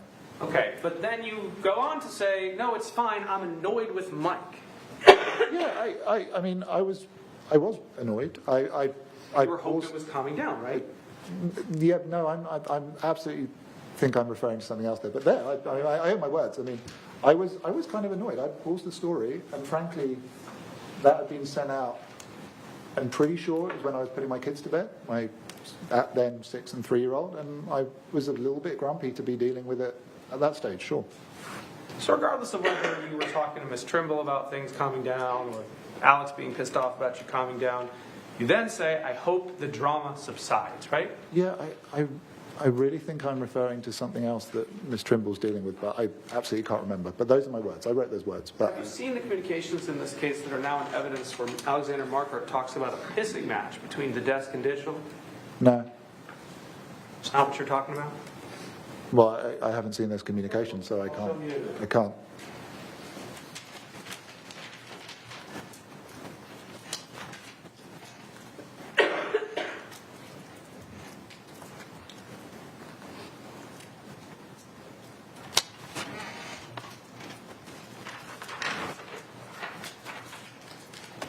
So this is the evening of November 11th at 9:25 p.m., right? Sure. That's 4 hours after the video aired on Jake Tapper, correct? Sure. And that's before the video aired again with Jim Acosta, Max Foster, Boris Sanchez, Amara Walker, and Michael Holmes on November 12th, 13th, and 14th, correct? I take your word for it. I'm sure that's the case, but I don't know every time the package aired. Okay, but November 11th comes before 12th, 13th, and 14th, right? Non-controversial. Yeah, that's a non-controversial statement. Okay. I want to move to your communications on November 12th, the next day, okay? Of course. But before I do that, I want to recap the communications we've just looked at on November 11th, okay? Yep. You said the story didn't answer a fundamental question, correct? Those are my words, sure. You said you were surprised Triad approved the story, correct? I think you've quoted my words, sure. You said the story was a mess, correct? Those words, sure. You said the story was not easily salvageable, correct? I said that, but then I spent another day working on it. But yes, I said that. You said the story was an incomplete story, right? I'm sure. Have I said that? I said that. You said the story was a half story, right? Sure. You said it was an infernal story, right? Sure. I was kind of annoyed. You Sure. said it was not ready for prime time, right? Sure. You said it's full of holes like Swiss cheese, right? Okay. You did, right? I said, okay, sure. Yeah. I mean, I owe my words, sure. Okay. Ms. Trimble said that it was messy and 80% emotion, 20% obscured fact, right? I mean, she said that, sure. And you've said these things to multiple people at CNN, right? Sure. Mr. Phillips, right?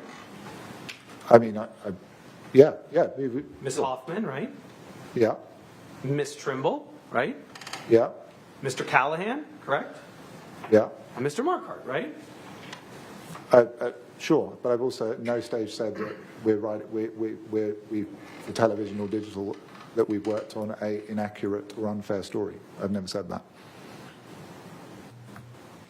It's November 12th, okay? Yeah, let's go to that. Corey, can you get a limited production of Exhibit 195?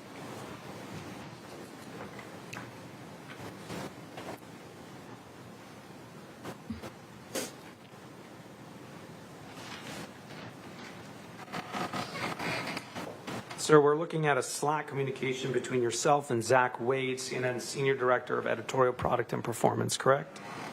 Yeah, but I don't think that was his title at the time. But okay. Yeah. What was his title at the time? I don't know, but I think he was. That's like early in the morning on the Friday, right? So that I believe he was basically what we call programming the CNN homepage. So he was basically deciding where different stories go on the CNN homepage. I think I don't know what his title was then, but I don't think it's the same title as now. Was it a promotion or a demotion that he received? I think he probably got a promotion, but I don't know what his title was at the time, but I know what he was doing then. He was deciding to put the stories on the CNN homepage. Okay, so since the story you received a promotion, yes? Is that a fair characterization? I don't know. I can't. I don't want to speak to CNN personnel. That's not personal decisions that aren't my concern. I just know he has a different title now. And sir, in these, Your Honor, plaintiffs offer Exhibit 195 in evidence. No objection. All right, plaintiffs 195 is admitted. Can we publish, Your Honor? You may. Mr. Hagan, please. Thank you. Sir, you seem to be trying to stop this mess of a digital piece from getting published, don't you? I think precisely. Well, sorry. I'm actually commending the television piece to him, and then I'm saying the digital right I might work it because I haven't finished working on it. This is 7:42. I think we finished working on the digital right at the end of that day. So I'm not trying to stop it. I'm not trying to stop anything. I'm telling him we've got a TV package ready, and sure I have issues with the other one. But I'm actually commending the television piece that went on the Jake Tapper show. Where? Just flagging, this is a TV package from Alex Marquardt. I'm sending it to him. So by saying just flagging this TV package, you are commending it? I'm saying it's there. I don't send him things just randomly. Well, I don't think you did, sir, because you go on to talk about the related digital right that you have big issues with. I don't think you're commending it. I think you're flagging it. Which one are you doing, sir? I'm saying the digital right. Are you commending it or flagging it? I'm answering the question. No, I'm doing two things. I'm flagging the video, and then I'm saying there's a digital right, and I have big issues, and I think it might work better as a video. At that time, it was a work in progress, but I'm saying it works as a video, 100%. 100%. I'm saying I'm 100% comfortable with that video going on our website, as I believe it did. Even though you had fundamental questions with it? Yeah, because I had questions about the storytelling. I did not have issues with the fairness and accuracy of the story. Even though you're surprised Triad approved it? I mean, sure, I said that, but... It wasn't true when you said it? No, obviously I said that, but it was... then the next day took the story through Triad, and you changed the video? No, the digital right. The digital right. So the video that was published and republished, you never changed that, right? Oh, no, that's not my... Fundamental questions remain, right? My questions about the storytelling, sure. I had my questions. You write here to Mr. Wade, you say, there's a digital right in the works, but I have big issues with it, and I think it might just work better as a video, right? That's what I said. And then down below at 1244 UTC, you tell him there's a bit of a digital news gathering disagreement. Might get mentioned on 9 a.m. and here it is. Do you see that? I see that. That's because digital, that's you, didn't want it to move forward, and news gathering wanted it to move forward. No, it's not. That's not the case. It had been paused. It wasn't finished. All right, we can take that down. Corey, can I get a limited publication of PX 200?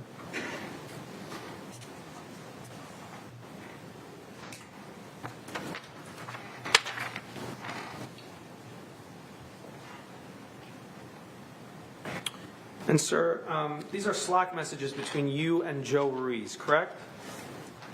Yep, I see them. And you are, again, talking about the piece at issue in this case, correct? Yep, Alex Marquardt, Afghanistan story, it says there, yep. Your Honor, plaintiffs offer Exhibit 200 into evidence. No objection. Plaintiff's 200 submitted. Your Honor, may we publish? May. Thank you, Mr. Hagan. So Joe Ruiz was the Digital Weekend editor, correct? That is correct. And he pings you at 10:23 a.m. on November 12th, right? That's the conversion to UTC? Yes. He says, morning, Tom. Anything to note for the weekend, right? I see it, yep. You waste no time telling him what's on your mind, do you? Sure. You say, I may have an Alex Marquardt Afghanistan story. There was a whole saga yesterday with a shitty urgent off a TV package. Do you see that? I do. I'm working out if we can recast the reporting into something sensible for the weekend. Do you see that? Yeah. You say, but need to negotiate with Alex. Do you see that? Yeah, we were discussing the story. That's because it wasn't yet sensible, correct? I mean, those are the words I used. You were trying to negotiate with Alex Marquardt to make it sensible, correct? We were, yeah, I don't think it was really a process of making sense, but we were working on the story, sure. Thanks, Corey. Can you take that down? Can I get another limited publication of 196, please?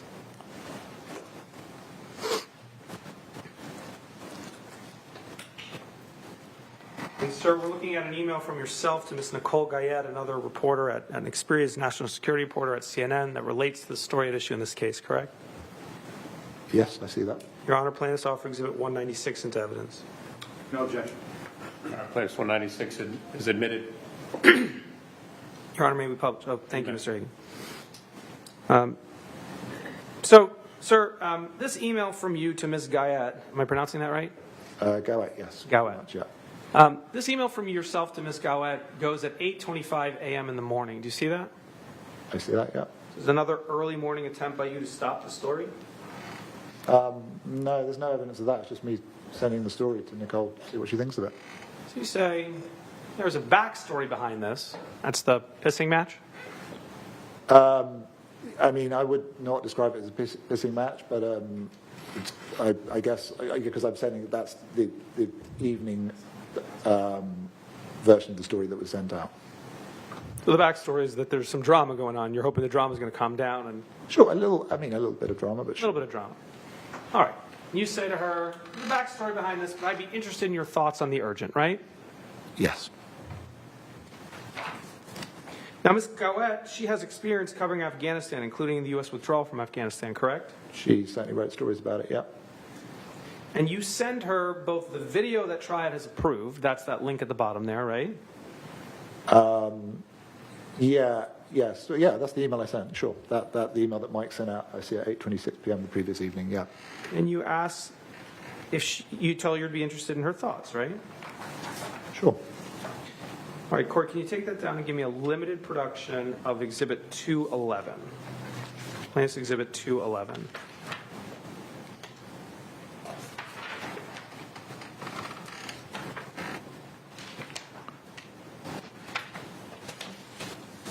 This is Ms. Gawat's response to you, sir, correct? Yeah, I see it. And it relates to the story at issue in the case? Yes, it seems to, yes. Your Honor, plaintiff's offer, plaintiff's Exhibit 211 into evidence. Objection, Your Honor. It's irrelevant based on your order, your pretrial order. I'm looking at the paragraph at the bottom. All right, hang on. where the sentence starts with so.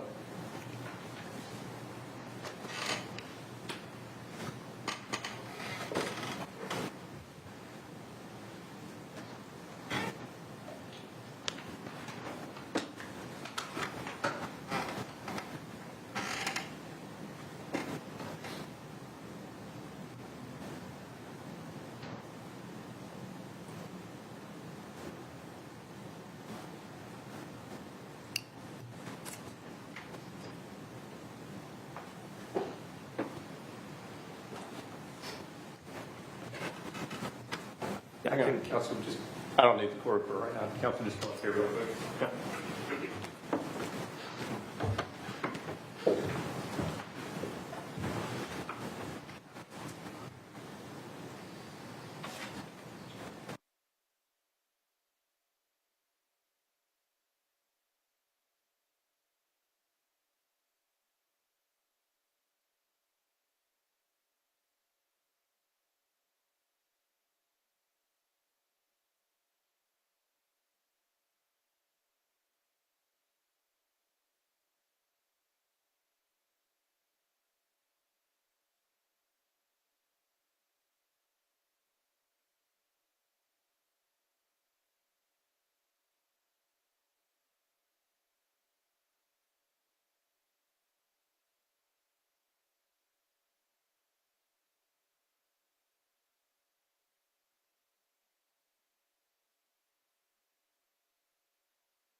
All right, ladies and gentlemen of the jury, it's a little after 12 and the lunch got here, and I need to address this issue with the attorneys outside your presence, so I think this is probably a good time to take a break for lunch. So we'll go ahead and do that. Just take your notepads, put them in the folders, you'll leave them on your chairs when you leave. We're going to take our lunch recess. Remember, all the rules I've given you apply even when we're outside the courtroom, or when you're outside the courtroom, such as at recess. Remember the basic rule: do not talk to anyone, including your fellow jurors, friends, family, or coworkers, about anything having to do with this trial, except to speak to court staff. This means no emailing, text messaging, tweeting, blogging, or other form of communication. You cannot do any research about the case or look up any information about the case. Remember to observe during our recess the other rules I gave you. If you become aware of any violation of any of these rules at all, notify court personnel of the violation. And if during lunch you do use your phones or electronic devices, just make sure they're turned off before we come back in the courtroom. What I'm going to ask you to do is, eat lunch, do whatever you need to do, but just be back in the jury lounge at 12:45. All right, so a little more than a half hour. All right. Anything else planned for defense before we break? No, Your Honor. Just to make sure the jury has drinks today. Yeah, if there's not drinks back there in the juror lounge, just let the bailiff know and we'll get that squared away. All right? All right, we'll see you back in a little while.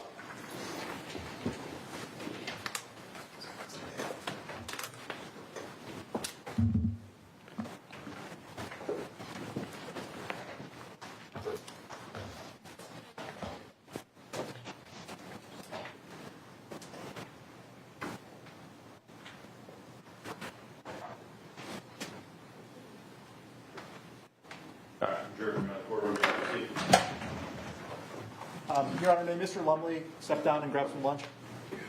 Yeah, that'd be good. Thank you. Yeah, just be back here at 12:45.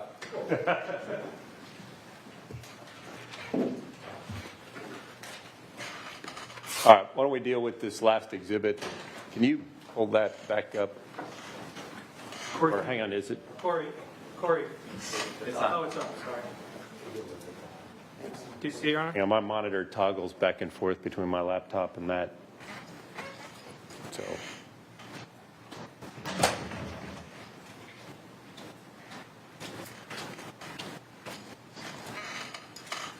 All right, I got it. All right, so Mr. Axelrod, your objection on exhibit, what was the number? It is 211. 211? Plaintiff's 211. It is based on? It is based on your pretrial order and what you instructed the jury that the article, that neither of the publications imply a scam, because that's not in the story. But if you look at Ms. Guyette's email, and I'm looking at the "so" sentence, so the inference running through Alex's story that these people are just bilking desperate Afghans for their money might not be fair at all. So this was something that plaintiffs used, that they were going to use to pursue the scam aspect of the story, which you said was not part of this case in your order, hence my objection. And of course, you've already instructed the jury in the preliminary instruction that the scam aspect is out of the story. So this would be irrelevant, given your order, and it would also be unduly prejudicial, given that it's not part of this case. All right. Response?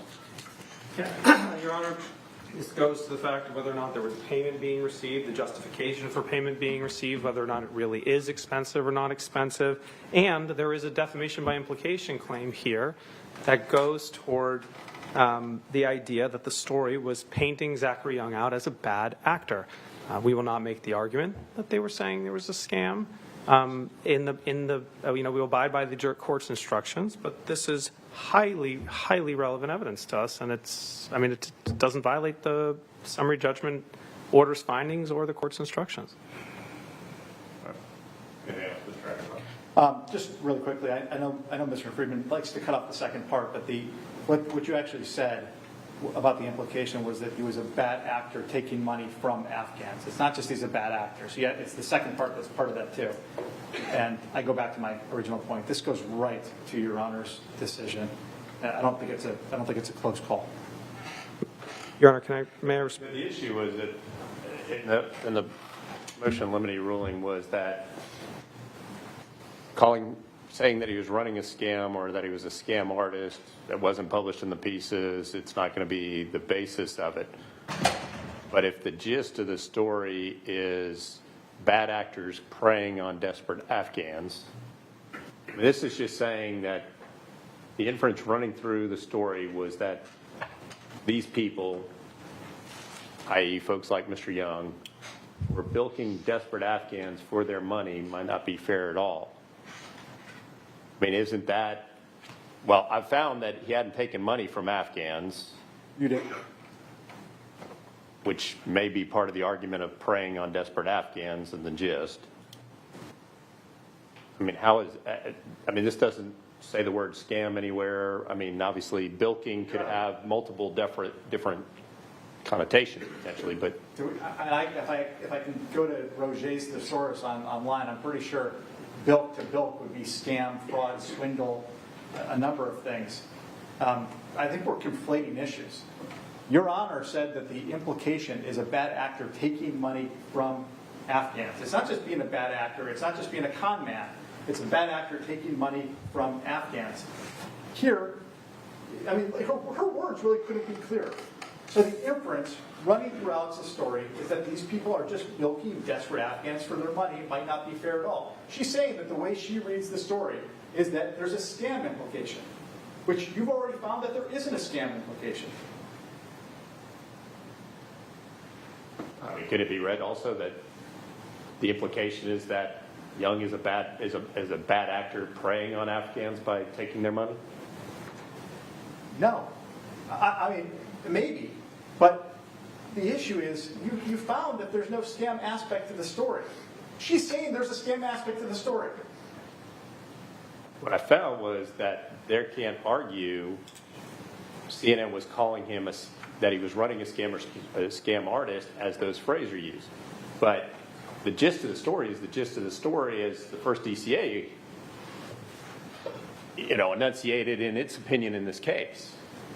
That gist, bad actors praying, whether that's because they're praying because it's a scam, or they're praying because they're bilking, or they're praying because they're taking money.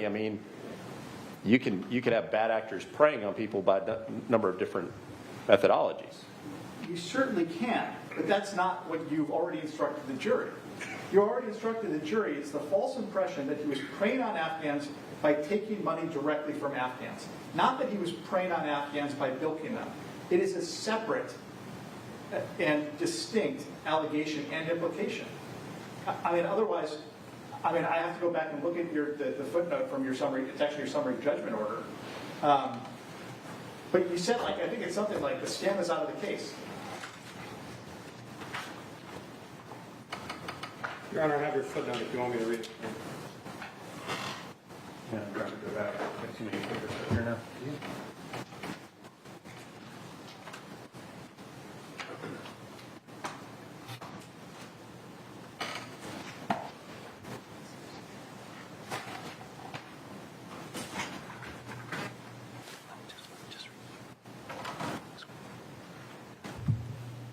My instruction was, defendant did not publish any statement that called plaintiff a scam artist or state that plaintiff was operating a scam. That's pretty concise. Publishing a statement that called him a scam artist, there's no statement in either the TV pieces or the teasers or any of that kind of stuff, or the published online digital article that has the word scam artist in it. And there's nothing in any of those things that stated he was operating a scam. That's the objection. I'm overruling the objection on what is it, 211? 211, Your Honor. Okay. Can we have it admitted into evidence because he authenticated it, Your Honor? Well, let's come back and we'll do it in their presence. Okay. All right. On your motions to compel. My part of it, And I know there was, just for the record, on the motions to compel the production of documents that went to Monica Jordan, Shulman Fugate, and is there another one? Oh, Baron Redding. And Ballard Spar, Your Honor. And Ballard Spar, too. But I think Ballard Spar is different because we were served in New York, and I think we objected in New York. I don't think that was ever handled in a New York court, which I think would have had been done. All right. Well, there was objections that were filed and motions to quash on behalf of Ms. Jordan, Shulman Fugate, and Baron and Redding. And that's what your motion to compel goes to. That's correct, Your Honor. All right. Your Honor, as set forth in that motion, between December 16th and December 23rd, 2024, after the court had ruled that plaintiff could not reopen fact discovery with respect to Ralph Otto and was not able to take his deposition. So you all decided to reopen discovery by sending subpoenas without doing a notice of production to the other side, saying you were going to get these things, and tried to couch in the context of being a subpoena for trial for individuals from Baron Redding, from Shulman Fugate, and for Ms. Jordan to show up at trial to produce these documents, or they could avoid having to come if they just sent you the documents. Is that pretty fair that you wanted to do that discovery after the discovery cut off and just couched it in the terms of a subpoena for trial? I think that is fair. All right. Your motion to compel is denied. The motion to quash is granted. All right. Is there anything else you want to put on the record? Just you make your record. Your Honor, we do believe that these were proper trial subpoenas. We were certainly not attempting to issue any subpoenas in contravention of your order, which did go to our ability to depose Mr. Otto or to reopen fact discovery in general. Trial subpoenas, as I'm sure this court can appreciate, are standard, and the rules that govern trial subpoenas do not require the same notice period as Rule 1.351. Because of that, we, would ask that the courts allow us to obtain the discovery with respect to the non-privileged communications between CNN's firms and Mr. Otto. All right. And just for the record, Under Rule 1.351A, there's the provision at the last sentence that says this rule provides the exclusive procedure for obtaining documents or things by subpoena from non-parties without deposing the custodian or other person in possession of the documents or things pursuant to Rule 1.310, and that 1.351 requires the notice of production to the other side, the 10 or 15 days for them to object to the notice of production prior to the subpoena being issued. Obviously, that procedure wasn't followed in this case. Ms. Jordan, Shulman Fugate, Baron Redding were not named as witnesses in this case, so they couldn't be called to come testify at trial in this case.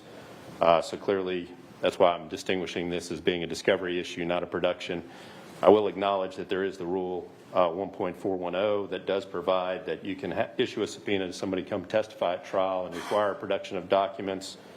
What's interesting, though, is to the extent that you're trying to get things from an adverse party or adverse party's counsel in this case, which would be Baron Redding and Shulman Fugate, and then also Ms. Jordan is a consultant that was serving on behalf and assisting the defense in preparation of the case. Under 1.410C, the last sentence on that talks about production of evidence at trial can be by subpoena or serving a notice to produce, which is you normally would serve the notice on the other side requesting that they produce those things. So I think that this doesn't fall under the normal procedure of production, requiring a witness to produce documents at a trial. And as I indicated, those three individuals were not listed as witnesses in the case, so they wouldn't be appearing on that. So you need to fall back under 1.351. So that's why I'm denying your request to compel. All right. Your Honor, the only other thing is Mr. Otto is not going to be appearing today. I'll let you know if there's an update on that. And just for the record, to clear up the last piece of the argument, we served notice of our motion to conceal Mr. Otto's face on the media that had cameras here. We did not serve notice on the media that was only doing print operations. And that's the distinction between the two people we served notice on at the same time we filed the motion and the people that we did not serve notice on. All right, and I don't know if the court reporter picked it up when we were addressing that before we started with the witnesses and got the jury in this morning, but there was objections raised by the print media that are here and have been here since last week, and I know that they are pooling images, whether it's the video, streaming the video, or printing pictures from any still photographers. So there was no notice provided to them, and that the Palm Beach case that I cited earlier put as an initial point, there needs to be notice provided to the media that this request is out there. So from that standpoint, there was an objection raised, and we didn't go through that procedurally with giving proper notice to anybody who may use still or video images or stream on their platforms the video in the case. So just to be clear, that was part of my procedural ruling. The other part was the timing of it from my order for set and trial, and then substantively, I thought it fell within the fours of that Palm Beach case, that all we had was an unsworn, or a declaration to support some unsubstantiated, speculative potential harm that was being claimed. Your Honor, I just want to make sure the record is completely clear. I'm sure Mr. Oxford doesn't know this, but Nicholas Undercaro, the reporter from Newsbusters who objected to the request, has been live streaming the trial through X, and many of the proceedings. So again, I'm sure it wasn't purposeful, but he is actually broadcasting and using the live tool as you indicated. Yeah. So, and again, as I mentioned, they're using images or streaming through their platform. So without due notice to all the media that at least have been here, that's a procedural problem with that as the Palm Beach case identified. All right, anything else before y'all take off for 20 minutes? Not for plaintiff. I'll give you a few more minutes. I mean, if they're gathering back at 12:45, we can be back in here and say about a half hour at 12:50. Okay. Thank you, Judge. All right, I'll see y'all in a few.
Yours back?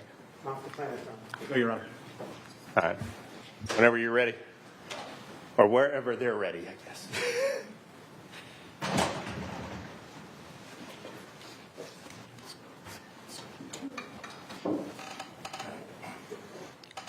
That was the last exhibit that we were talking about. Yeah.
Yeah. Y'all be seated when you get to your chairs. Hope everybody had a good lunch. Yes, good. Our compliments to whoever is selecting the restaurants this week. Good job. I've been putting that all together myself. You don't see it, but I hop in the back and sandwiches there. All right, you all ready to go? Yes, sir. All right, Mr. I remind you, you're still under oath from this morning. All right, Mr. Friedman, whenever you're ready. Welcome back, Mr. Lumley. Thanks. Sir, during the lunch break, did you speak with CNN's lawyers? I mean, not substantively. I'm sorry? I mean, no, we just had lunch. You just had lunch? Yeah. Did you talk with them about your testimony here today? No, I did not. Before the break, we were looking at an email that you had sent to Ms. Gowett. Sure. And you had asked her for her feedback on the urgent, right? Yeah. Corey, can we queue up for limited production PX 211? This was the document we were about to look at before the break, Mr. Lumley. And this is Ms. Gowett's response to you, correct? Yep. Your Honor, plaintiffs offer Exhibit 211 into evidence. And subject to your objection, I'll overrule the objection. I'll admit plaintiff's 211. Mr. Hagan, with the court's permission, can we publish? You may. So Ms. Gowett responds a few hours later, right? I see it, yes. November 12th, correct? Yep. And she starts off with a LinkedIn link that says, looks like it's Zachary Young, a link to Zachary Young's LinkedIn profile, correct? I see that, yes. Cites a news article. She says, puts him in Afghanistan in 2013. Yeah, and to be precise, that looks divot to that. I think that's a image. Okay, an image. On a government sort of DoD website. And then she says, here's one thought. It is probably seriously expensive to arrange and pay for the informers, fixers, security people, drivers, plane tickets, etc., that it would take to get people out of Afghanistan right now. Correct? I see that, yes. And sir, that does not seem to be a controversial statement, that it would be seriously expensive to evacuate from Afghanistan, correct? Sure. Correct, right? That's correct? Yeah, I mean, sure. And then she says, so the inference, excuse me. So she says the inference running through Alex's story, that these people are just bilking desperate Afghans for their money, might not be fair at all. Do you see that? I do see that. And she says, in the story, Zachary Young comes across as being a bit, I think she means bit, but she says but, right? In the story, Zachary Young comes across as being a bit brutal, but he could just be stating facts. This is what it costs. It would be great to talk to well-known groups and ask them what it costs them to get someone out of Afghanistan right now, correct? Yes.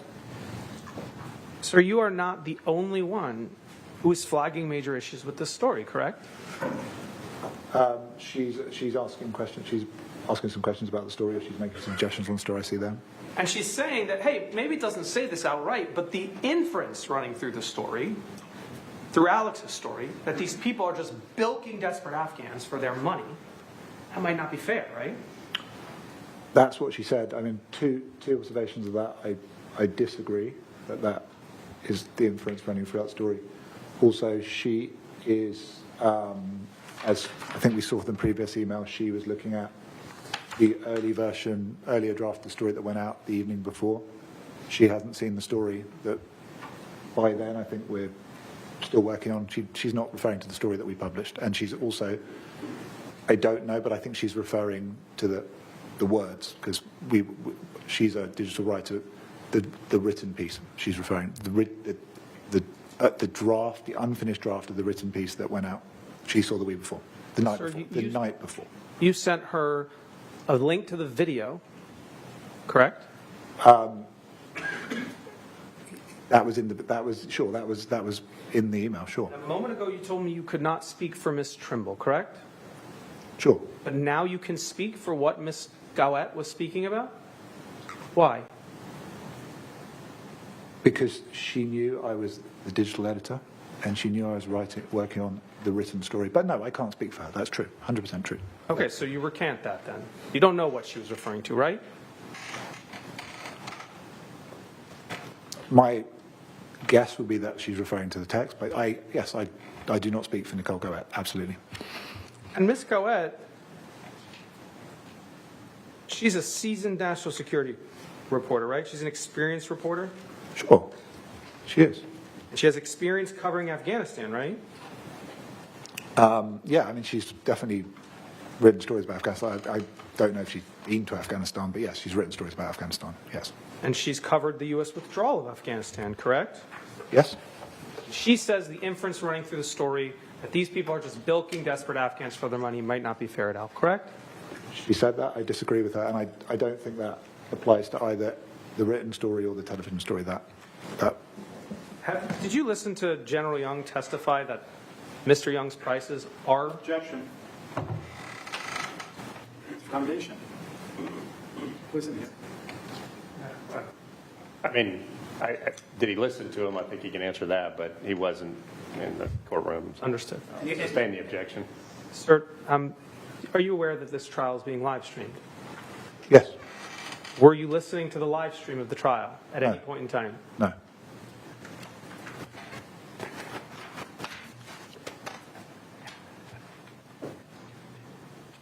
Okay, so Ms. Gallett's email is at 4:21 p.m., right? I see that, yes. Corey, can we put up PX 215? It's in evidence. And let's go to the email from 5:57 p.m., which is an hour and a half after you received Ms. Gowett's email that the inference may not be fair, right? Yeah, I see the timing. And here, you are submitting the proposed final draft of the digital article to Triad, correct? I see that. And you say, for Triad, you put the name, some Afghans trying to flee the country face exorbitant costs as Blinken touts success of efforts to help Americans, right? Yes. And then you say that the article that you're submitting is a slight recast for digital of the approved reporting from Alex last night, correct? Yes, indeed. So the approved reporting was the video that aired yesterday, this is November 12th, at nearly 24 hours ago, right? Yeah, that seems right, yes. And you're describing the article as a slight recast, correct? Yeah, those are the words. And you say it does not include new reporting, right? Yeah, I don't think it did include new reporting. You say it's reframed, right? Yeah. And includes Blinken from today, and you're speaking about Secretary Blinken, right? Secretary of State. He made a statement about Afghanistan that day, right? Yeah, he said, I forget, he said, they will get all Americans out of the country, yes. And then you added his comments into the digital article, right? We included in the story, yes. And you did a slight reframing, right? Well, we did a full edit of the story. It's a slight recast. It's reframed, right?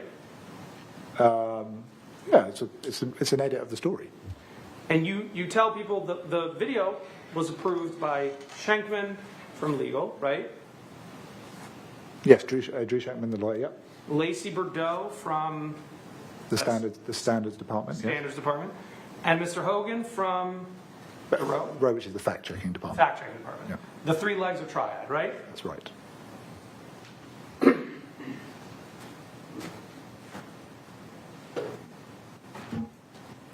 So let me see if I got this straight.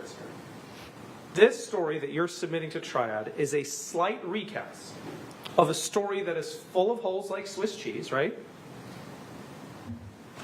Well, I mean, I think that's just basically signaling for them they're familiar with the reporting. I mean, actually, it's reframed, it's edited. The text, it's a different story. It's the same basic reporting that they have seen and they are familiar with. It's a new edit of the story, and they are reviewing it. So it's a slight recast of a story that was full of holes like Swiss cheese, right? It's a version of the story that I was happy for them to review because it was accurate, it was fair. There was a question that I was interested in answering. We said did Afghans pay? If they paid, would they leave the country? Would they not? And we didn't answer that question, and we said that in the story. It's a slight recast of an infernal story, right? I'm sure I use those words, but it's a story that met my high standards for CNN of accuracy and fairness. It's a slight recast of a story that was a mess, right? I mean, I think actually, sure, I mean, I said slight recast. It's an edit of a story that we worked on for most of that day, of a story that we stand by. I stand by, and my colleagues stand by. Slight recast of an incomplete half story, right? I mean, you can quote those. I use those words. I'm not. It's a story that had an unfair inference running through it that may not be true at all, right? No, it's absolutely, that is not the case. And this is the story that we spent a day working on, and it meets all CNN standards, and we stand by it. I stand behind it. It's a slight recast of a story that was not ready for prime time, right? Well, it wasn't ready for prime time how many hours before? Like, I don't know, my math is bad, like 21 hours before. It's ready to go at 5:57. Slight recast of a story that was 80% emotion and 20% obscured fact? I didn't use those words. Is a slight recast of a story that didn't answer a fundamental question? There was a question I still wanted to answer, sure. Still hadn't answered it, I was right? interested in answering, sure. Okay. Isn't it true that the story, this story, that you sent to Triad still had all these problems? No. I mean, from a storytelling perspective, I would have liked to have got an answer to that question. We couldn't answer the question at that time. When we do stories, we can't always answer every question that we'd like to. But the key point about this story is that I believed, and my colleagues, the Triad, which I don't know if we've discussed how the Triad works in this courtroom, is a rigorous process.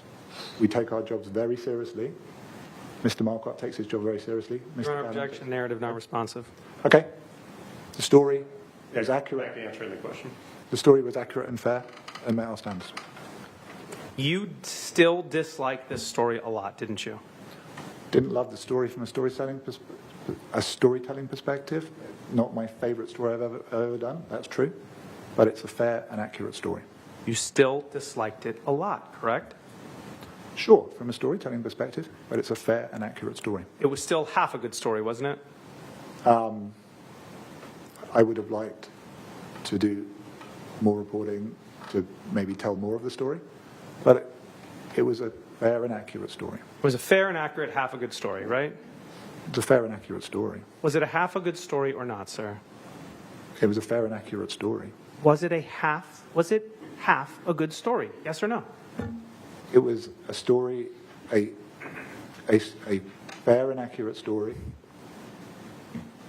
In an ideal world, we'd have done more reporting to tell more of the story, but it's a fair and accurate story that CNN, and I'm happy to edit. I've been an editor, well, I've been a journalist for 20 years. Objection, Your Honor. Non-responsive narrative response. Yes, question. Sir, was it half a good story? Yes or no? It was a story I would have liked to have done. There's more story that I would have liked to tell, but it was a good story in that sense. You can't say it today.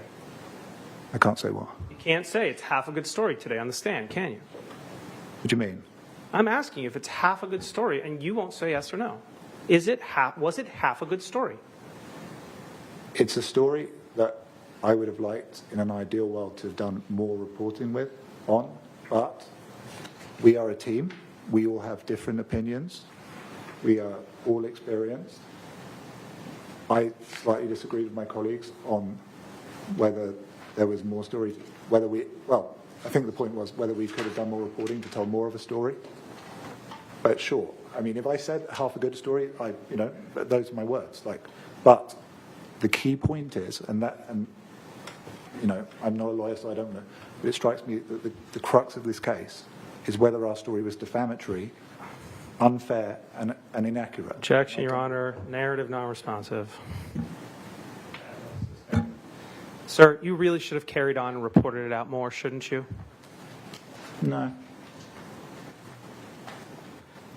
You still had too many outstanding questions, didn't you? If I use those words, I had questions, but sure.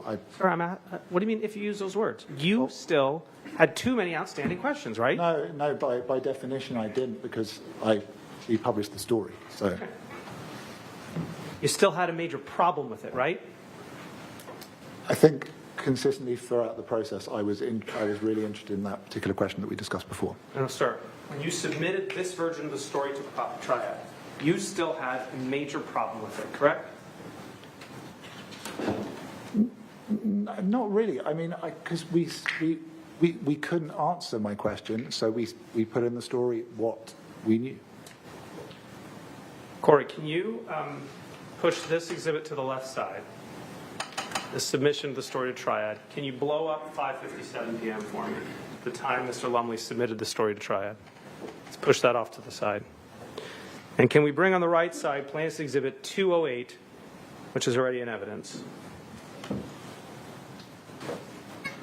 Mr. Lumley, these are your text messages with Fuzz Hogan, one of the members of Triad that you submitted the story to for approval, correct?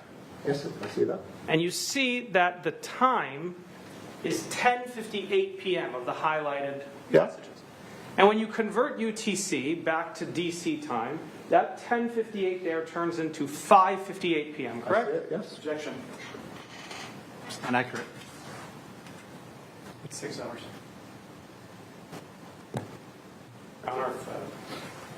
He's leading the witness. Why don't you ask Mr. Lumley, he may be most knowledgeable about what the UTC time would be, and he's raised. Oh, you know what? I think he's right, because I think the clocks have changed. Well, I mean, I don't know. When did daylight saving time come in? November 7th, 2021.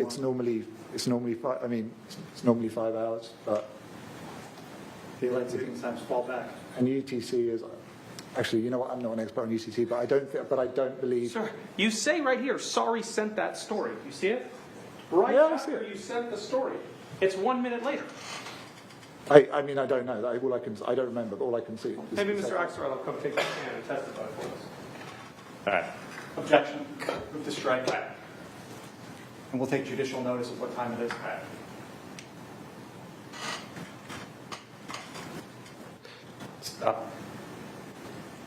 Either one of y'all testify. If there's an issue we got to resolve on UTC, either resolve it through a witness who's knowledgeable about it, or we'll resolve it some other way. Sir? Ask a question now, Mr. Freeman. So you're knowledgeable in UTC. You're from London, right? London is on GMT. I can't be. UTC, I think, I believe, is what UTC is. Then the clocks change in the UK. The clocks like UTC is not the UK. UTC is like universal time. I know. I really don't want to resolve a dispute about the time. I'm an editor at CNN. That's not my area of expertise. But I know the time difference between London and the US is 5 hours for most of the year. There's a couple of weeks when it isn't, but.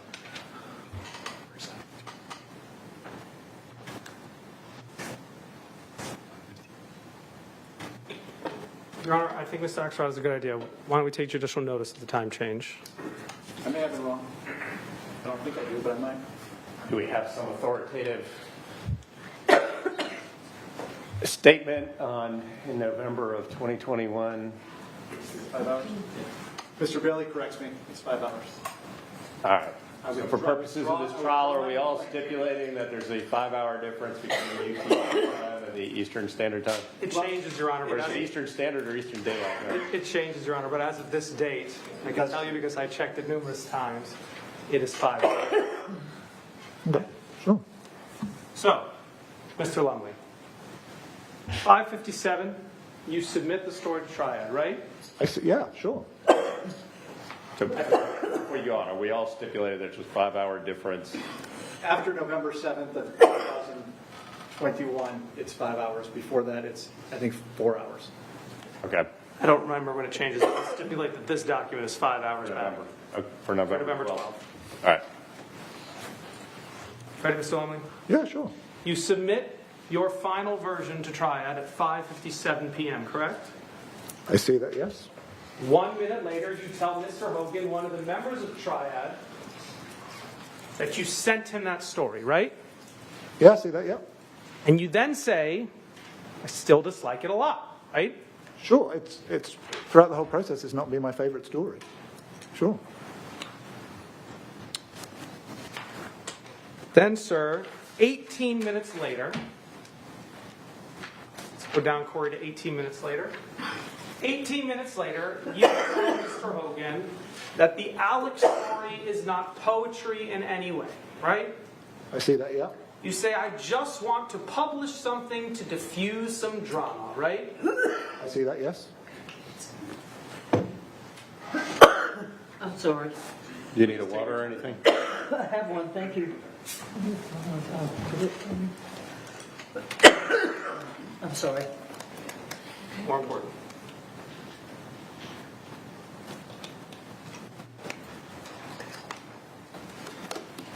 You say, I just want to publish something to diffuse some drama, right?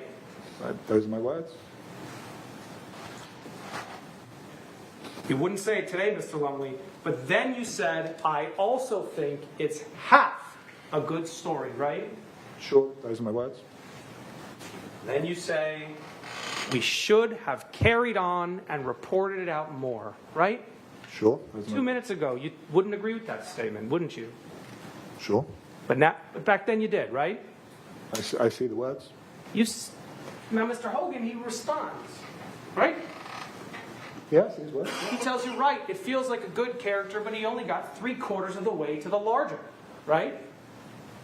That's what he said. TV Piece was a good watch, you say, but I have too many outstanding questions. You see that? I see that. 2 minutes ago, you wouldn't agree with me that you had too many outstanding questions, would you? I had questions from a storytelling perspective. I did not have I was absolutely fine publishing the story because it met our standards of fairness, of accuracy. I had questions about how we told us and what more we could find out. But it's, in my view, it's not a defamatory story. Mr. Hogan, one of the members of Triad that approved the digital video and eventually approved your piece, right? Writes back, right. He agrees that it has too many outstanding questions, doesn't he? He doesn't agree with that from the perspective of approving the story because he approved the story. But also I can't speak for Fuzz Hogan.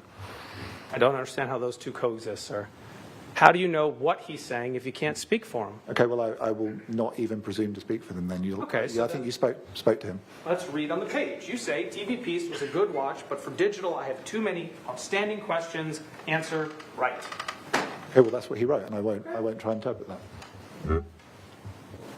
He approved it anyways, right? He did. He approved the story.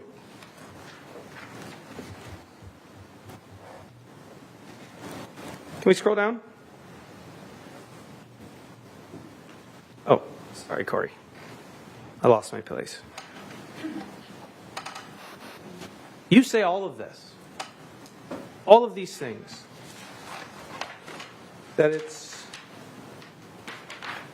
half good story, should have reported it, carried on reporting it out more, that you had too many outstanding questions, that you still had a major problem with it.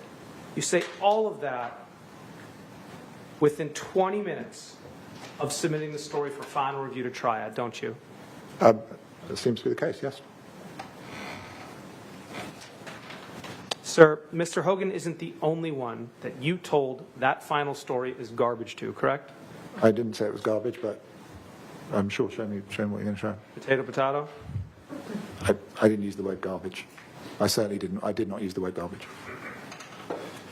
Sir, you tell Joe Ruiz the same thing, don't you? I don't remember, so you're going to have to show it to me. All right. Corey, can we put up PX 200?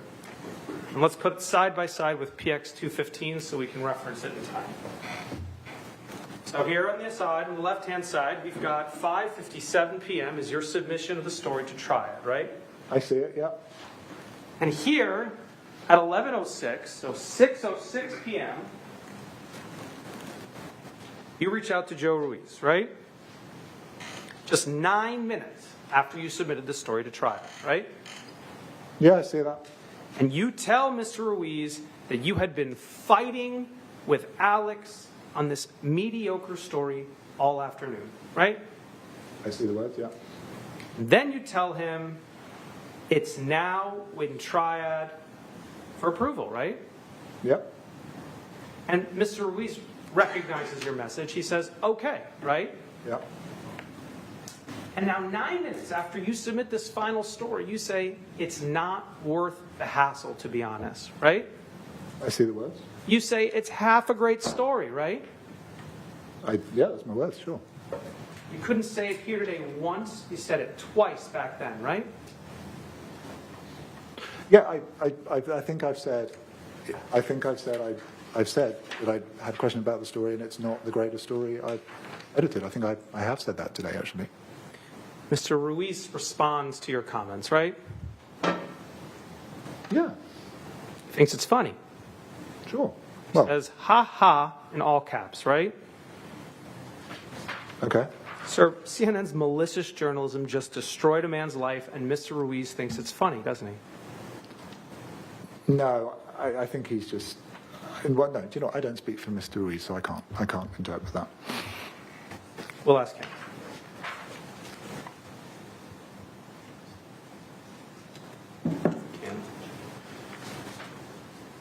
You go on to explain why the story you submitted to Triad for approval is problematic, don't you?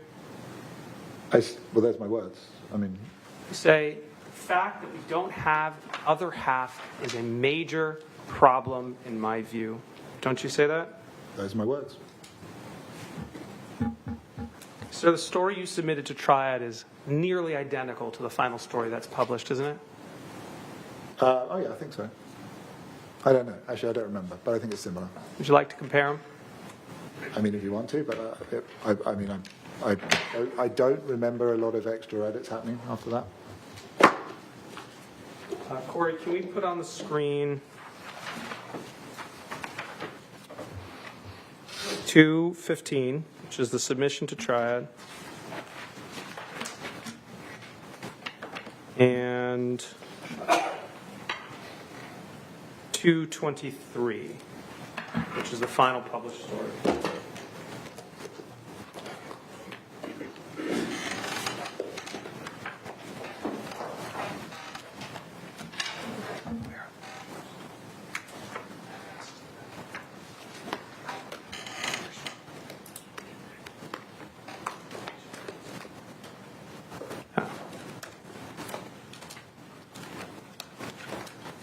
Okay. On the left side, can you scroll down to the story for me, Corey? Your Honor, to expedite our way through here, I have paper copies of 215 and 223. I have copies for you too. Oh, thanks.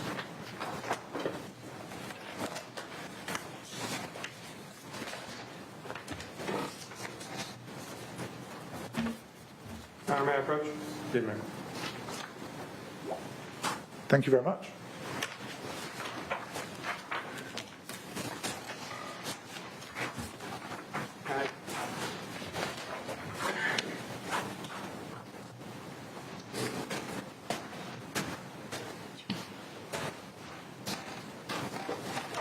Why don't you show me the differences, sir?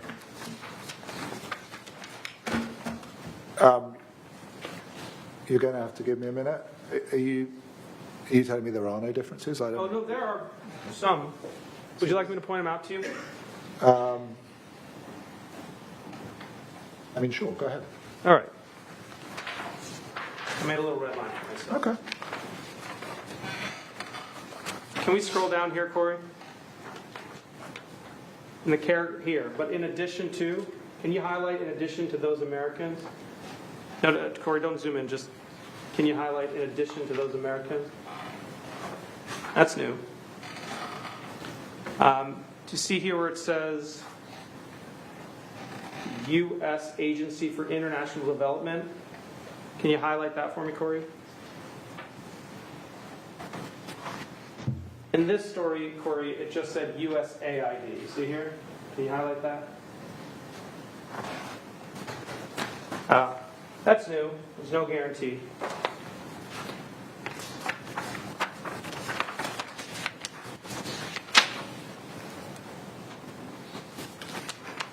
Can we go to the Barmada paragraph?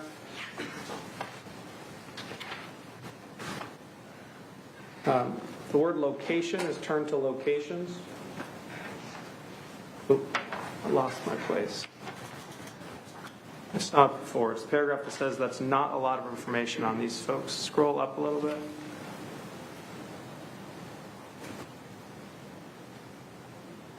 There we go. Here, this paragraph. The word location. Here. This became locations. Can you highlight over here, Corey, bottom paragraph? There it is. Then let's go to the drop off his son. Became, it was drop his sons off, it's now drop off his sons. Can we go to the next page? The words he says are new, Corey. There was a has here, but it was deleted, so why don't we make a little yellow mark over here after father. Instead of special immigrant interest visas, it became immigrant visas. Withdrawal, what used to be was, it's now is. Let's highlight is.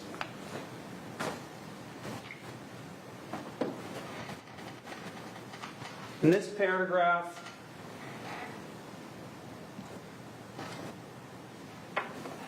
I think it's a typo in the word LinkedIn was fixed.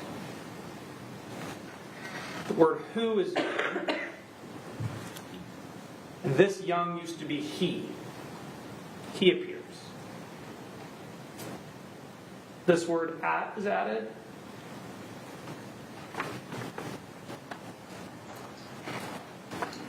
And Arab UAE got turned into United Arab Emirates. Let's go to the way end of the story.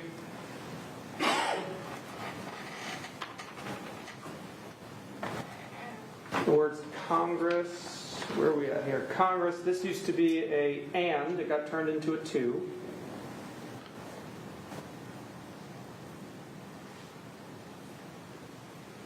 Says he is added. Instead of he has spent, it's he says he has spent. You get that right, Mr. Lumley? I wasn't following fast enough, but I don't I have no reason to believe that's not correct. It's the same story, sir, isn't it? Yeah. Mr. Lumley, from the second you saw this story, you knew it was fundamentally flawed, didn't you? No. You're the only one in CNN that had a conscience. Isn't that right? No, I think, sorry, I'm the only person in CNN who has a conscience. You wanted to do the right thing, didn't you? The whole of CNN who has a conscience? No, I'm not the only person in the... You tried to stop this story from being published, didn't you? I published the story. So you reached out to so many people, didn't you? I didn't try to stop the story being published. Reached out to Marquardt, Callahan, Trimble, Ruiz, Hogan, Hoffman, Gowett, right? Oh, sure, we see my communications with them. None of them listened to you, did they? No, because I edited a story and worked on a story with Alex Marquardt and my colleagues on the Triad and Mike Callahan and my executive editor Alison Hoffman. I discussed the story with her. We did the story. You fought to stop this story being published till Alex Marquardt got pissed off at you, and there was drama going on inside of CNN, right? No, because I wasn't trying to stop the story being published, and I published the story, and I worked with Alex on the story, and we published the story. It's here. Eventually, sir, you capitulated, didn't you?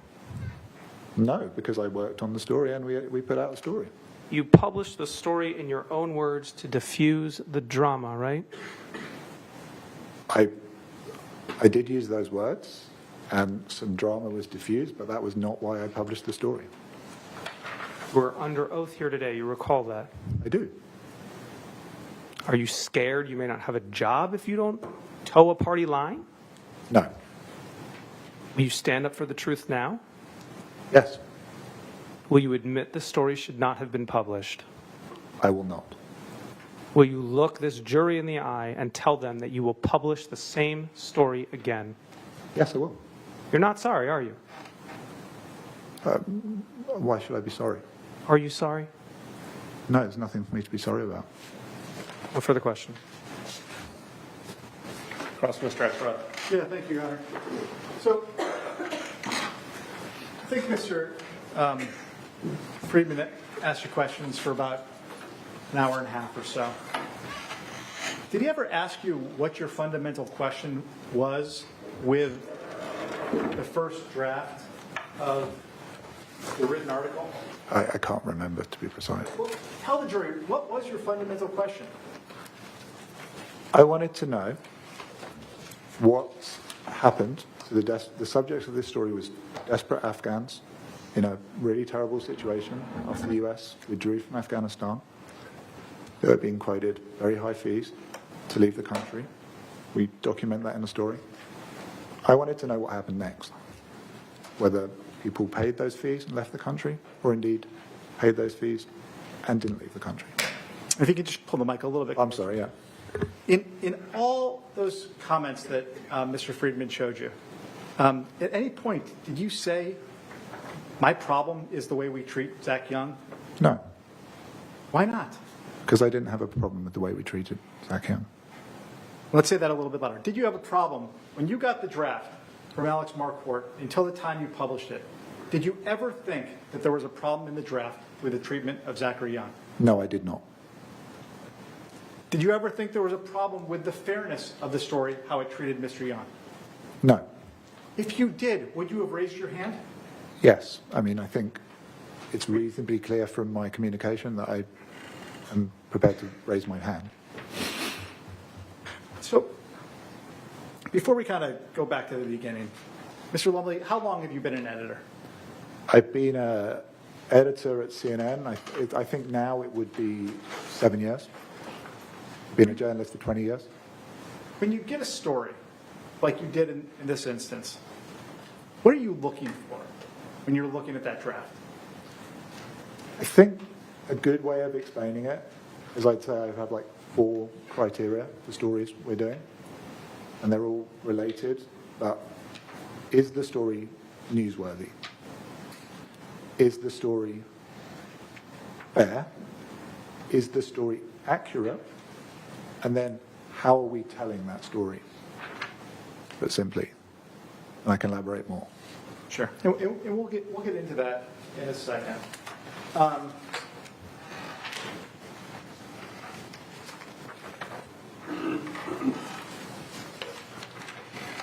So, Mr. Lumley, would you tell the jury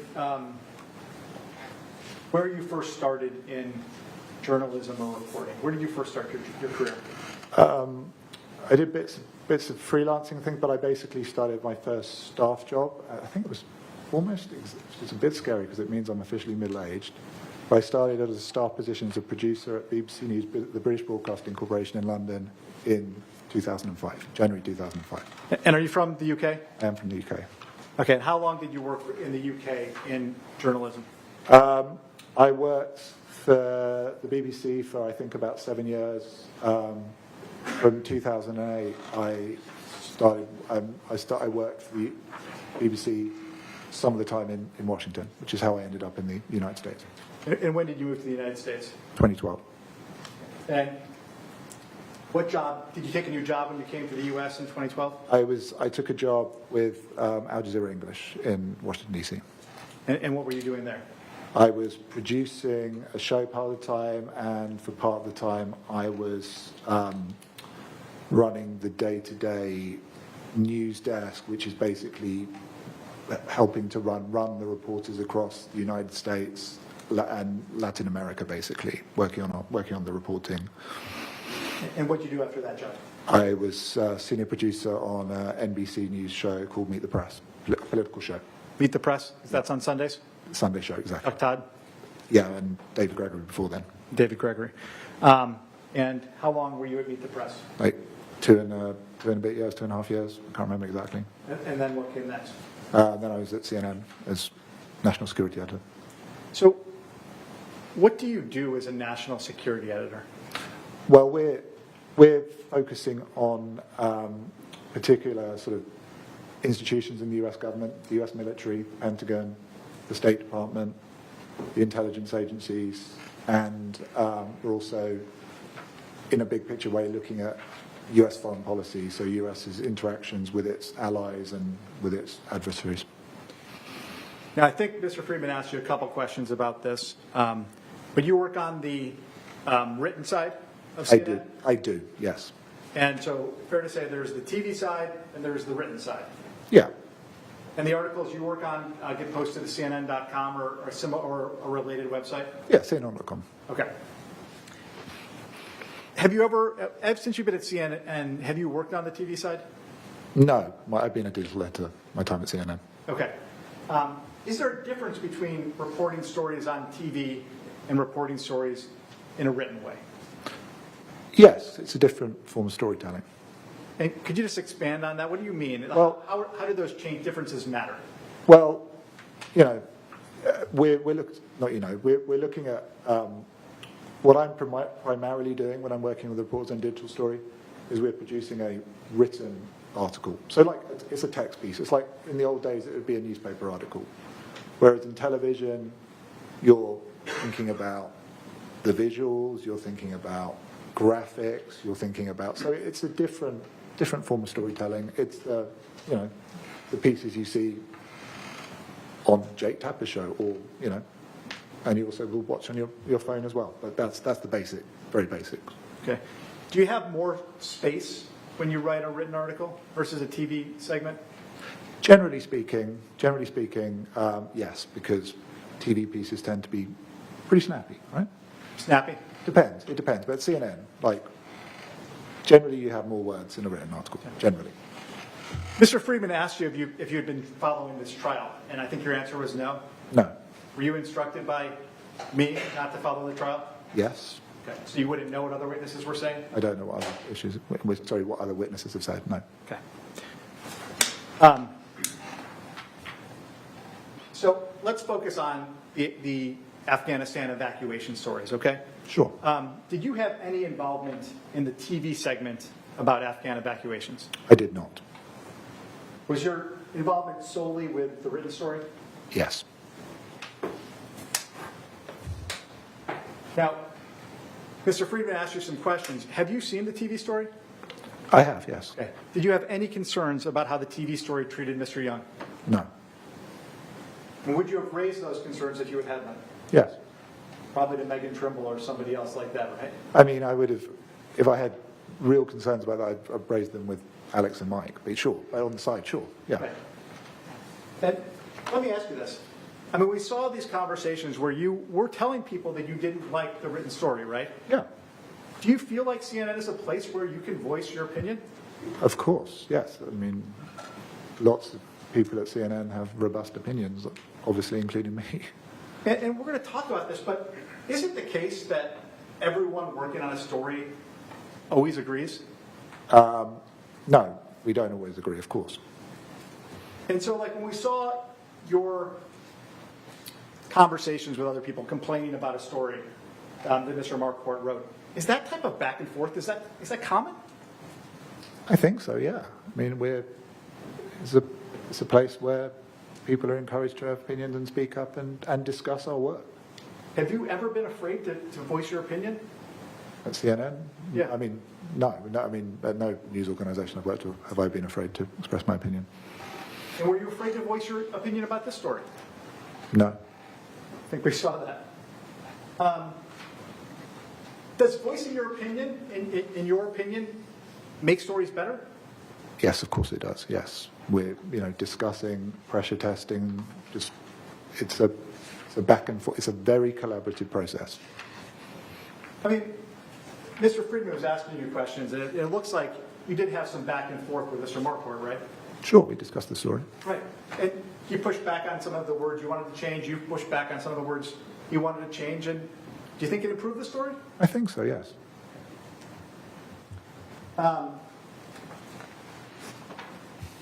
So how did you first become involved in the written story? The written story. I think I was sent it on the Thursday afternoon at some point. Okay, so let's look at PX 162, Mr. DeMeza. It's in evidence.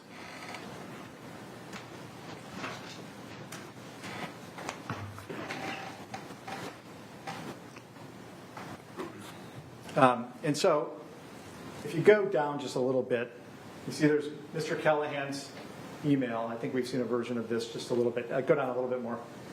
I'm sorry, Mr. Mezza, yeah. And Mr. Callahan emails some people from the lead show saying, please see another tweet for Triad. So now it's 2:51 on November 11th. Let's go up. And then he sends this to you. So don't go too far. 2:52. Mr. Callahan sends this to you, Mr. Lumley. He's you and Mr. Phillips. It says, FYI, he is writing digital still and trying to stay close to the script info. Yeah, I see that. Okay. And you immediately respond about 3 minutes later and say, Matthew, this is your project, right? Yes, I wrote that. Why did you say that? My colleague Matthew Phillips is another editor at CNN, and I thought that he was working on this story. Okay. Well, I don't think I knew for a fact, but that's why I'm asking. And then we go up, and Mr. Phillips says, guys, I do not have the bandwidth to handle this. If I'm going to come into it, I can't get looped in on an email like 2 hours before something is set to air on TV. This should have been synced earlier. If that is the bosses care about this for digital. Do you see that? I see that. Okay. So was the idea originally to publish a article at the same time that the TV segment got published? I don't know for a fact, but I think that was an aspiration. That was the aspiration? I think that was an aspiration, sure. Okay. So when you got these emails, was it your understanding that you were going to be the editor working on the digital story? When I first got it, I wasn't sure. That's why I was asking Matthew. Okay. So let's put up PX 161, which is what a Slack exchange Mr. Friedman showed you. Mm-hmm. Sorry. And if you can blow that up, Mr. DeMeza. And this is 11:11 UTC, which I now know is 5 hours ahead. So if you go all the way down to 9:45 p.m., which would be 4:45 p.m. Yeah. See, Mr. Lovely, you write, I have sent back edits and a fundamental question about the whole story I don't understand from Alex's right and the TV script. Yeah. What did you mean by that? Well, I've sent back some edits to the initial version of the story, but I'm referring to my question that we discussed earlier about whether Afghans paid operators, whoever they might be, and were evacuated from the country, or indeed weren't. Why did you want to know that?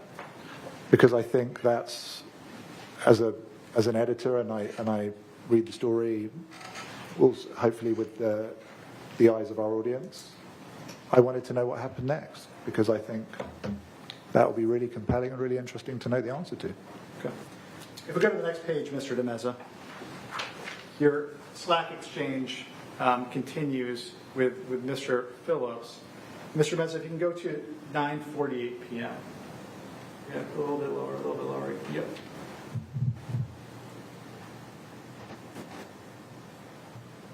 And so, Mr. Phillips says, actually, just leave it.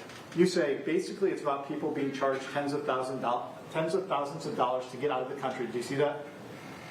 Yes. And did you think that's what the story was about? Yeah, I mean, it's about, I think it sticks very close to, I mean, because Mr. Friedman gave me the story. Some Afghans trying to flee the country face exorbitant costs to leave the country. That's what the story was about, absolutely. And Mr. Phillips responded to you, yeah, it's a good piece. Yeah. If we go to the next page,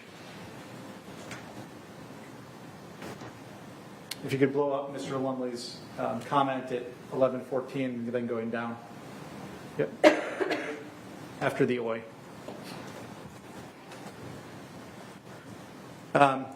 You say we are pausing it for digital.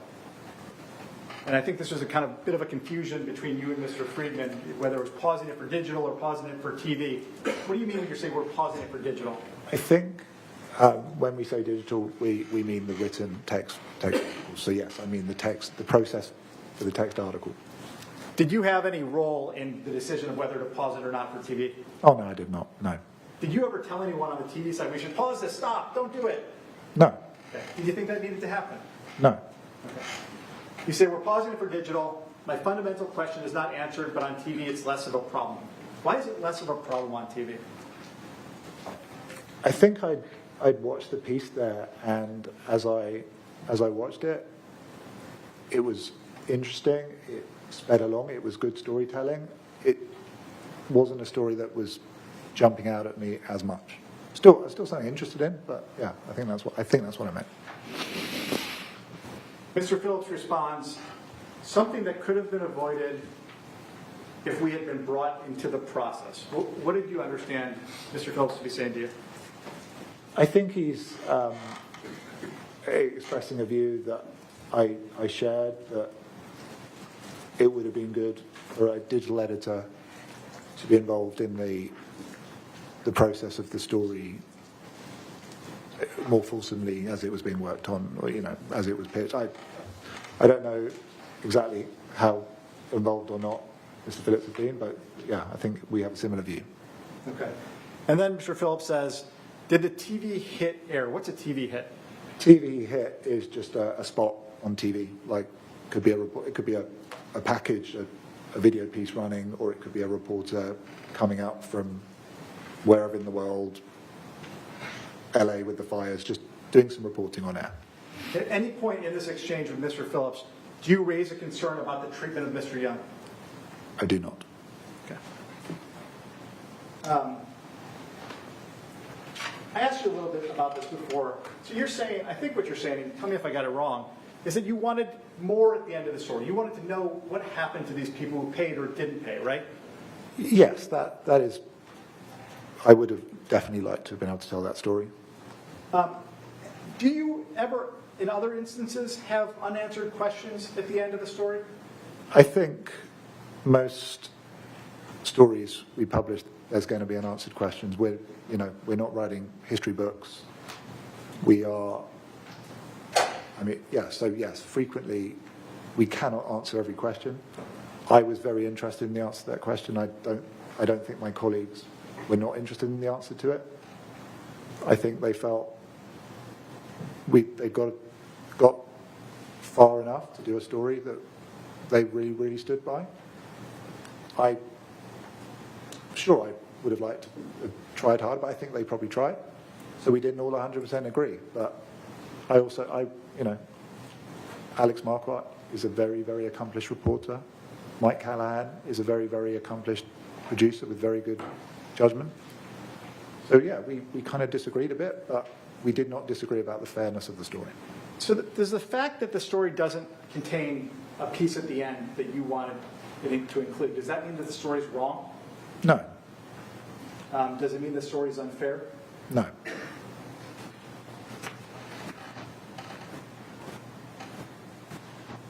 And again, up until this point on Thursday afternoon, you had no involvement with the story, correct? I had not been involved with the story.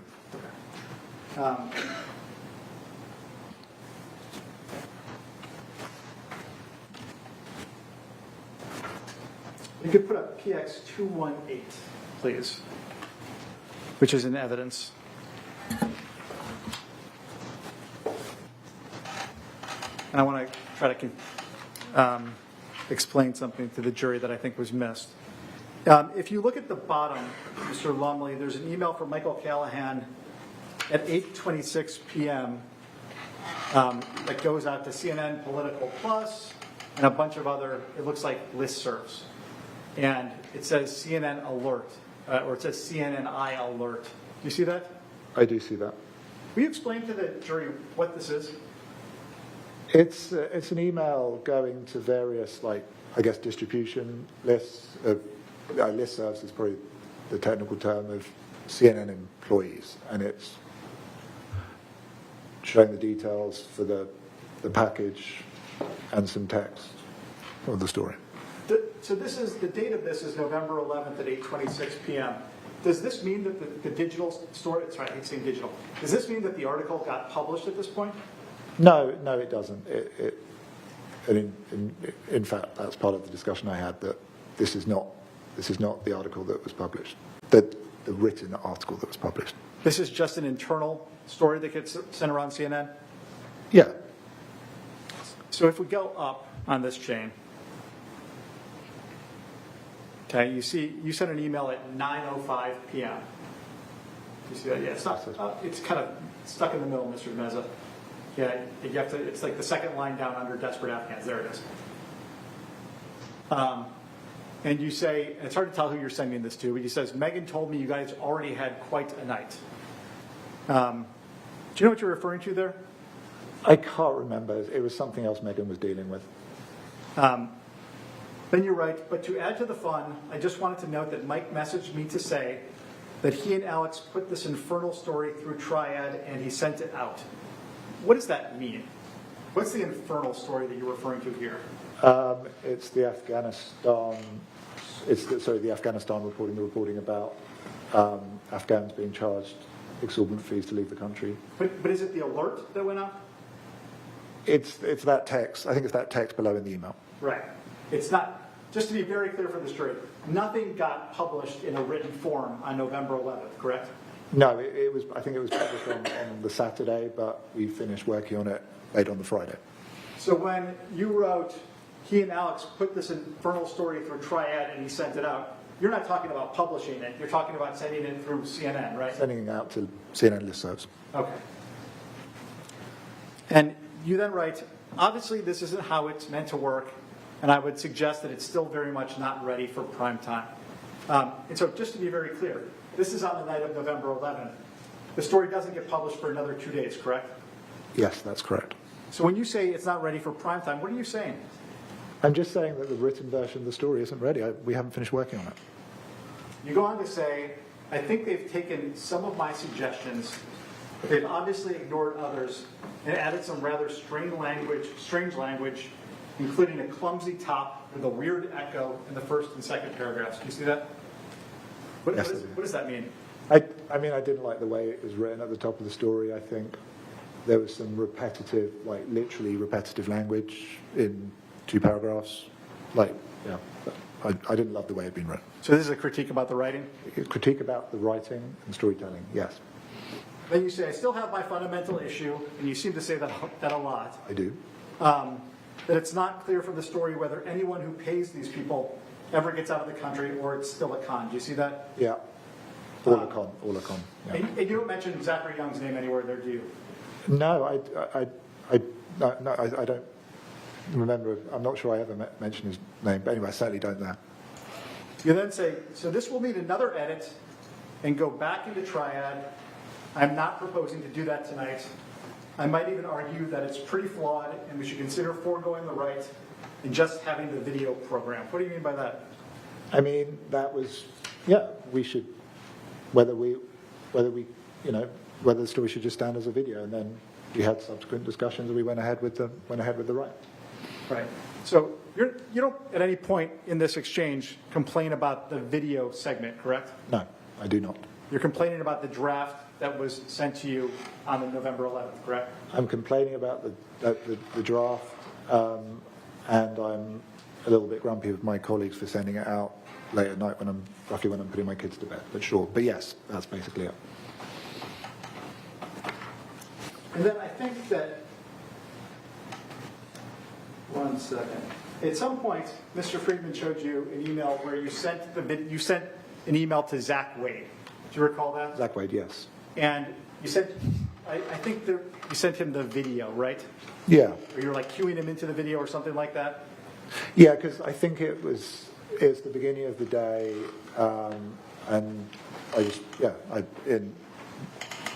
there's going to be meetings. It's inevitable meetings. The story might mention, so he knows where it is basically, and what the status of the digital story is. Why would you send that video to Zach Wade? Because he's the guy who's putting the stories on the website, so I want him to be aware that there's a video that he can program. When I say program, that just means, it's all this really tedious technical language I find tedious, but it's program means just put a story on the website so you can view it on CNN.com or the CNN app or on your phone. And you never said to him, don't publish this video, did you? No, I didn't. Okay.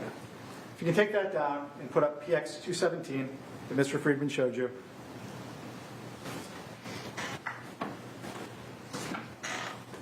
And this is your Slack communication with Megan Trimble. You recall this?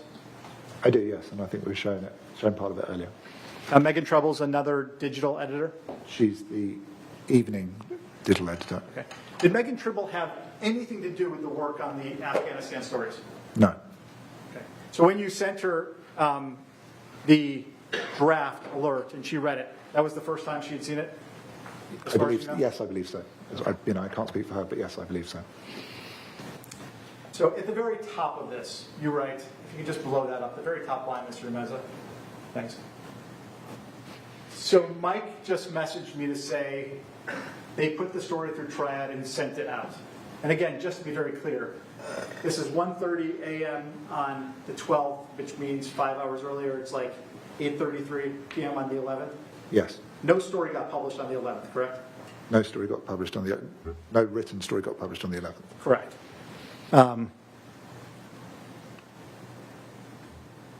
And if we go down, Mr. Lumley, I want to grab all those comments from Mr. Lumley right there. Thank you. You said, I'm looking at it now. They have included some strange language. The first and second graph echo in a weird way. I can see it includes some of what I did. I think we need Allison to take a view. It can't go exactly like that. And so what are you saying here? I'm saying to Megan, because she was on those listservs that from the email that we saw, which had, not long ago. I'm just saying, I don't want her to deal with it. I don't want her to worry about it. I'm dealing with it, and and we're not dealing with that tonight. And what was sent in terms of the text was not something I wanted to publish at that time. Okay. If we can go down, Mr. Demeza, to Mr. Lumley's comment at 152. Yeah, it's right above the black. Right, go down a little bit. Yep, right there. All right, and you say you are not dealing with this. I think you've had enough tonight from the sound of it. What do you mean by that? I can't remember, but Megan's a friend and a colleague, and I think she'd just been having a very busy evening, and this was this is my story. I'm dealing with it. Okay. And if we go down, Mr. Rose, if you can just kind of go slowly down, you see there's some black boxes covering up some other stuff. Do you know if this is related to something else? I believe it would be, yes. And we'll go to the third page, please. Just keep going, yeah, and grab Mr. Lumley's text. Yeah, right there. Thank you. And you tell Ms. Trimble, I know you're busy, but tell me if I'm wrong. I think the Alex's story is a mess. More of a mess than the edits I sent back. I just want it to live as a TV piece and they can program the video. And just what did you mean by that? I think I'm saying that I'm very grumpy, but I think I'm basically saying that at that stage, the good TV piece, they could put that on the website, and I'm not loving the digital right and the right. I mean, yeah, that's what I'm saying basically. Okay, let's go to page 4.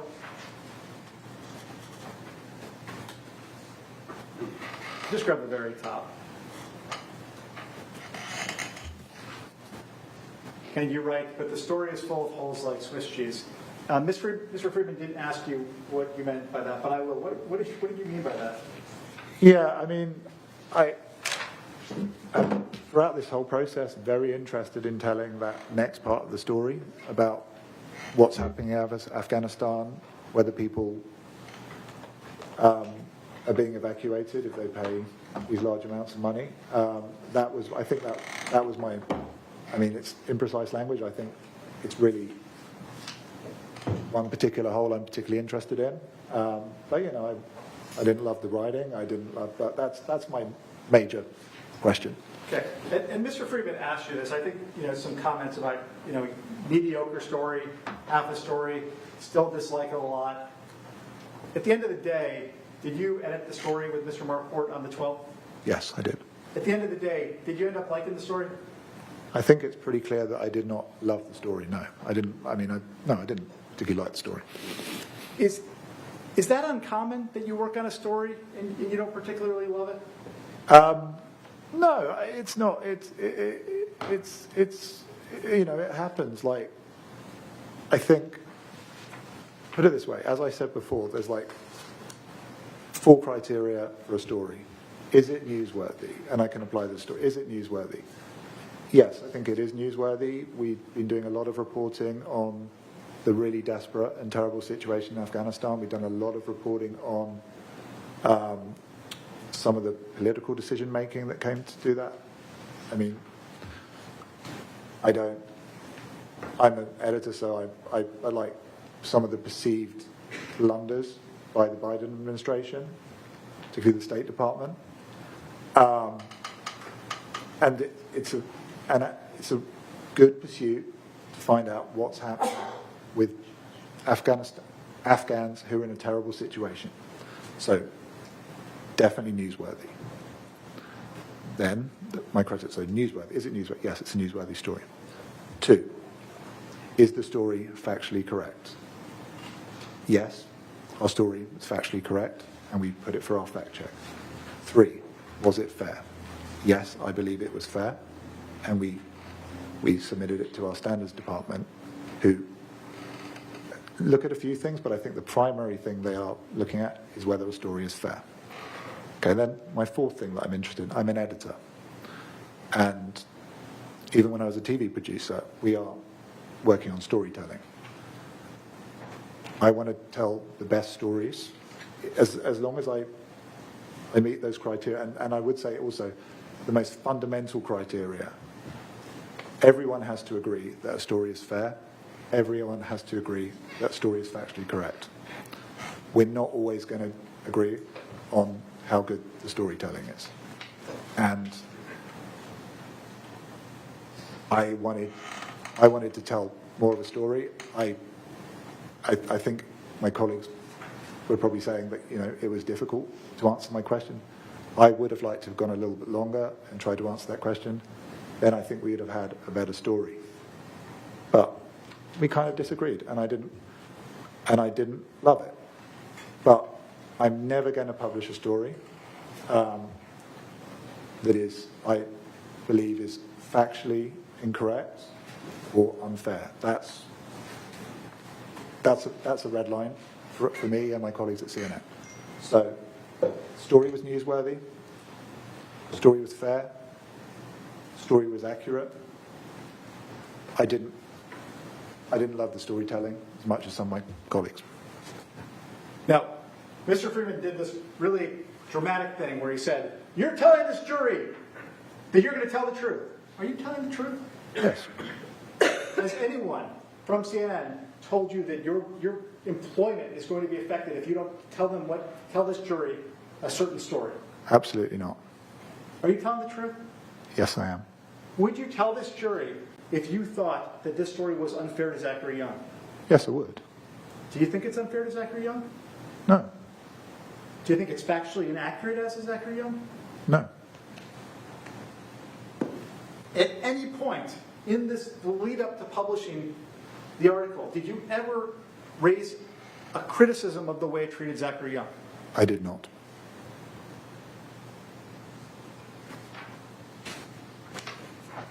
So if we can, Mr. Isaac, can you put up DX 195 just for Mr. Lumley?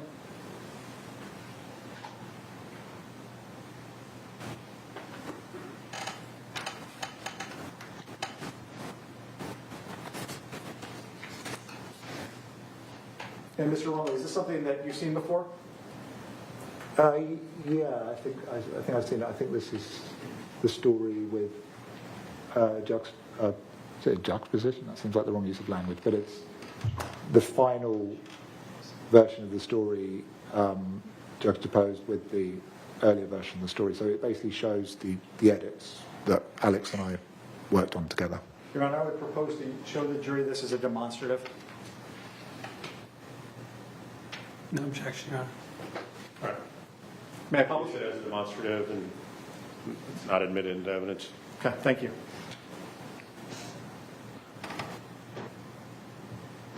So, Mr. Lumley, I'm showing you it's called a demonstrative, but what this is a red line comparing the final story that was published on the 13th with the first draft of the story that you got from Mr. Marquardt. Do you understand that?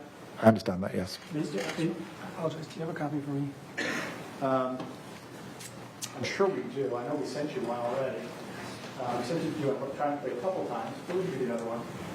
I think it's 195, Mr. Domestic.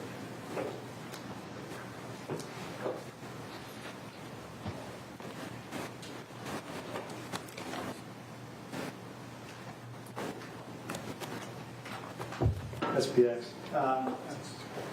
Do you want to send it? I can try to pull it up. I sent it 2 weeks ago.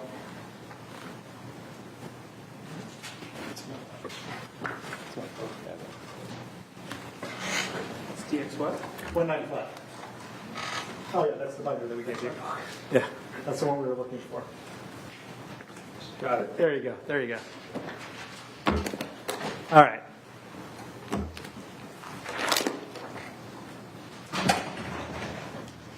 So, Mr. Lumley, what is the text in red? I think that's the edited version of the text. Those are the changes that were... To be clear, the changes that were made by Alex and myself and probably Triad as well. They might have had some suggestions as well. Yeah, these are all the changes that were made between the final article and the first draft. And the crossouts, do you know what those are? It looks like, I guess, that maybe those are ads that were made but then were struck. Were struck, yeah. So if you look at the first 1, 2, 3, 4, 5 paragraphs it looks like it was almost completely rewritten. Would you agree with that? Yeah, it was changed. Right. It was changed a lot. Sure. And you can see that you've edited or the edits have been made to get rid of that echoing issue that I think you raised a couple of times, correct? Yes. Then if we go down to the sixth paragraph, the Western Afghanistan paragraph changed a little bit. And then let's keep going down. And then it looks like a bunch of stuff was struck. Do you see that?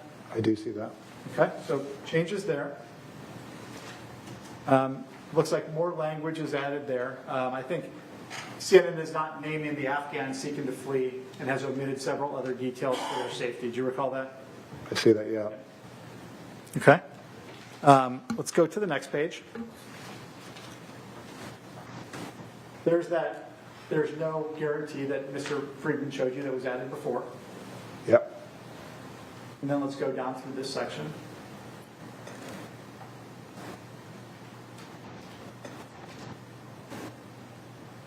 It looks like a bunch of changes were made to add some detail in this section. You see that?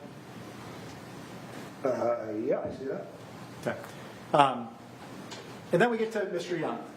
And it says, like the young Afghan American in California, the father has tried multiple avenues. On LinkedIn, he spotted posts by Zach Young, who repeatedly advertised evacuations from Afghanistan, promising this week we can deliver. And then it contains new text. Young appears to have at least recently spent time in Austria, communicating on an Austrian number, and met someone in Vienna who CNN spoke with. Yeah. Do you know who added that text? I think that was me. Why did you add that? I was curious, and I think our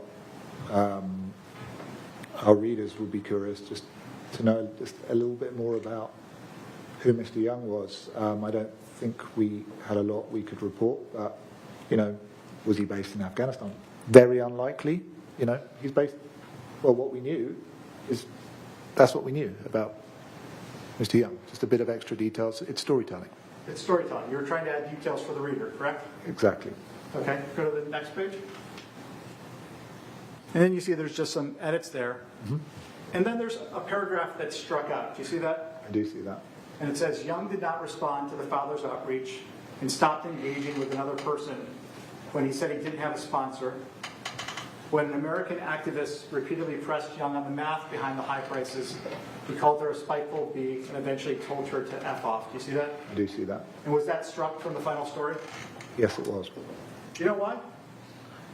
I honestly can't remember, it may have been in Triad. I guess an observation I think I would make is that if Alex and CNN were out to portray Mr. Young deliberately trying to make Mr. Young look bad, we would have put that in the story, and we didn't.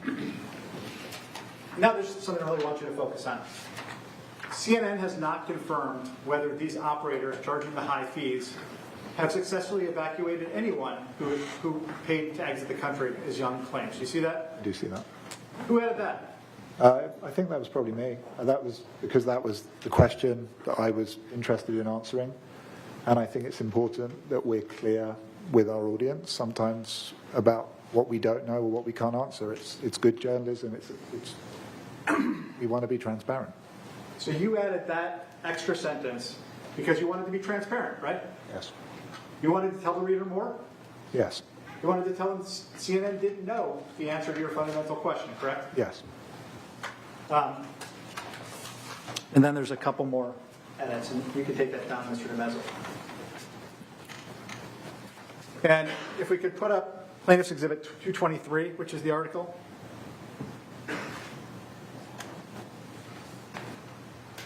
And you've seen this before, Mr. Lumley, the final article?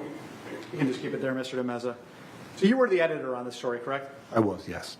And you raised concerns about earlier drafts of this article, correct? Yes.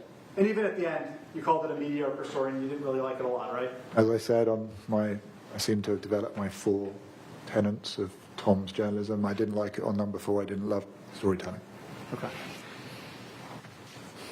At the end of the day, on November 13th, you edited it November 12th, you got it November 11th, but on November 13th,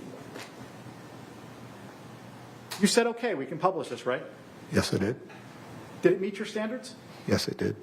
Did it meet your standard for fairness Yes, it did. and for accuracy? Yes. And I've asked you this a bunch, but I think it's really fundamental. If you had concerns about the treatment of Zachary Young, would it have been okay with you to publish this? It would not have been okay for it to publish if I had concerns about its treatment of Mr. Young. Do you know what sensationalized journalism is? Sure. Okay. Is this a piece of sensationalized journalism? No, it is not. Okay, let's look at the headline.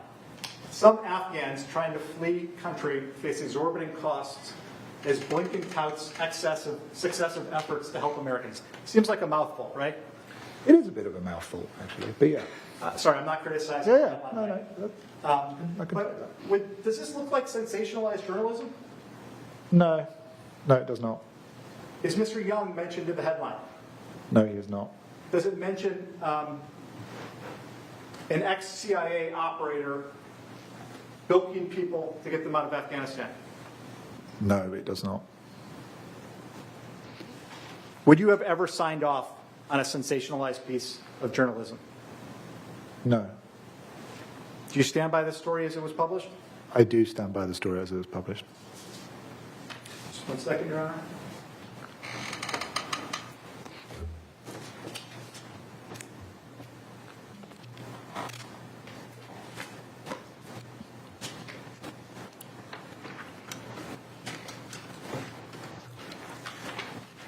No further questions, Your Honor. Redirect.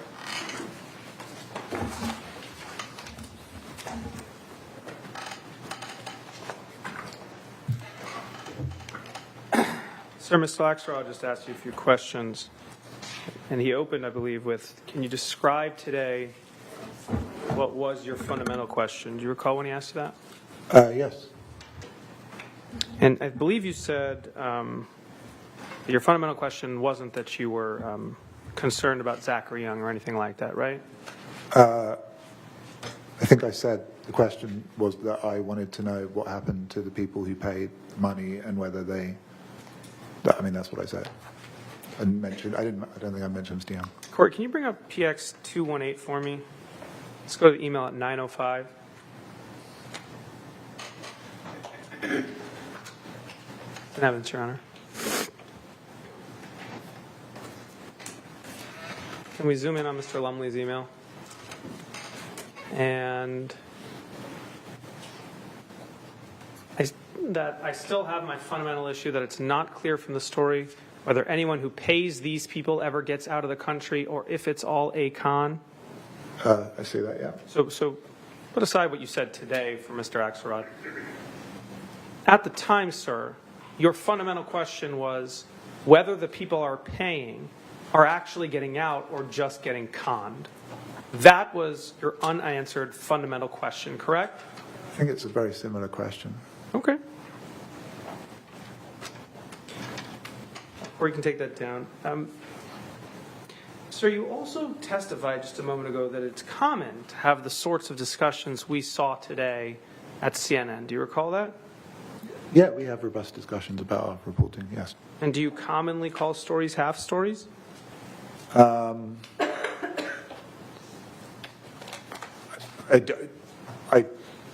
commonly probably raise issues with stories, sure. Are you commonly surprised that Triad has approved stories? I don't remember. I don't think I use that language all the time, sure. Not common. Not common, but I think I also explained that actually I understand why Triad approved the story, and as I've said, I stand by the story that I edited, and I was happy with the process, so sure. I mean, my words are my words. I can't, I said those things, sure. Now, Mr. Axelrod asked you some questions about Megan, was it Trimble? Yeah. And I think you said she had nothing to do with the story before you messaged her, right? No, she wasn't working on the story, no. So that means that when she received the first story from you, the first time she read it, it was a unbiased opinion on it, right? Sure. Corey, can you bring up PX 217 for me?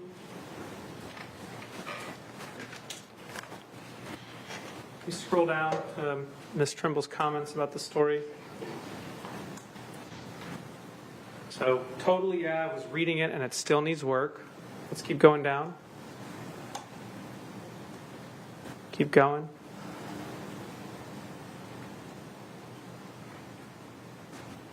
Maybe zoom out a little bit, Corey, so we can get down faster. I think it's farther down, Corey. All right, here we go. So, unbiased Megan Trimble reads the story and tells you, when you say, I know you're busy, but tell me if I'm wrong, I think the Alex story is a mess. She responds, no, it's messy. I'd tell you if I thought we should put it up, but it has some very sweeping claims up top without details clearly showing what's going on, right? Yeah, I see those words. And then she says, you say, we can't say whether these people are con artists or not. Sir, at this point, the story only named Zachary Young, isn't that right? Yeah, it only names Zachary Young, but it features and quotes other people who are being quoted large amounts of money. I'm not sure, and not all of them by Zachary Young. So One moment ago, Mr. Axelrod asked you under oath whether you ever raised an issue about whether this was unfair to Mr. Young. You said no. Do you recall that? yeah, And here, we're looking at a message from you on November 12th where you are raising an issue about Mr. Young. We can't say whether these people, that's Mr. Young, are con artists or not. Isn't that true? no, and I have the story in front of me. We're talking about Afghans who are desperately quoting.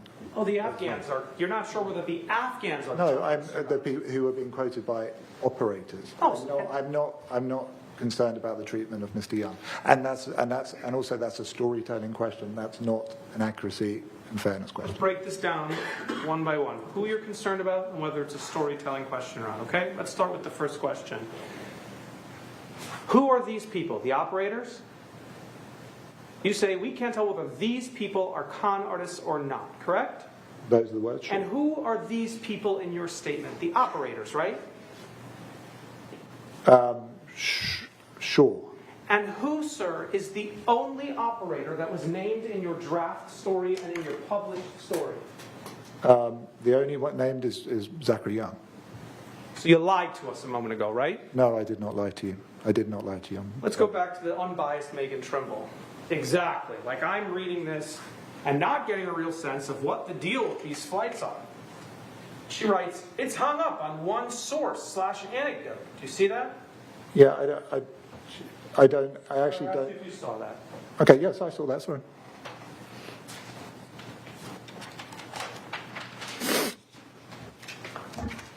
Now, thank you, Corey. You can take that down. We looked a moment ago at the story you submitted to Triad and then the final published version. Do you recall that? I do, yes. And we said there's no real difference between the two, correct? Yeah, it was close, yeah. And then we looked at all of your comments criticizing the final version that went to Triad and was published, right? Mm-hmm. Yes. Mr. Axelrod showed us a different red line. He showed us a red line, a demonstrative, that took the first draft of the story and compared it to the final one, right? Right. All right. Let's take a look at that again. Corey, do you have DX 195? Let's see what's really different here. You add a title. Some Afghans trying to flee the country face exorbitant costs as Blinken touts successive efforts to help Americans, right? Yeah, sure. You strike out with the Taliban solidifying control in Afghanistan and conditions steadily worsening, and you replace it with a statement saying, Afghans, desperate to flee the country, increasingly having to negotiate with private operators like Mr. Young? Mr. Young was a private operator, sure. You know he didn't actually take any money from an Afghan ever, right? I don't know, no. The court has found that already. Okay, but I haven't been following the trial, so. Okay, so you add in that Afghans desperate to flee the country increasingly have to negotiate with private operators charging exorbitant sums So you're talking about an interaction between an Afghan and a private operator, correct? Where money is exchanging hands, correct? I mean, those are the words that's the changes the story. Sure, you're showing me it. Sure. Then you quote Secretary of State Anthony Blinken's statement that he offered that day, right? I see that. Yeah. And you put in the statement, there are fewer than 100 American citizens, right? And then you added another paragraph. But in addition to those Americans, there are countless Afghans, including thousands who worked for or aided the United States, who believe they are in danger of being targeted by Taliban, who are frantically trying to leave, right? You are building the desperation of these individuals who are supposed to be negotiating with private operators, aren't you? We're telling the story of our reporting, sure. I agree. Then you say the increased sense of desperation and limited space on evacuation routes have fostered a private market, with private operators demanding exorbitant amounts, sometimes tens of thousands of dollars, to transport people outside the country by different means and routes with no guarantee of success, right? The operators include individuals and groups, but you don't name anyone, do you? No, I mean, this is our reporting, sure. Let's look at the rest of your edits. Scroll up for me, Corey. You change USAID, you change individuals to people. Here you strike some details about the total amount being $10,000 per person to $100,000, but you just put it right back in on the bottom, right? Yeah. Sure, yeah. And then you strike the thing about the Biden administration because that was an echo of Secretary Blinken's stuff on the top, right? I can't remember exactly why we changed that, but sure, you're showing me. Okay. Then you add in, CNN is not naming the Afghans seeking to flee, because this is a story about people charging Afghans, people negotiating with Afghans negotiating with private operators, right? I mean, no, we're not naming the Afghans for their safety. So that's another example of us explaining what we're doing to the reader. Can we scroll down, please, a little bit? You have some additional stylistic edits, continue switches to take off. Thousands more Afghans want to leave, and many, you add in this, right? Many are turning to potentially unscrupulous operators. You added that, right? We added it. I don't know who added it, but sure, we seen it. Mm-hmm. And the potentially unscrupulous operators, who's the only potentially unscrupulous operator that you name in this article, Mr. Lumley? I think if we were really wanting to say that Mr. Young was an example of this unscrupulous stuff, we'd have included. We'd have. Let him answer and see if he's responsive. I think what you're saying is, I think if we wanted to say outright Mr. Young was an unscrupulous operator, he would have been up the story there. He's not. He's down the story. So that's why this is a defamation by implication case too. You didn't say it exactly in this particular sentence, but you implied it, didn't you? I don't think so in this text, no. I'm going to ask you again, sir. Who is the only potentially unscrupulous operator that you named in this article? Zachary Young is the operator we mentioned in this article, and we quote Mr. Young. But yes, he's mentioned in the article, sure. Not my question, sir. My question is, who is the only potentially unscrupulous operator that you named in this article? The only operator we named in the article was Mr. Zachary Young. The only unscrupulous operator you named in the article was also Zachary Young, correct? The only operator we named in the article was Mr. Young. Again, you can't say it, Mr. Lumley, can you? I can't say it. Say it. The only unscrupulous operator you named in the article was Mr. Young. No, the only operator we named in the article was Mr. Young. Okay. Then you add in there's no guarantee, right? Right. Mr. Lumley, could anybody guarantee an evacuation out of Afghanistan? No, but that's sure, but that's some more stylistic edits. You strike the word that.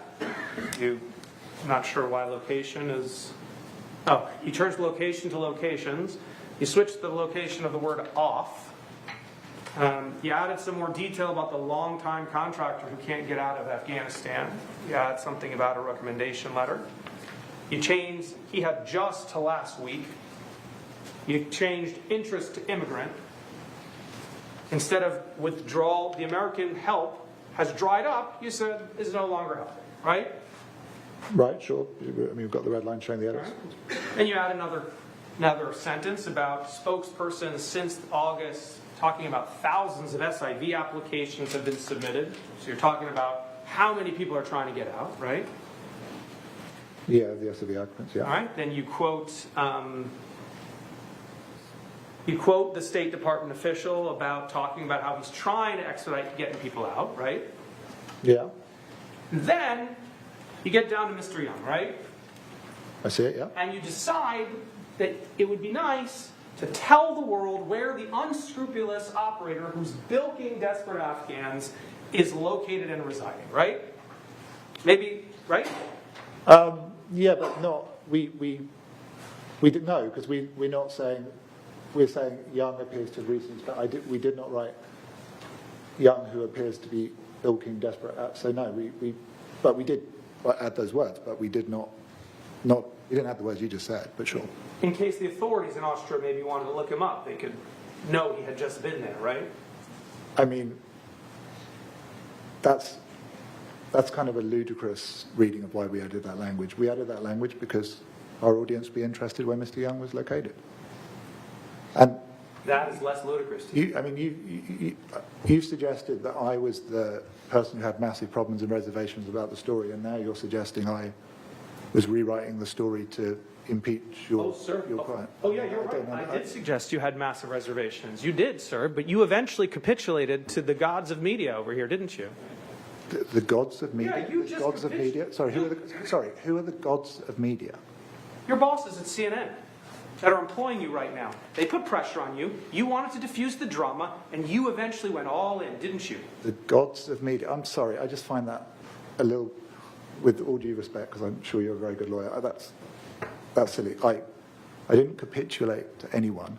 My bosses at CNN are not gods. They are journalists, they are managers, and they are people that I respect. Then why did you put aside your morals and publish the story? Objection, Your Honor. It's argumentative. You don't have to insult the witness to ask a question. And you add, that's how economics work, right? It's a subhead. It's a quote from Mr. Young. Sure. Let's scroll up. You change the word he to Young, UAE to United Arab Emirates, call to said. You strike out the fact that Mr. Young wouldn't engage with people if they didn't have a sponsor. Young did not respond to the father's outreach and stopped engaging with another person when he said he didn't have a sponsor. You struck it out, right? Yeah, as I said, and also the We'll get there now. We'll get there next. That was struck out. It may have been triad, but sure, we struck it out. Then you struck out the profanity in the next sentence, right? Sure. In accordance with CNN's standards and policies that don't allow profanity unless necessary for the story, correct? I don't remember exactly. I actually think that was triad, but sure, it was struck out. We will use profanity if it's germane to the story. And now you plugged all the Swiss cheese holes by putting in the sentence, CNN has not confirmed whether these operators charging the high fees have successfully evacuated anyone who paid to exit the country, and you tack on as Young claimed, correct? We added that line, sure. Some more stylistic edits? Right? You carry on, yeah, sure. And then you added that Katie Bo Williams, now Katie Bo Lillis, contributed to the report, right? Yeah, because she contributed reporting to the report, sure. So we have now covered all the changes from start to finish, correct? Sure. This is what you called in your email to Triad a slight recast of the digital story, sir, correct? Sure, those are the words, sure. And am I to understand that these slight recast edits are what changed the story from being a mess, being not easily salvageable, to being an incomplete story, from a half story, from an infernal story, from not being ready for prime time, for being holes like Swiss cheese, from being 80% emotion and 20% obscured fact, into good journalism? We edited the story and we published the story, as I've said numerous times, met our CNN standards. No further questions. Ladies and gentlemen of the jury, if you've got a question for Mr. Lumley, go ahead and jot them down. In either case, tear a page out of your notepad. Either have your questions submitted or just a blank page, fold them over and pass them to the bailiff. And while we're waiting on that, court reporter, you want to come around the sidebar, counsel?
You ready? All right. There were no juror questions for Mr. Lumley, so you're free to step down. Plaintiff's got another video deposition to play that's somewhere at 30 to 40 minutes. It's about 2:37 right now. Do you all want to take a break before that? Or or you want to take a break after the video? Your Honor, I'm told it's 50 minutes. I apologize. 50. Does that change your opinions? Take a break? All right, then let's go ahead and take a break before we play the video.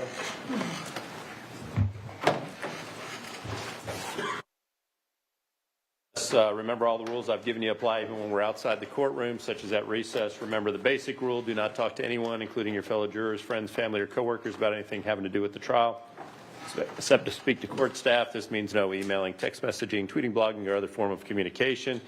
You cannot do any research about the case or look up any information about the case. Remember to observe during our recess the other rules I gave you. If you become aware of any violation of the rules at all, please notify court personnel. If you do use your phones or electronic devices during the break, please make sure they're turned off before we come back to the courtroom, and just leave your notepads in the folders on your chairs. And let's come back at 10 till 3. All right, so just be back in the juror lounge 10 till 3. All right, we'll be in recess till then.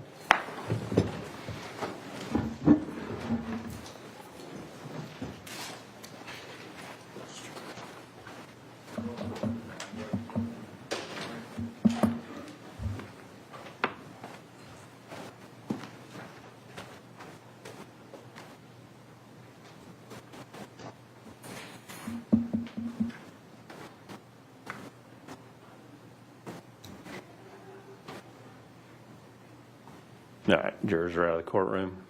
Anything we need to address, Mr. Freeman? Not the plan. Mr. Axelrod? There you are. All right, see you back in 10.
move into evidence, some interrogatory responses or requests for admission answers. I don't remember what they are.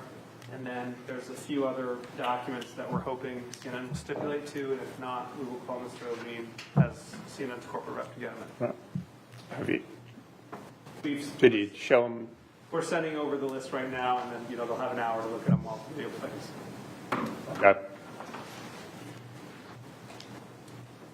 All right, that would get us to right to about 4, and then you're resting at that point. You got a witness to put on this afternoon? We have 2 experts ready to go, though I think we'll get through 1. I would prefer not to sandwich 1 because I don't think we'll get through 2. So that may mean ending early, but I'm probably being optimistic anyway. All right, well, I was just going to say we want to send them home early. I'm presuming you probably got some motions to make.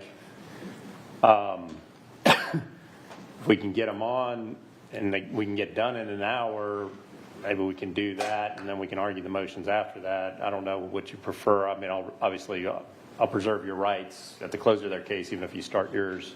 So I don't know how you want to do that best. My preference to use time, because we still have, by my count, 6 witnesses we need to get on, would be to get our expert on, preserve our rights, argue it, send the jury home, argue it after the end of the evidence day. So then tomorrow we only have 4. Well, 4 or 5. Okay. All right. You good with that? Yep. All right. Well, then that's what I'll plan. After you rest, I'll note on the record that we'll address motions later and you're reserving or preserving your rights. And then we can get your witness on. So I guess have them ready to go in about an hour. They're here. Oh, there. Okay. They're here. All right. Then we'll get the jurors back.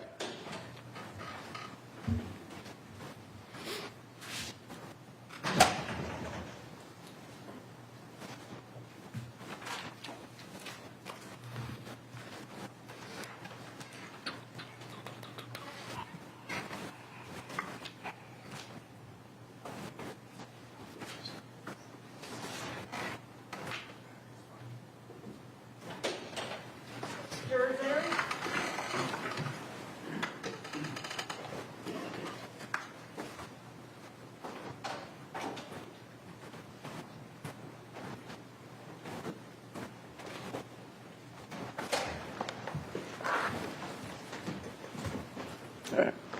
Yeah, I'll be seated when you get back to your chairs.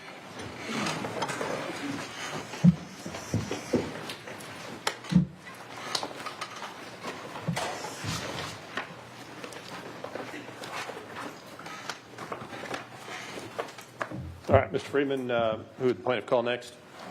Your Honor, plaintiffs call Mr. Adam Levine by deposition designation. All right, members of the jury, the sworn testimony of Adam Levine given before trial will now be presented. You are to consider and weigh this testimony as you would any other evidence in the case. All right, whenever you're ready.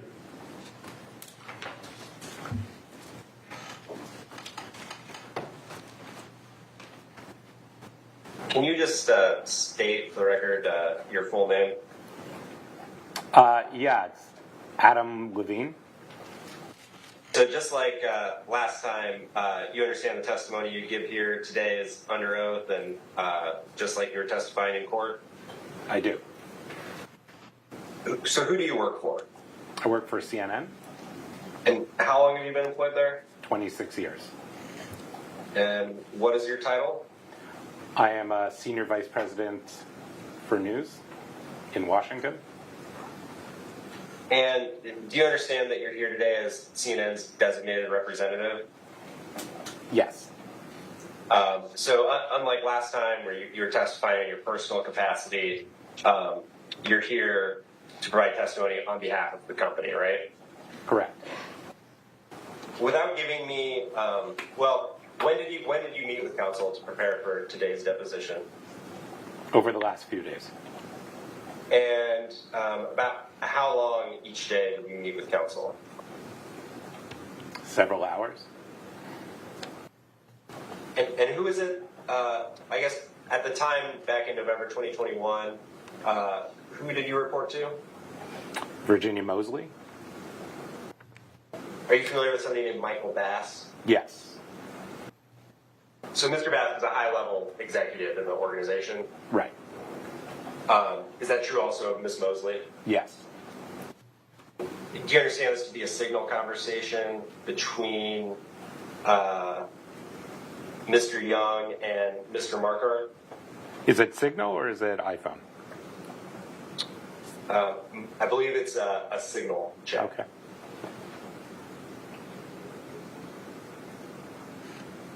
I'll accept that. Okay, and you see here on the second page where Mr. Young wrote, "That's definitely not a realistic deadline. In any case, I can tell you for sure some of your facts assertions are not accurate, and if they are published, I will seek legal damages." Yes. And so just for the record, this is document bait stamp CNN 000053 and ending 000055. Have you ever seen this before? Yes. And was this also one of the documents you reviewed as part of your preparation for today's testimony? Yes. And do you understand this to be, I guess, a picture of a signal conversation between Mr. Young and a Miss Lillis, or I think at the time Miss Williams? Yes. And I go to the end of it here. You see at the end of the message where it says, Mr. Young writes, "In any case, the focus of your article seems pretty clear at this point. As you proceed, I would just appreciate if you would take the time to make sure you have your facts right to avoid libel." Yes. Were any of these messages ever submitted for review by any part of the triad process?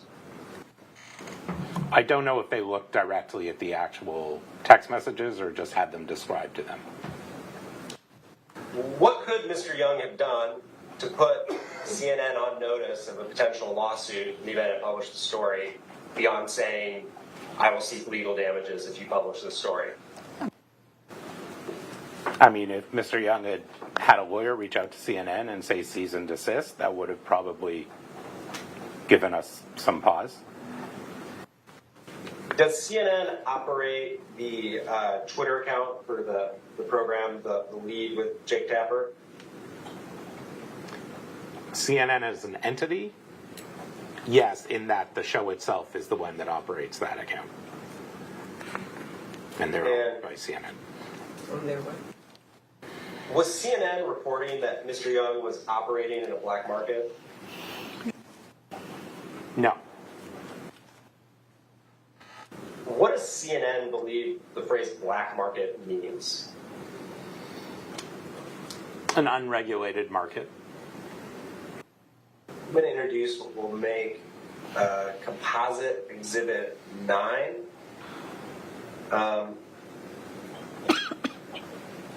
This includes the documents produced as CNN 636 to 637, as well as 686 to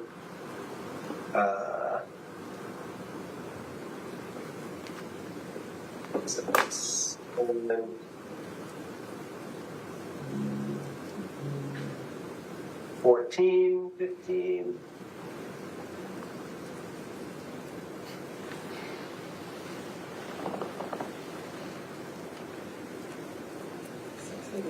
Through 727.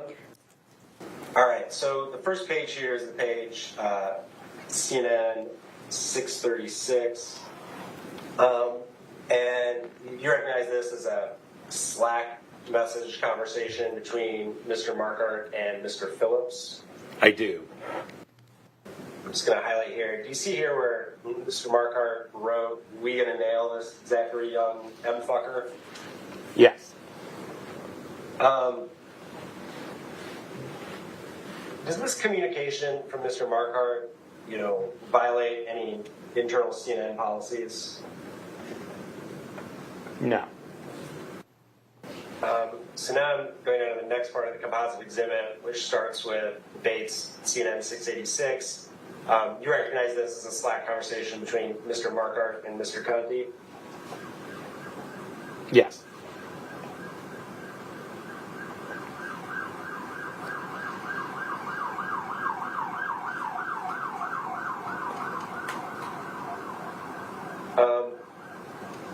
And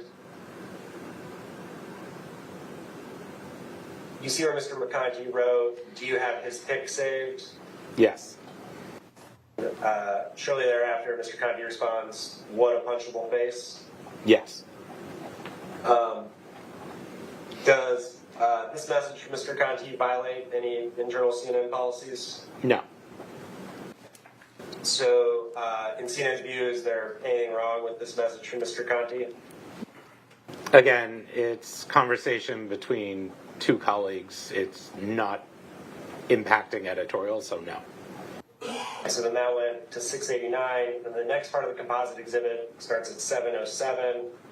Do you recognize this as Slack messages between Mr. Markart and Miss Lillis, then Miss Williams? Yes.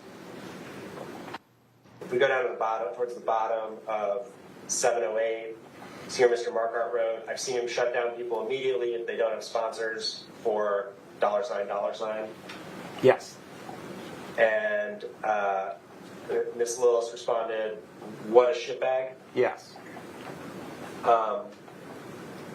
Did this message from Miss Lillis violate any internal CNN policies?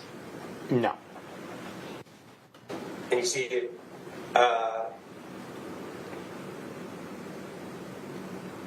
Miss Lillis wrote, which is why I'm wondering if he's just kind of making it all up. Yes. And then Mr. Markart responds, it's your funeral, bucko? Yes. And your there is referring to Mr. Young, right? Yes. Okay, so talking about it being a subject's, talking about the publication story being a subject's funeral doesn't violate any CNN policies. I mean, the way I understood this was this is a reaction to him, the way he's answering questions, not about our publication of the story. So you said CNN doesn't have an issue that didn't affect the story. Is that right? Yes. I mean, if a reporter has animus towards the subject of a story, doesn't that have the potential to affect a story? I'm not sure if this is true animus or just newsroom chatter. We vetted all the information in the story, and we were comfortable with it. I'd also point out it wasn't a story entirely about Mr. Young. This was a much larger story in which Mr. Young appeared somewhere near the back end of it. So as I said, this is also a composite exhibit.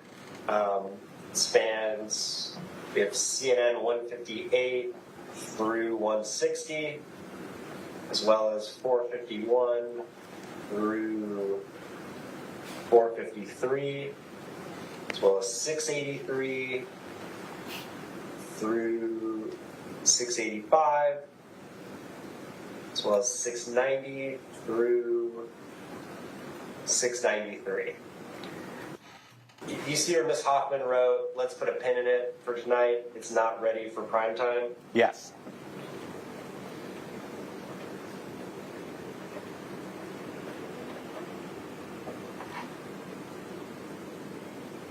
And then we go down to the next part of the composite, which is the document beginning at 683.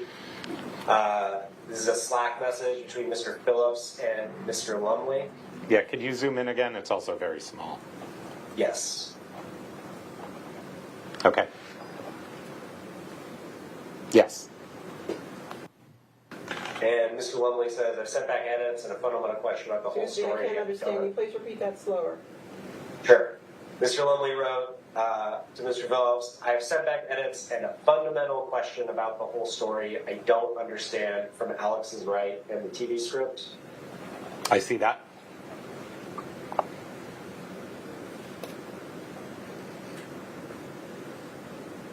And if we go to the next part of the composite, which is document beginning date stamp 690,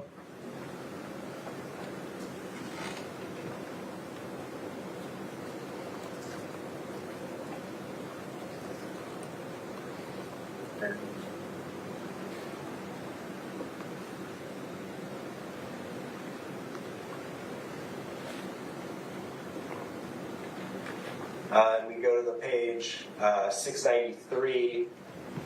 Do you see where Mr. Lumley wrote to Ms. Trimble, but the story is full of holes like Swiss cheese? Yes. And then Ms. Trimble replies, agree, the story is 80% emotion, 20% obscured fact, LOL. Yes.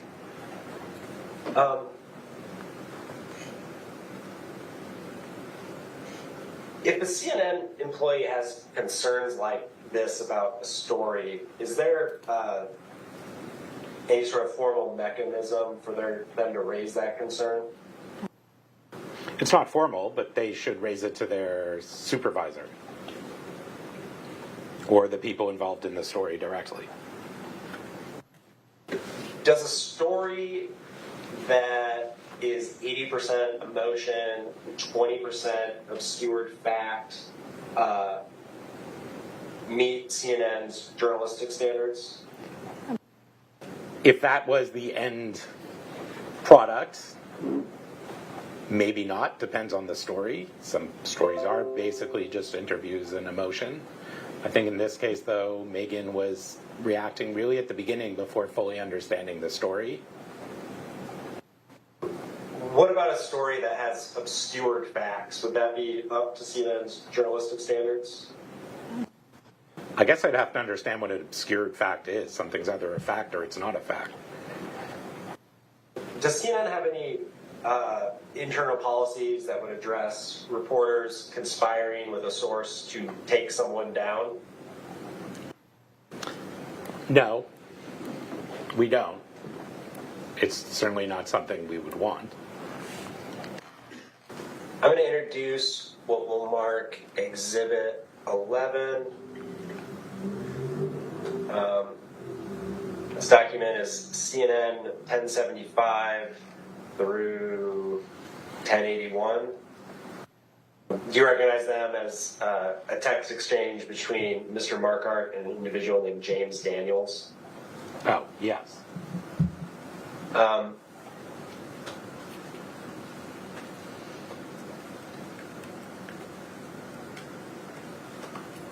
So I'm just kind of scrolling down here. All right, so we get to page date stamped CNN 1079. Do you see where Mr. Daniels writes, I'd love to see this guy taken down. Alex, I appreciate you taking an interest in this. Yes. Okay, so Mr. Marquardt's not working with a source, he's talking to a source. I think in general, sources have different motivations for wanting to share information. Journalists are aware that they have those motivations. They should take that into account. But the information they provide is then vetted. I think if the people involved believe it's an issue, it's a matter of discussion, but it's not just about source bias, it's about the information being used. You could have a biased source, but still they could be providing information that is factual and relevant and worthy of use. Are there any written policies that address, what vetting should be done of information obtained from potentially biased sources? I don't know. I don't think there's a written policy. I'm almost positive of that. I mean, the notion of a biased source, everyone has a motivation. Everyone comes to the table with some self-interest. That is an understanding of any journalist dealing with a source, and it's a matter that they need to feel out and make sure it doesn't impact the information they're being provided. But again, information we take isn't just go unchecked from there. It is part of a collection of information from different sources before we decide what to use in a story. Do you recall earlier we saw the message from Mr. Marquardt where he said we're gonna nail this Zachary Young M-fucker? Yeah. And then here he's talking to a source, and the source is saying he really wants Young taken down. Yes. Does CNN believe that Mr. Marquardt crossed any lines in pursuing this story against Mr. Young? No, the story wasn't to take Mr. Young down. It was to nail him, right? No, it was a story about Afghans' experience trying to get out of Afghanistan. What is an enterprise story? An enterprise story is generally one that is told that isn't just like something that's happening that day, events like today's D-Day celebration. It's something that's unique storytelling where we are bringing something either through the way we tell the story or the topic that stands as new information for our viewers. And so, how does an enterprise story originate? Does somebody make a pitch, or how does that work? Typically, reporters learn of something they think it might make for an interesting story if they pursue it. They discuss it with their immediate supervising producer or editor, and then they pitch it. And pitch it to who? Typically first to their supervising producer editor, and then if they think it's worth doing, it goes up to me, and sometimes if it's something that involves a lot of work or a lot of expense or travel or others, it goes up the pitching process to some of the most senior people who make decisions on which stories are worth doing and for what shows. Okay, so a reporter will first take it to their supervising producer. Yeah. And so in this case, that would be Mr. Marquardt taking it to Mr. Callahan. Yeah, correct. And then Mr. Callahan might bring it to you. Correct. And did he do that in this case? Yes. And then, depending on the story, you might take it further up the chain. Would that be to, at least back in November 2021, would that have been to Ms. Mosley? Yeah. At the time, Michael Bass, who oversaw programming, Virginia, who oversaw news gathering, and Leora Kapelis, who sort of... Kapelis? K-A-P... Oh, Leora. L-E-O-R-A. Kapelis, K-A-P-E-L-U-S. She sort of coordinates and all the different stories and what we're going ahead with and who they're for and when they're for. So that's who I would have produced that to for consideration. Okay. And that's what happened in this, with respect to this segment, right? Right. I think I said something once I was comfortable that we had a good story here to throw it into the pitch pool, if you will. As part of the fact-checking process, did anyone ever reach out to Audible to try and confirm whether Mr. Young had conducted evacuations for it? We did not. Why not? The explanation Alex has given is that because the story wasn't about companies trying to get people out, this was about efforts of individual Afghans to seek ways to get help to get themselves out themselves. But if Audible had confirmed that Mr. Young had conducted an evacuation for it, wouldn't that mean that Mr. Young was conducting evacuations for companies? Yes, but again, not what the story was about. This was about Afghans who were trying to get out and what they were experiencing in trying to find someone to help them. And just, I know we've kind of already talked about it a few times, but what is triad and let's do that. What is triad? Sure. Triad is actually 3 independent units within the CNN. Each has a different role for vetting. Sometimes they work together. Sometimes only 1 or 2 of the units might be involved in a story. The one is what we already discussed. That's what we call the row, but it's generally the fact-checking.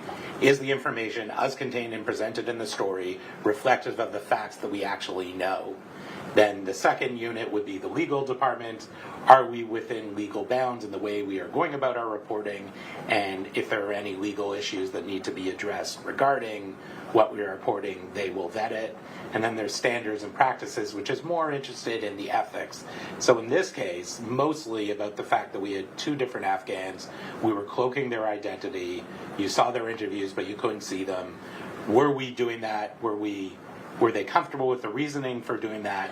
And were we doing it in a way that actually does prevent people from knowing their identity so that we're not violating the trust between those interviews and the reporter? And does CNN know what prompted the segment at issue, this litigation, to be submitted to the triad process? Yeah, I believe that it should have gone to triad, which I think you have a document showing me saying obviously triad, because I thought there were a number of issues that each of the different units was going to want to look at. Obviously, there was just the basic facts of the story. I want to make sure we were lined up. I thought because of the anonymity of some of the witnesses, that was going to be an issue, and we don't do it a lot in terms of showing people in darkness, but that's standard practice for us to make sure that we're all on the same page about it. And I did think because of the matter at hand, I just wanted legal to have a look at it as well. What about, so you said that an individual show is responsible for the banners that are displayed during a piece, is that correct? Yes. Do banners and graphics ever go through the triad process? Sometimes, rarely. Is one of the things that standards will consider the potential negative impact a story could have on the people being reported on? It isn't a, yes, every story they do it thing. It's if we feel it's necessary, they will take that, they will consider that. But standards didn't really, in this case, standards did not evaluate whether the story would have a negative impact on Mr. Young, correct? No, because the story merely presented what Mr. Young was doing in terms of asking for price. The prices he was saying was the cost of his business. And that was a fair reflection of what he was doing. Is there a difference between a retraction and a correction? Yes. What's the difference? Sure. Correction is where we make an amendment to a story to correct a fact. Sorry to use a definition within a word within a definition. A retraction would be we pull back a story. We're part of a story. Who makes the decision on whether to do a correction? It could be from numerous places, but in this case, it was done through legal because of the legal discussion between Mr. Friedman and Drew. Something aired in March of 2022, sort of addressing this story. Is that correct? Yeah. When the lead aired the apology and correction notice. So that was my question. Was that a correction or a retraction? That was a correction. And what was it that was being corrected? What was being corrected was if there was any misunderstanding about the impression that the term black market applied directly to Mr. Young, that was not the intention and that was an error. So earlier you testified... Actually, sorry, if I could just say, that was an error based on the fact that Mr. Young felt and Mr. Friedman conveyed that was how it was received by Mr. Young and they took issue with that. And we felt in order to resolve the legal discussion at hand, a correction was do, or at least our legal department felt that way, I should say. Well, so the legal department felt that. Does CNN still feel like a correction was in order? In terms of resolving the matter and the concerns that Mr. Young raised about how it reflected on him, and in order to help ameliorate that situation, we felt that the correction was due. So CNN did it just to try and avoid a lawsuit, essentially. CNN did it because in discussion with Mr. Freeman about a potential for a lawsuit and the concerns about the way the matter reflected on his client, that a correction was due to resolve that. Does that mean CNN viewed Mr. Young's understanding that it applied to him as a reasonable one? I think we viewed that Mr. Young was very concerned about the way that the story as presented, with the banner as presented, was being perceived. We understood that how he felt, it wasn't the intention of the story, but we felt in order to resolve this, we would issue the correction. So it wasn't CNN's intention to report that Young was operating on a black market? The term black market, as stated in the banner, was not about Mr. Young. It was about the general environment the Afghans were operating in. But CNN understood why Mr. Young might have taken it that way? When it was explained to us, we understood that he took offense to it, if you will, and so we took steps to try and resolve the matter. Yeah, does that mean CNN viewed Mr. Young's interpretation as reasonable? And I'll give this, I'll say it again. I think in discussion with Mr. Friedman, Drew felt it was appropriate to issue the correction in order to resolve the matter. Surely CNN doesn't issue a correction every time somebody doesn't like a story, right? That's right. Okay, so does that mean that CNN viewed Mr. Young's concerns as reasonable enough to warrant airing a correction?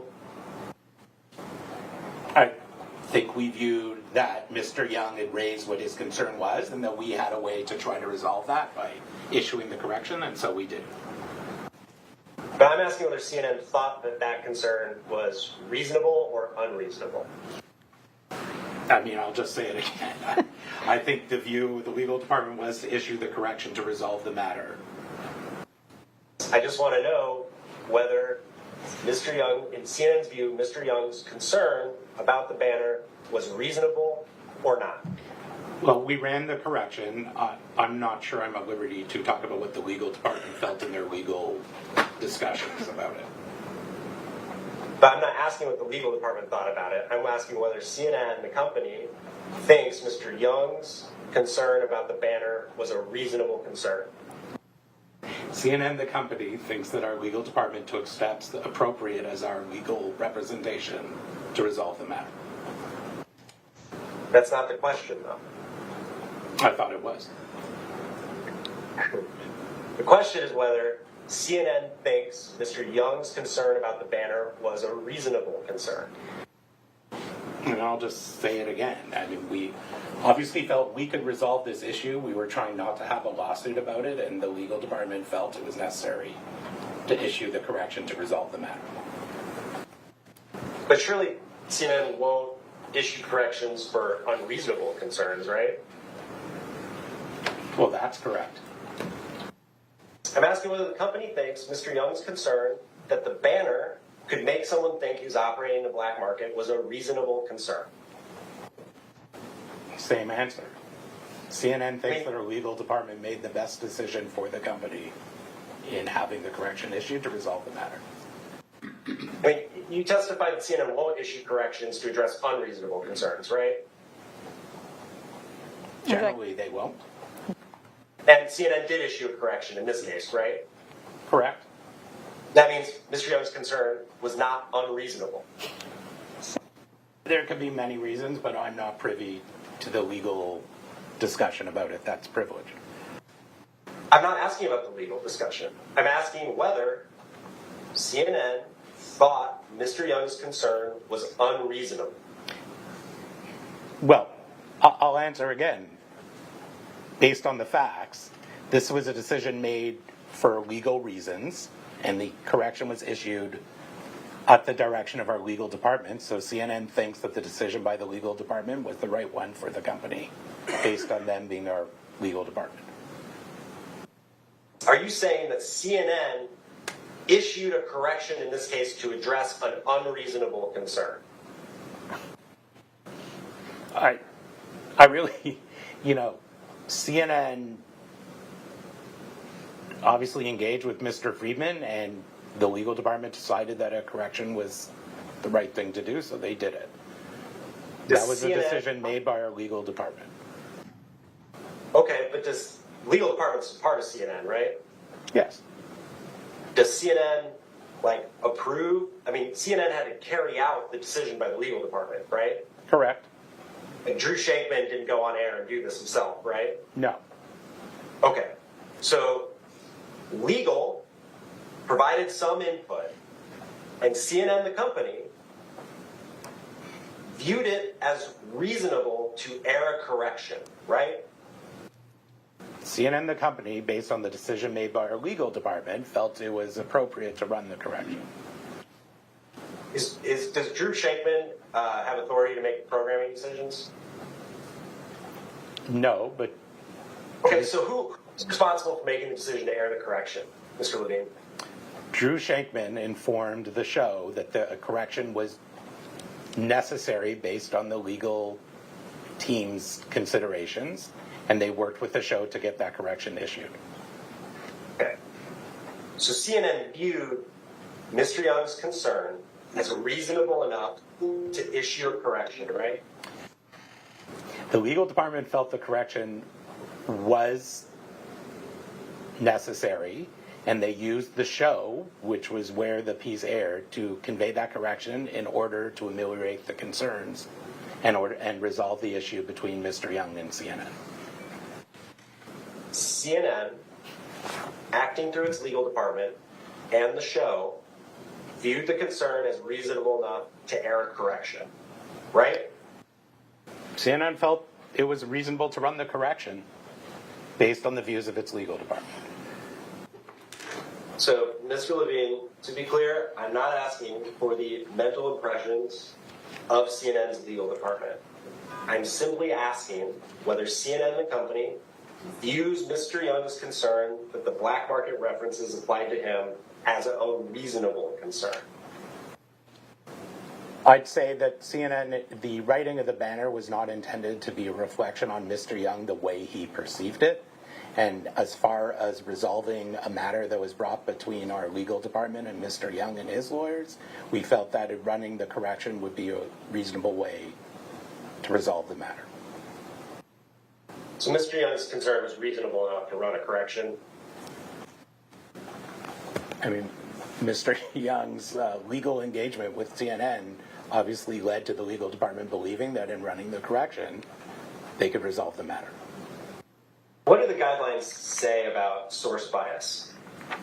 I don't think there's anything about source bias. I think there's a general understanding that one should understand the motivation of their sources. Is that understanding part of the written guidelines? As much as I can remember, no, I don't think so. I think that's just a general journalism principle, though. Okay, so there's no written guidelines that address dealing with a source's motivations or biases? Not that I recall. Was there a correction issued on social media in this case? No. Mr. Levine, in CNN's view, is Mr. Young's concern that the black market banner applied to him a reasonable concern?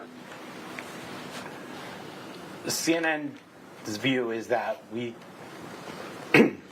CNN didn't intend to write that graphic to apply to Mr. Young. It was written in general about the experience of Afghans and the entirety of the story. But insofar as Mr. Young felt it reflected on him, and because of the way it was expressed through his lawyers to CNN, we felt it prudent to run the correction. Well, if you want, I mean, look, in general, CNN doesn't think it was a reasonable response. As a whole, that was not the intention of the banner, the way it was written to apply to Mr. Young. But we understood that that was how he perceived it, and in discussions between the lawyers, it was felt to resolve the matter, we would issue the correction. Okay, so CNN's view is that Mr. Young's concern was unreasonable? Yes. Do you recognize this as the transcript for what you said was the correction that aired? I do. Okay. You see where it says the use of the term black market in the story was in error? Yes. What does CNN think was in error about it? I think we think the error was in the way Mr. Young perceived it to have reflected upon him, and that was what we are correcting for here. Okay, so CNN doesn't think it made an error? No. I think so. It says regret. When it says later, it says we regret the error. It means we regret Mr. Young's error. No, we regret Mr. Young's, the impression it left that Mr. Young had conveyed to us that he felt was unfair, and we are resolving that with the correction. So when CNN said we regret the error meant the impression that Mr. Young had? The impression Mr. Young had of what that banner was a reflection of him. That didn't really make sense. The impression that Mr. Young felt the banner gave of him in terms of how we portrayed him in the story. The word error is doing a lot of work there, isn't it? It's signaling that this is a correction. And then you apologize to Mr. Young for his misimpression? For the his misimpression, that he felt that that banner left an impression that he took issue with. So CNN's not apologizing for anything it did? Well, as I said before, I mean, the banner itself, as a description of the issue facing Afghans, which is what the entirety of the story was about, we felt was a fair banner to run. Insofar as that banner, Mr. Young felt reflected unfairly on him and the way he was operating, we understood that that was the impression he felt was given by that banner, and we wanted to correct the issue. Okay, and in CNN's view, Mr. Young was participating in that black market? Yeah. Okay, but here it said you didn't mean to suggest that, right? Insofar as Mr. Young felt it reflected badly on him, we wanted to correct the record. Correct that? Record. Even though you think Mr. Young was participating in a black market? In general, efforts of Afghans to get out beyond government extractions we consider to be part of a black market. So let me ask this. Did CNN intend to suggest or not that Mr. Young participated in the black market for evacuations? CNN did not intend that, in that we didn't write that banner to be about Mr. Young. It was meant to talk about the general environment that Afghans were operating in. Mr. Young's appearance in the story was about to show the sorts of prices that they were facing sometimes and that some of them were high, and so that was why he was in the story, but it was not our intention to write that black market banner about Mr. Young. Okay, so just to recap, CNN didn't intend the black market banner to refer to Mr. Young, right? And according to this correction, it didn't mean to suggest that Mr. Young participated in the black market. Right, there's nothing in our story itself that says that, right? Okay, but CNN nonetheless does believe that Mr. Young was in fact participating in the black market. Yeah. Okay. If CNN thought that, why wouldn't it report that? Because that wasn't what we were saying in the story.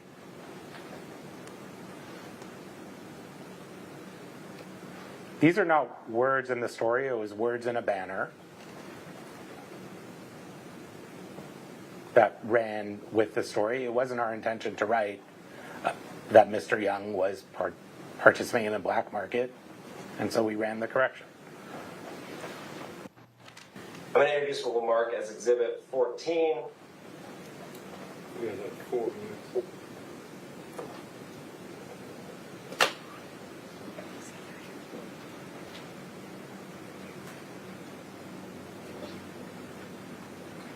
And this is the document date stamp CNN 000354. Do you recognize this as an email between yourself and Ms. Mosley? Yes. And you're sending her pitches from Mr. Markart? Correct. And you said it says, we would interview an Afghan in the U.S. trying to get his family out, talk to others who are also trying to leave/work this shadowy black market. Mm-hmm. So is it true that this story was pitched from its inception as a story about the black market? I don't think it was pitched as such, but I think CNN's view is that the unregulated,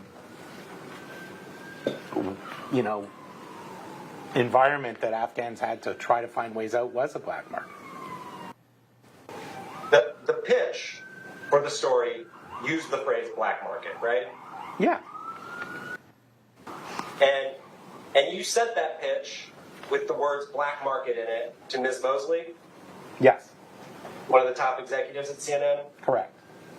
And she approved it? Yes, it was approved. I think Michael Bass ultimately approved it. You reported directly to the CEO of CNN, right? I'm not sure that was his title, but yes. Reported to the top executive at CNN. What's a lead-in? A lead-in's an introduction to a story, so you have the tape piece, and then you have what the anchor generally says, and sometimes the reporter himself on camera before you take the piece. Does the lead-in describe what the story is about? It could. Sometimes it just presents the first piece of information about the story. Okay. Did the lead-in in this segment use the phrase black market? Yes. Sorry, I should clarify. Not here, but in the lead-in that Mr. Tapper did in the run-up to the story, did he use the phrase black market? I believe he did. Again, And so did Mr. Tapper's lead-in describe what the story was about? Yeah. And what's the difference between a correction and a retraction in CNN's view? Well, a correction is, making an adjustment to the information inside a story. A retraction would be pulling back part or all of a story. I mean, we did retract the video from digital, I know that. But what was said on air was a correction. Okay, so the video was retracted. What aired in March was a correction? Yeah.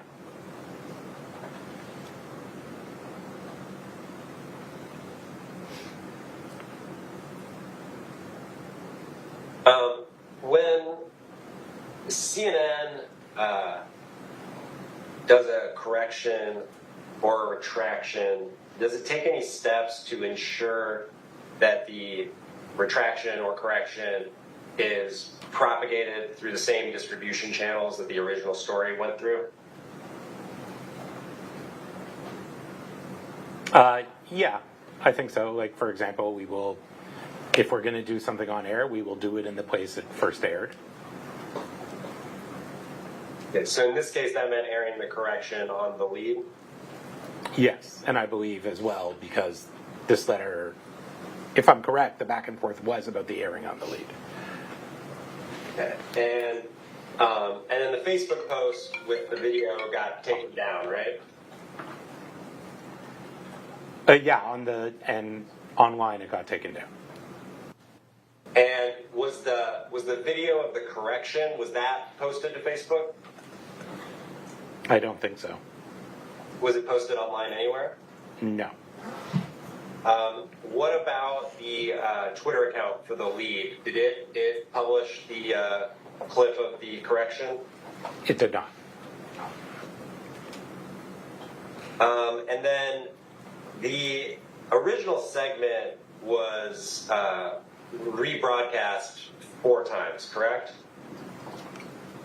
Yes. And I think one of those rebroadcasts was on Connect to the World with Max Foster, right? Correct. Did the correction ever air on Connect the World? No. And then 3 of the rebroadcasts were CNN Newsroom, is that right? You mean 2? 2, yes. Yes. And did Newsroom ever air the clip of the correction? No. And then where was the last place that the segment was rebroadcast? There were 2 domestic newsrooms, and were there 2 CNN International airings, I believe? Because it was 5 in total, right? Correct. And one of the internationals was Connect the World. One was Michael Holmes as the anchor, and one was Max Foster. I'm sorry, I don't remember the name of their specific shows. Okay. Was the show with Michael Holmes, did that ever air the clip of the correction? No. Did anyone at CNN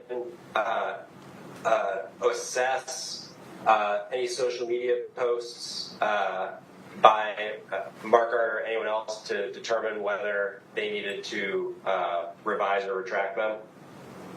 Yeah, I believe our legal department looked at them. I'm going to introduce what we'll mark as Exhibit 16, which has the bait stamp CNN 001197 to 1198. Do you recognize this document, Mr. Levine? I do. Do you mind zooming in again? Just to make it bigger. I mean, I've seen it, but yeah. Okay. And is this Mr. Markart's Instagram account? Can you scroll up?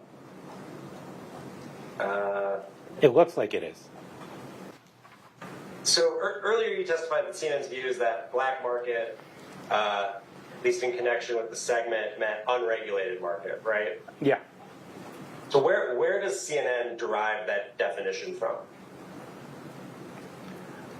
I mean, I think we take it from the general understanding of black market as an unregulated market. Well, what does CNN use to determine the meaning of words? Does it have a preferred dictionary? No, it doesn't have a preferred dictionary. Does CNN derive its understanding of the meaning of the phrase black market from a dictionary? For this story, it did not. I think everyone took it. I mean, you've interviewed most of the people involved in this story. I think it was accepted as sort of black market in a colloquial sense of unregulated. Is CNN's deriving its meaning of the word black market just based on what CNN says it means? But yes, I think so. I mean, it wasn't. I don't think anyone involved in the story said, "Stop, let's look up the meaning of black market." Right? I think in this sense, black market has a colloquial term that's thrown around, and everyone just took it to mean that. I mean, you testified to CNN's understanding of it being an unregulated market, right? Okay, so but I'm saying, sitting here today testifying for CNN, you haven't seen that definition given anywhere else? No, but I haven't seen any of the definitions, is what I'm saying. I haven't looked it up in a dictionary. You're asking me if I've seen it, so. Does CNN agree that black market can also mean an illegal market? I think it can. I think when we put together the story and wrote that banner, our understanding was just a more general sense, black market being an unregulated place, where things were being offered. We recognized Mr. Young in communicating felt it was a reflection of illegality, and it made it look like what he was doing was illegal. That was not our intention, which sort of goes back to that correction question you had. Does CNN believe that Young was involved in any illegal activity? No. And then finally, we have a page that was produced as CNN 000932. You see that? Yes. Okay. So, you said you reviewed the Nielsen ratings for each show, correct? Yeah. What are Nielsen ratings? They're a rating, a measure of the audience taken by the Nielsen company and as a way of understanding level of interest. And how does Nielsen, what is CNN's understanding about how Nielsen generates those ratings? I believe they have a sample of houses that they use to measure what they're watching and use that to extrapolate total audience. And how does CNN use Nielsen ratings? I think we use it in a number of ways. One is just as a measure of how the shows are performing. I'm sure our advertising group uses it as a way to show interest in their discussion with advertisers about rates. Those are two ways. So, what was the average viewership of The Lead with Jake Tapper in 2021? Over 1 million, just over 1 million. So, like per show, about 1 million people, just over 1 million people would watch it? On average. Yeah. I think it was 1.008 million. And is that people or households? I think it's people. And then here in the interrogatory response, it pulls out 5:38 p.m. to 5:44 p.m. Mm-hmm. You understand that to be when the segment was aired? That's my understanding. And then it's followed by the number 669. What does that indicate? That indicates a total audience at that time of 669,000 viewers. Okay, so meaning the 669 means 669,000? That's right. Okay. And then the next, rebroadcast looks like it was on CNN Newsroom from 10:25 a.m. to 10:30 a.m. Mm-hmm. And here there's number 434. Correct. Does that mean 434,000 people? Yes.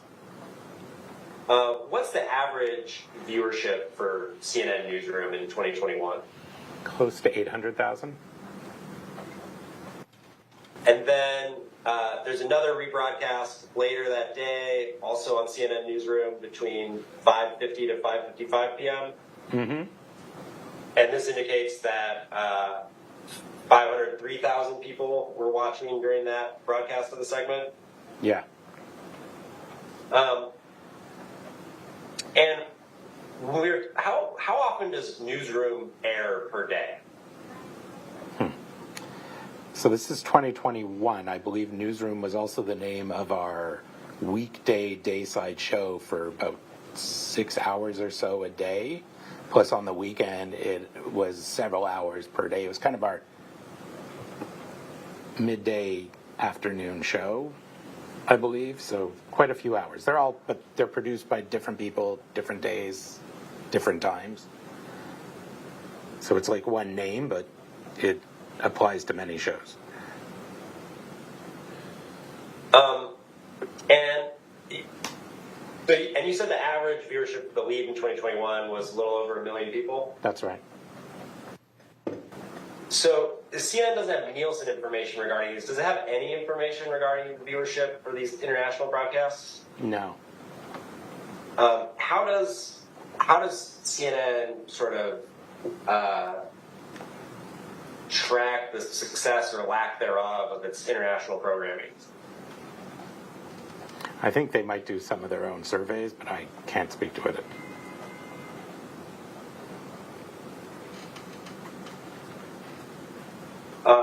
So do you have any information about the viewership for Connect the World? I don't. So it could be more or less than the numbers we're seeing for the domestic broadcasts?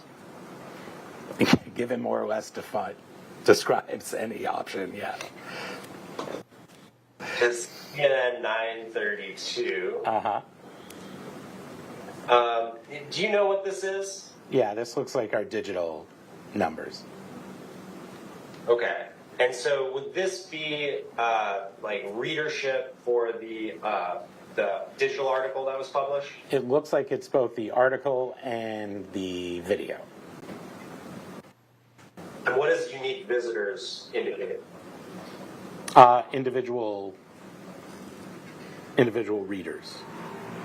So, like, if you came back 3 times, I believe you'd only be counted once.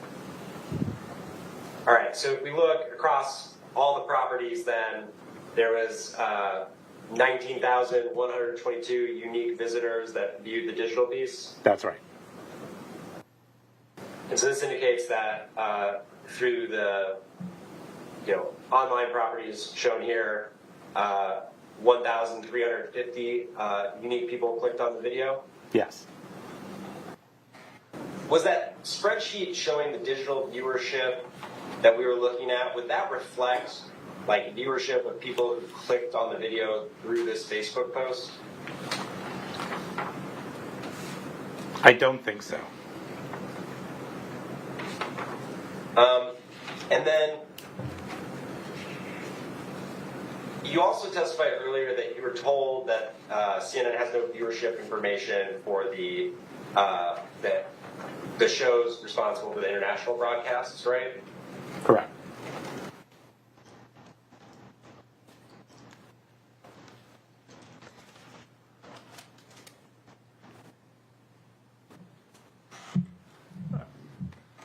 Friedman?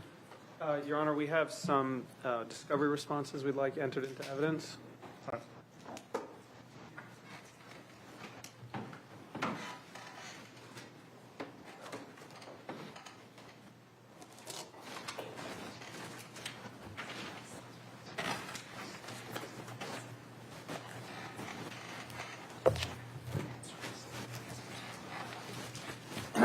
Have them marked. Yeah, it's Exhibit 241. I'm proposing to redact this.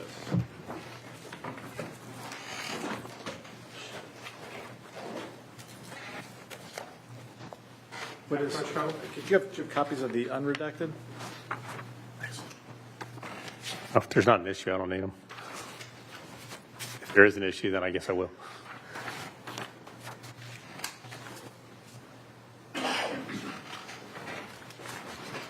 Yep, no problem, 241. 254. Thanks. All right, plaintiff's 241 will be admitted. As redacted. 241 is redacted. Right. Yes, Your Honor. Yep. Unfortunately, there is an issue with the second one, 254. All right. You got a copy of 254.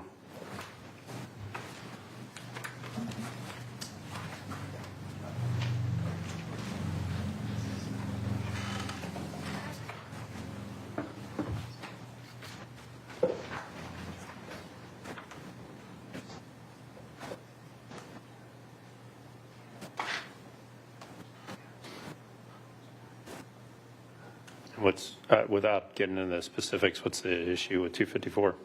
It's actually,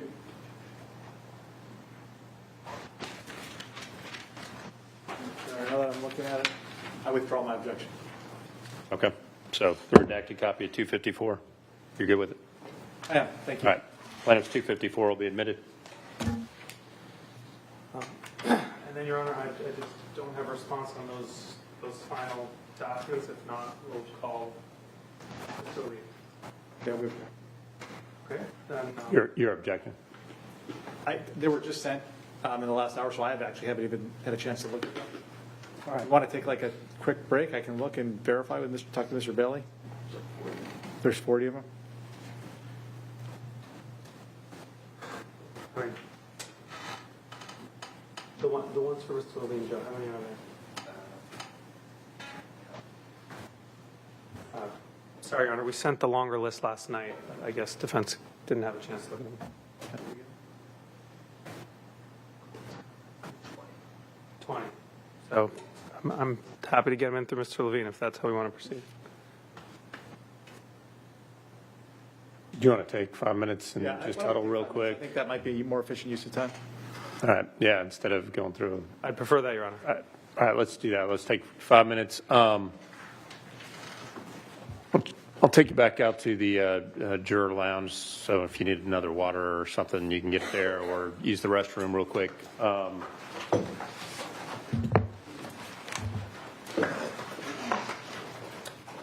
Remember, the rules I've given you apply even when we're outside the courtroom, such as at recess. Remember the basic rule: do not talk to anyone, including your fellow jurors, friends, family, or coworkers, about anything having to do with the trial, except to speak to court staff. This means no emailing, text messaging, tweeting, blogging, or other form of communication. You cannot do any research about the case or look up any information about the case. Remember to observe during our recess the other rules I gave you. If you become aware of any violation of the rules at all, please notify court personnel, and we'll get you back here in 5 minutes at 4:05. All right, and just leave your notepads in the folders on your chairs.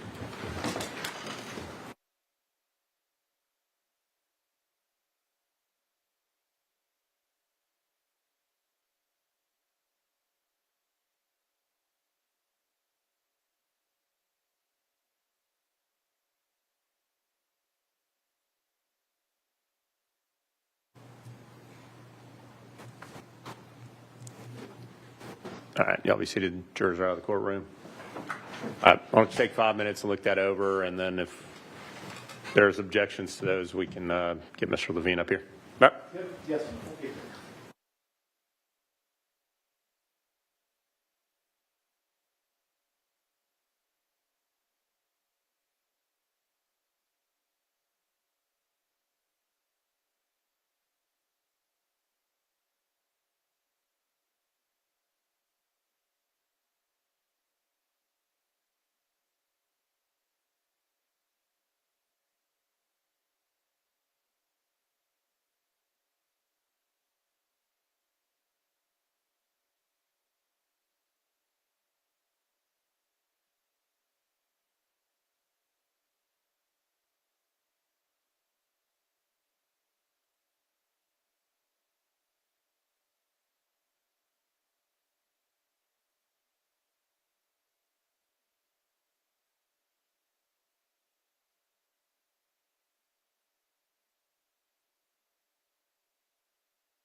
determine whether they need to question Mr. Levine about certain documents to get him into evidence, or you'll stipulate to them being admitted, even if they say they're resting their case at the moment, just on this document issue.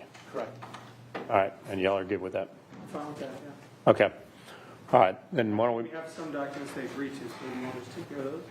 Let's just, Yeah. let's just use Yeah, do it all in the morning. All right, so even though you're going to say the plaintiff arrests, it's still potentially reopening for the stipulated exhibits and potentially question Mr. Levine on other documents. He's going to be recalled tomorrow anyway. You'll call him. So I guess if you need to, then you can question him on the other documents that aren't stipulated at that point. Perfect. That works. All right, that work? All right. All right, well, based on that stipulation, let's get the jurors back in, and you'll make an announcement you're resting, not to draw attention to it. I'm saying on the record, any argument you're going to make on a DV, you're reserving that or preserving your right to do that after we let the jurors go for the evening. Correct. Thank you, Your Honor. Okay. Great. I'm not sure that was on. Did you get that? It wasn't on the record. Oh. All right. Yeah. Okay. That was important. All right, so we're going to get the jurors back in. Plaintiff's going to announce they're resting, subject to the document issue, being allowed to put that in their case in chief. Instead of calling attention to it in front of the jurors, I'm stating on the record a defense can make their DV motions, and they've preserved that right, even though we're not going to do it, in the interest of getting a witness on before the jurors go, and we'll address their arguments after the jurors are let go for the evening.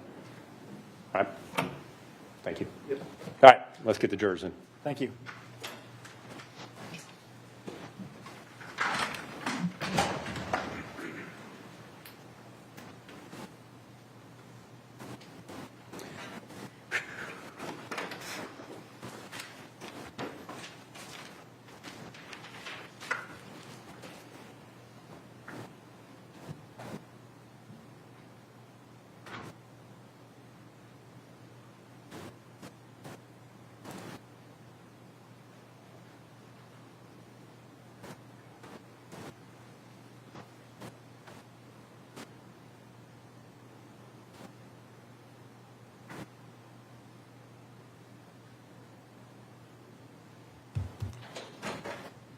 Jurors entered.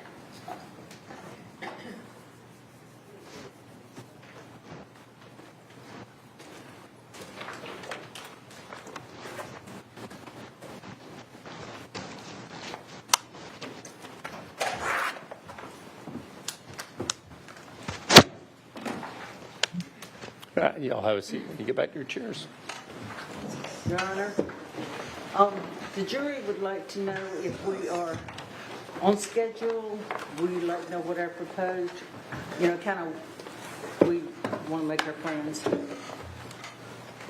We're a lot better on schedule than we were thinking last week. But, yeah, I mean, we've got another witness we're going to get this afternoon and get you out of here roughly around the same time at 5 o'clock. So that's our plan. And obviously, we'll see how tomorrow goes. But we're looking like, based on the number of witnesses we have left, that we should be okay with getting y'all at a reasonable, not having to hold y'all extra. Okay?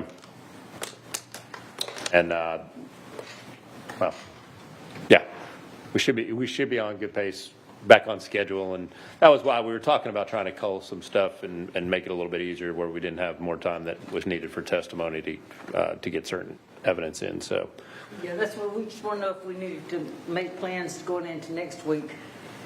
no. On behalf of the entire jury. Yeah. Thank you. No, we'll get what we need done this week. Okay.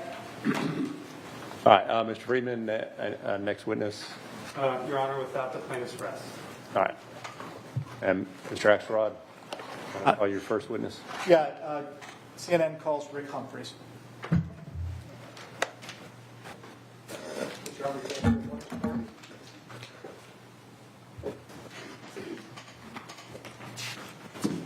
And when you get back over there, if you could stand, raise your right hand, and face the clerk. Please solemnly swear that the testimony you shall give in this issue shall be the truth, the whole truth, and nothing but the truth, so help you God. Yes, ma'am. All right, and just have a seat there and get the microphone positioned where it's close to your mouth so we can pick you up. And Mr. Bailey? Mr. Humphreys, can you please introduce yourself to the jury? My name is Rick Humphreys, and I'm from Burke, Virginia. Were you retained by my law firm in this matter? Yes, sir. Are you being compensated in connection with your testimony today? I am. At what rate? $275 an hour? Are your opinions connected in any way to that compensation? No, sir. About how much time have you spent preparing for this case? Approximately 90 hours. And have you served as an expert before this case? No, sir. Have you ever testified in court before? No, sir. And what were you retained to do in this case? Well, as a human resources professional supporting the intelligence community, as a defense contractor, I was brought on to give my best opinion I'm sorry, I'm a little sore on my horse. I apologize. I'm getting over COVID, so you have to bear with me. No problem. To basically give my opinion as to the possible positions that Mr. Young could fill and what we would expect as a human resources professional, the methodologies that he would use to obtain such employment. Okay, so the jobs Mr. Young would be qualified for, so that's Yes, sir. the first one. And the second one was how he would go about securing one of those jobs? Correct. What documents did you review in preparation for your testimony? I reviewed Mr. Young's deposition, General Young's report, all work-related documents that was provided through Mr. Young's work history. Have you watched any of the trial? Bits and pieces. I saw or General Young's His testimony? Testimony, yes. Mr. Humphreys, do you hold any degrees? I do. I have a Bachelor's of Science in Human Resources Management. And do you have any licenses or certifications? I obtained a Professional Human Resources certification back in 2006. Do you hold any security clearances? I do. I currently hold a top secret security clearance. And did you serve in the military? I did. I served 5 years in the United States Marine Corps. What did you do in the Marine Corps? Well, I was a metrologist, which is, in layman's terms, calibrations, test measurement, and diagnostic equipment. So if I start speaking lots of acronyms, I apologize in advance. Just stop me and let me explain. I will. Mr. Humphreys, so at some point you moved into human resources. Can you walk us through how you got into human resources and your experience there? Sure. So I started my career off to be an electrical engineer, and I turned into be a project manager. And then I joined Slane Hosiery Mills in 2004 timeframe, 2003.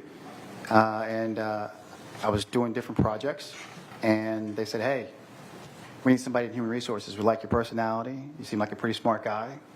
So I said, okay, I'll give it a shot. And I was off to the races. I was pretty much self-taught from the very beginning, learned a lot of hard lessons, what not to do, and what to do. And I put myself through school over the next 10 years. I changed degree paths.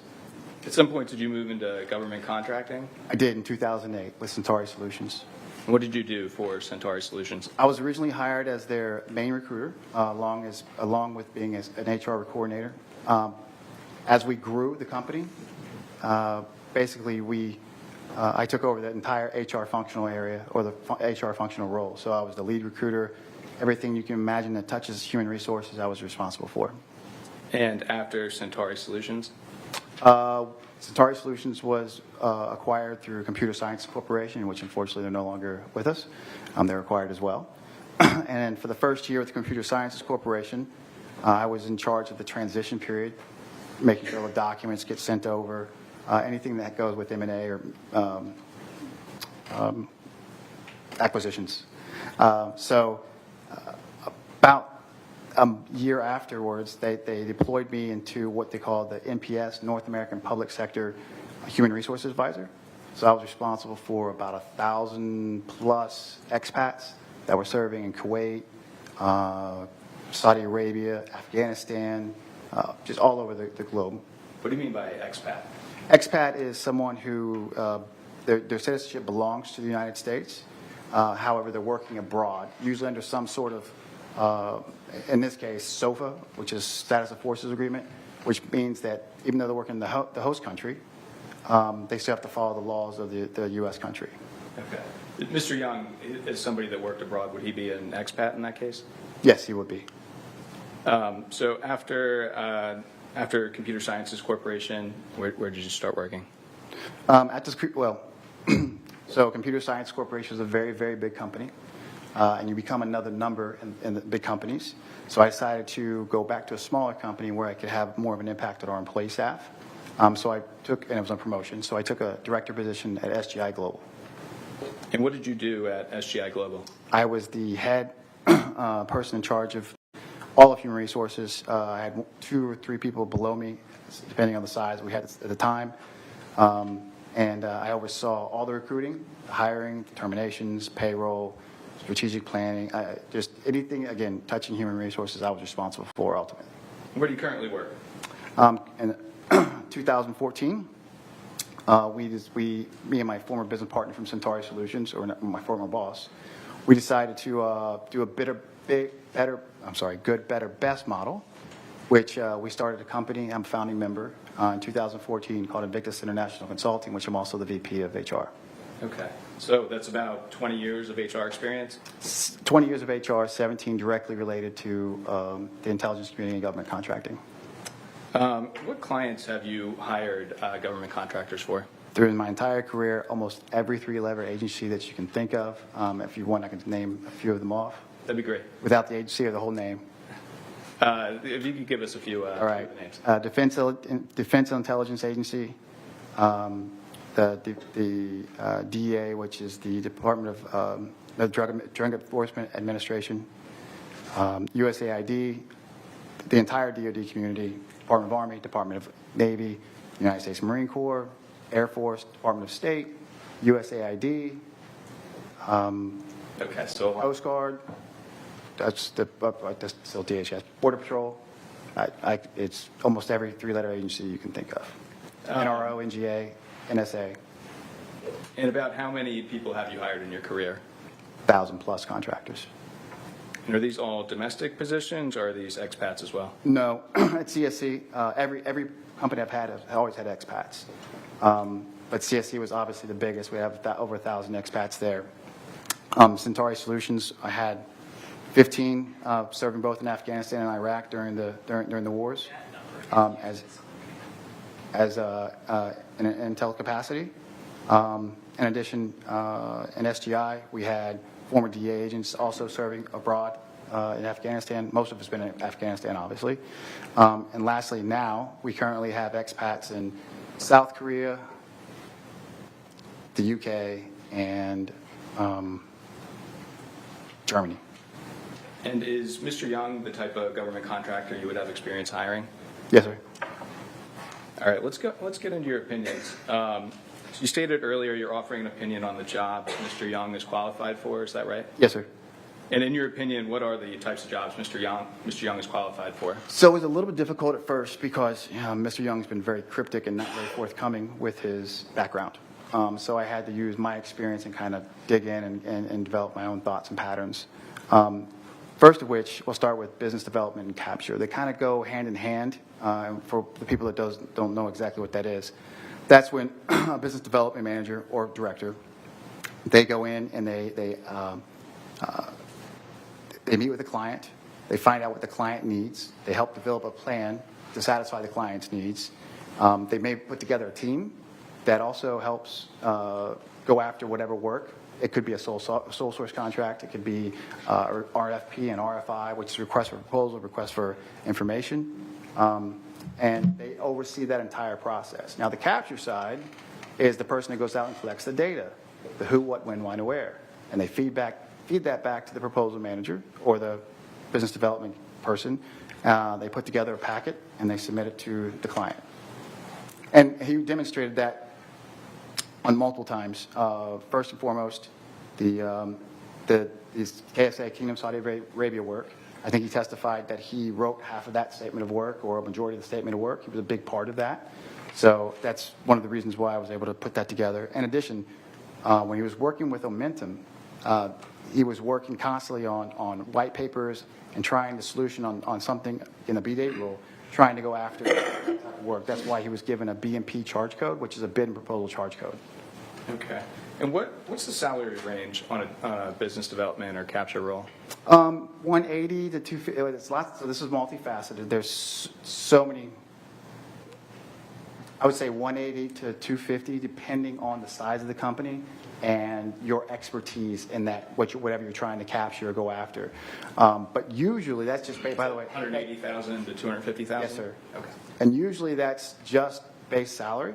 On those it can be, the more you win, usually companies have an incentive plan financially, the more you get in return.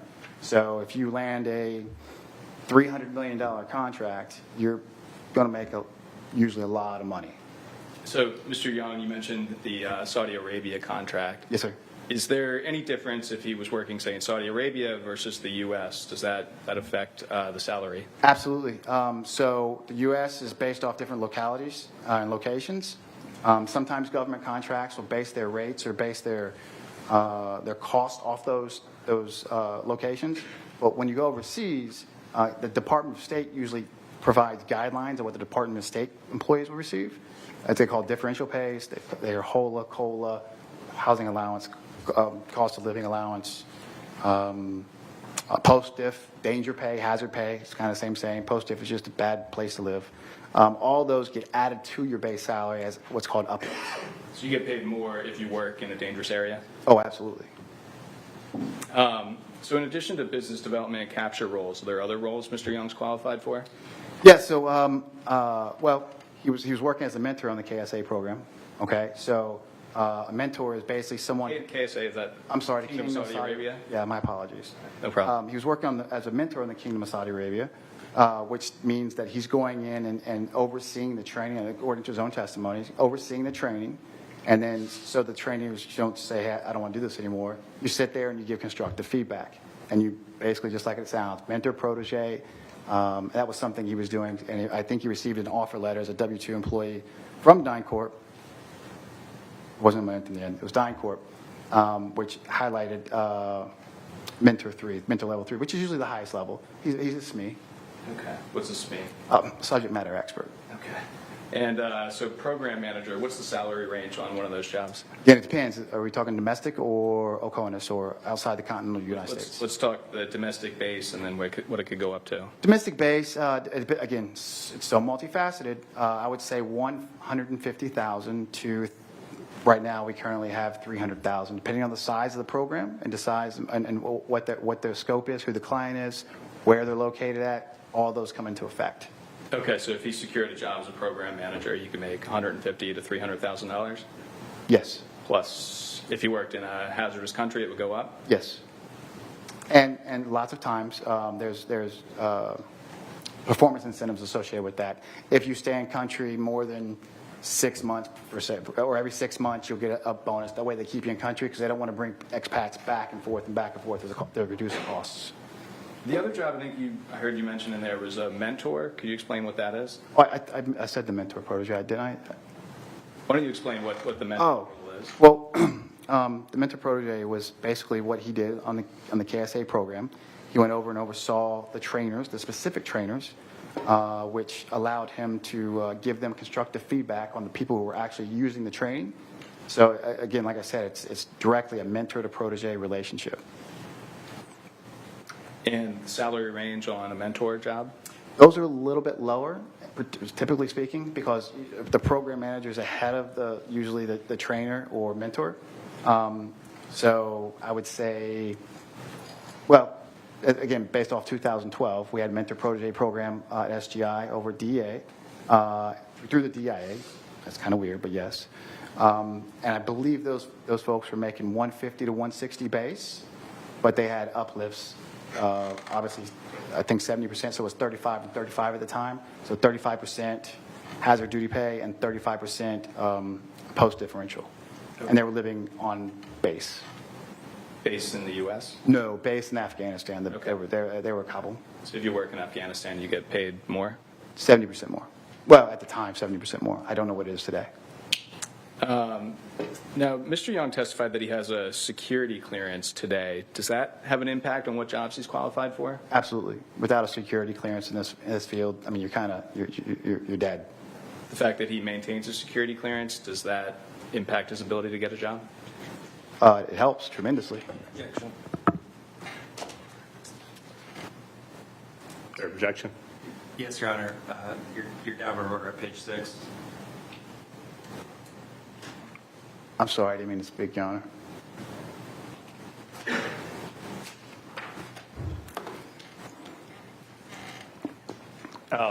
Based on the question, I'll overrule the objection.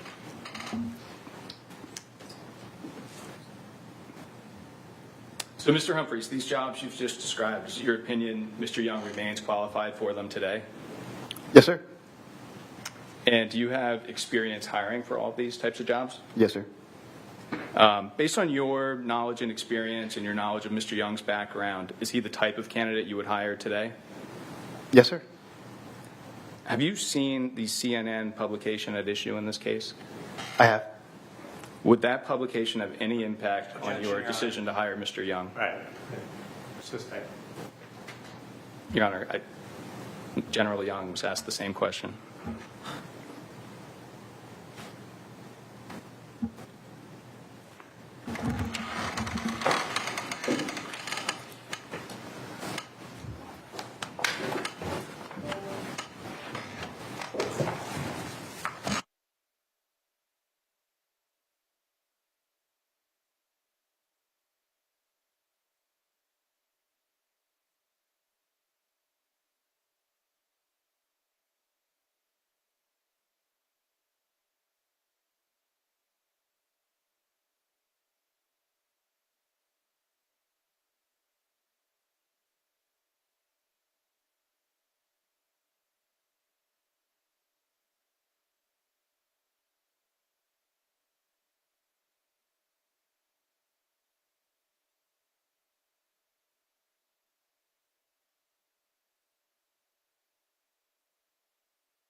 Mr. Humphreys, let's get into. I'm sorry, Your Honor.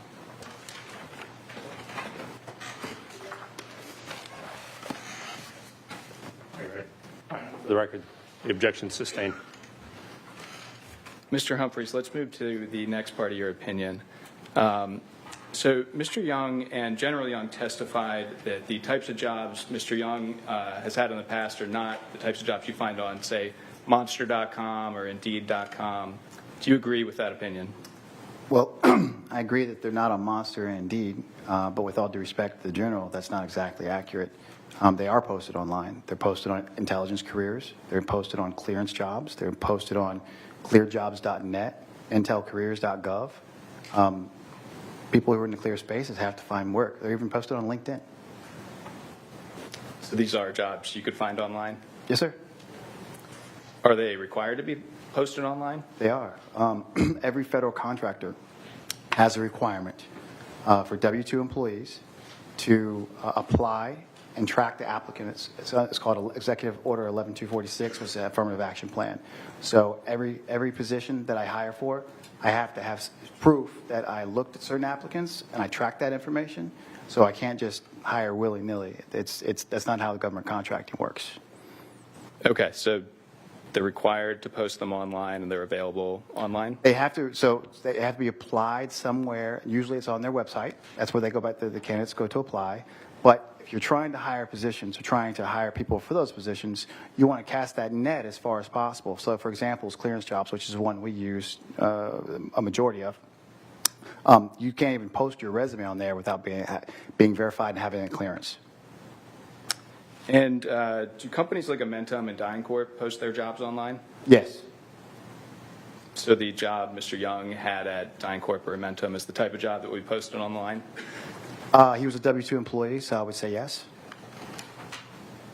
I think that's the reason why they asked him for his resume, although it was fictitious according to him, because they had to line them up with their applicant tracking system and show that his years of experience, et cetera, he met the labor category to offset or to deserve that pay, compensation. Okay. Now let's turn to the final, I think, step in your opinion here is what Mr. Young should do to execute a successful job search. In your opinion, has Mr. Young taken the steps he should take to secure a job? I don't feel that he has, based off the evidence of what I've looked at and reviewed. No, I don't believe so. Why not? Well, just look at we use LinkedIn as one of our big sources of information to gather candidates. If you were to look at his LinkedIn page, which was one of the articles I reviewed, you'll see just at the beginning, the top is ZY. If I worked with Zach back in 2006 at Blackwater. Would it be helpful if could we bring up his LinkedIn with that? Oh, that would be great. Yes, is that okay? Mr. DeMezza, can you bring up DX53, 153? This is in evidence, Your Honor. Perfect. So, before you start, Mr. Humphries, do you know what document this is? Yes, sir. Is this Mr. Young's LinkedIn page? Yes, sir. Okay. No. As far as I can, yes. That's what I remember seeing. Okay. And then get back into the opinion you were offering. Okay. So, you can see, and I saw other documents where his first name was changed, Zach Y, ZY. But, for example, if I worked with Zach back in 2006 at Blackwater or whenever he served there, and I have work coming up, I was like, hey, I want to get in touch with that guy. He was awesome. He's an awesome trainer. So first thing I'm going to go to is professional network, Zach Young. I'm not going to find him this way. If we can go down a little bit, I can also, his experience, it's gapped everywhere.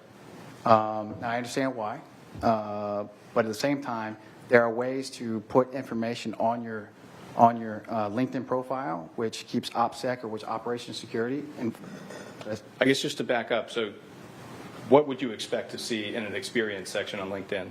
Well, I mean, the Kingdom of Saudi Arabia was a big deal, and he was according to him, he was a big part of it. So I would expect to see that as his time with DynCorp. That wasn't a classified contract. It didn't appear that there was anything classified about it. So I don't understand why it would not be on here. It wasn't monitored by any agency whatsoever, as far as I can tell. I don't even think he needed a clearance for that. So I don't know why that wouldn't be on here. In addition, there's gaps. The keywords, when we search for people on LinkedIn, we're all using what's called a Boolean search, which is basically finding specific words that match the job that we're trying, job rec or job requirements that we're trying to fill. So I would expect to see security, training, mentorship, business development. This is more complete than the resume I saw from, or less complete than the resume I've seen from DynCorp. So in terms of changes you should make, are you suggesting more experience would help here? Oh, absolutely. I mean, there's gaps. I mean, no one would be able to find him using this methodology, which is a huge portion of ours. I also, if he's stating that he hasn't went to any places to apply, that's sort of the next step of this, which I haven't seen any evidence that he's done that as well. Mr. Domestic, can you scroll down a little bit further?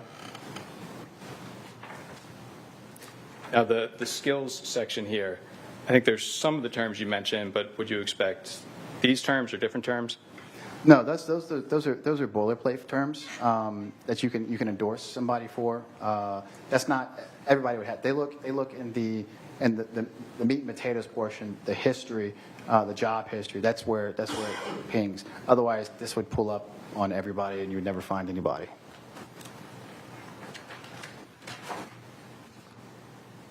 And would you expect to see Amentum and DynCorp on his LinkedIn page? I would. Is LinkedIn an important tool for a job search? I would say at least a third of our candidates come from LinkedIn, so yes. And they're all cleared professionals.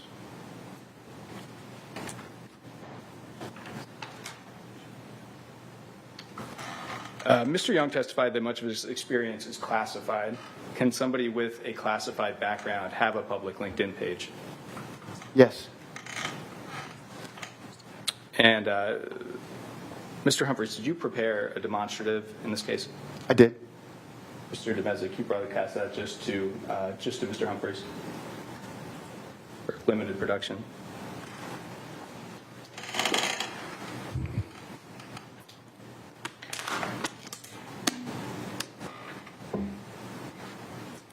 Is this the demonstrative you prepared? Yes, sir. Your Honor, I'd request that we broadcast this to the jury as a demonstrative. No objection, Your Honor. Go ahead and put up.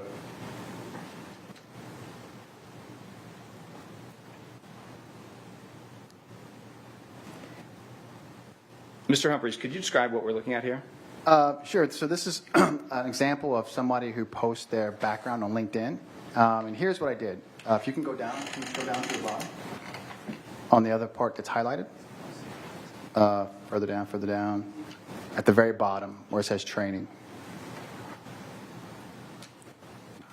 Perfect. Right there. So this school right here, if somebody lists this school on their LinkedIn profile, it tells me a lot about their background. Just that one. So I know what that is.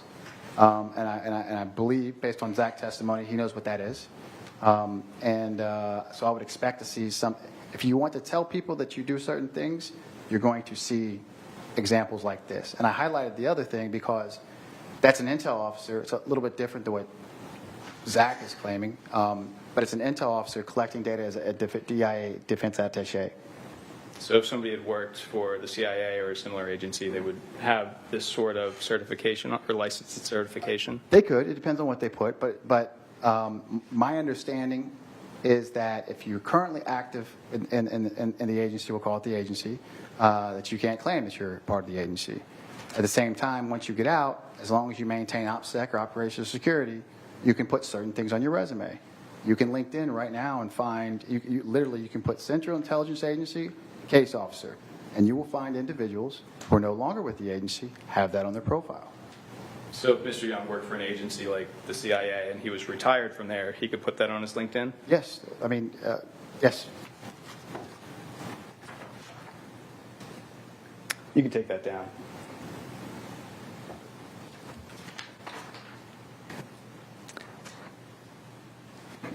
Now, Mr. Humphreys, what if you find out about somebody by word of mouth? Is their LinkedIn page still important? So I would still go and check for CV-wise, see what their skill sets are. So if I had an employee come to me and say, hey, you got to hire John Smith, I'll say what John Smith's background, and he'll tell me John Smith's background. But I have to go verify it. That's the first step. I mean, there's a whole onboarding process that government contractors are required to do. And it's step by step, and it's kind of standard business practice. But I would still go to LinkedIn and verify, at least initially, their years of experience. If they meet what we call labor category requirements, that's the right skill sets, having the right tools, years of experience, bachelor's degree, to find out what level you may or may not be. All right, just a few more questions, Mr. Humphreys. So it's your opinion that Mr. Young remains qualified for a number of these jobs you mentioned today? I do. And the salary range on those jobs is anywhere from, I think you said $100,000 to $300,000? $150,000 to $300,000. But again, that's such a, I know it's such a big range, but it depends on who, what, when, and where. And has Mr. Young taken these steps to secure those jobs? Not that I can tell. No further questions, Your Honor. Cross.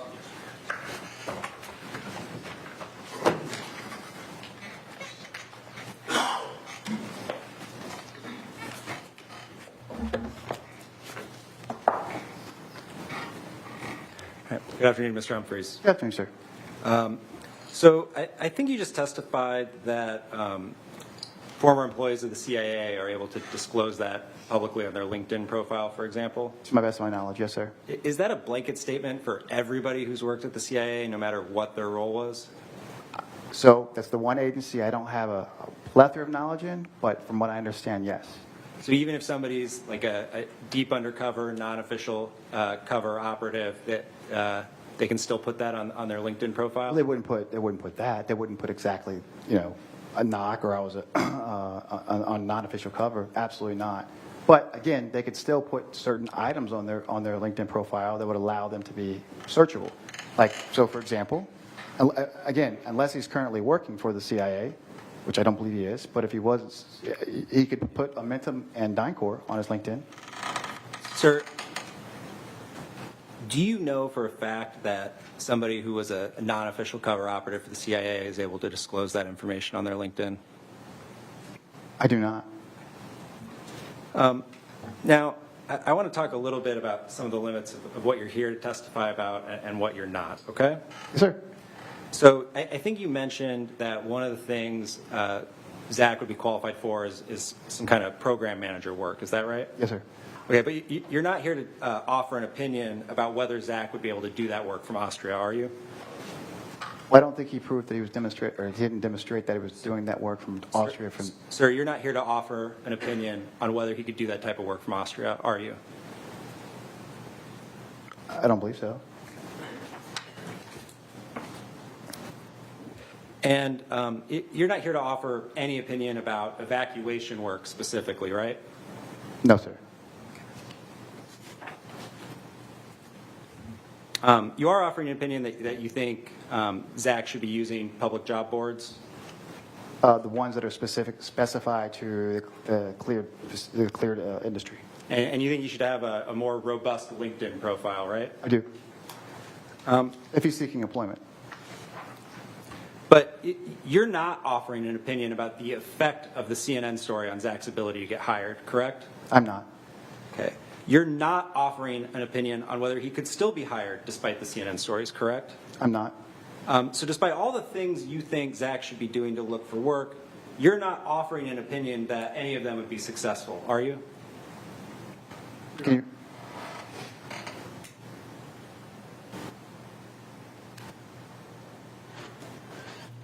What was the question? So despite all the things... Can you read back the question?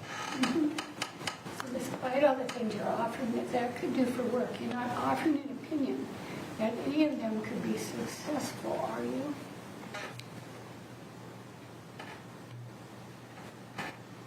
Objection.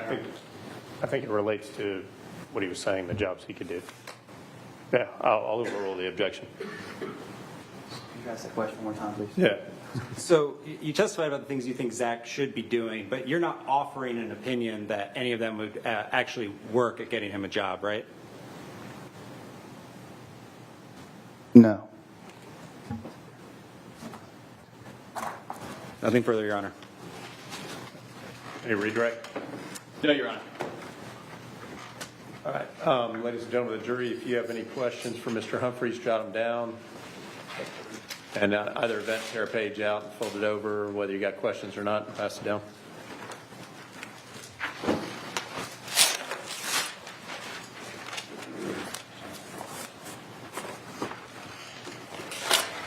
Want to hold your seats, and I'll see if I have any.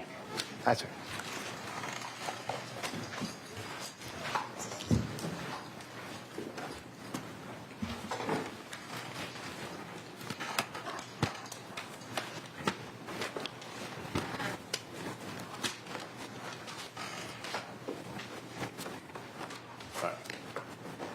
Mr. Humphreys, we don't have any questions from the jurors for you, so you're free to step down. Aye, sir. Thank you.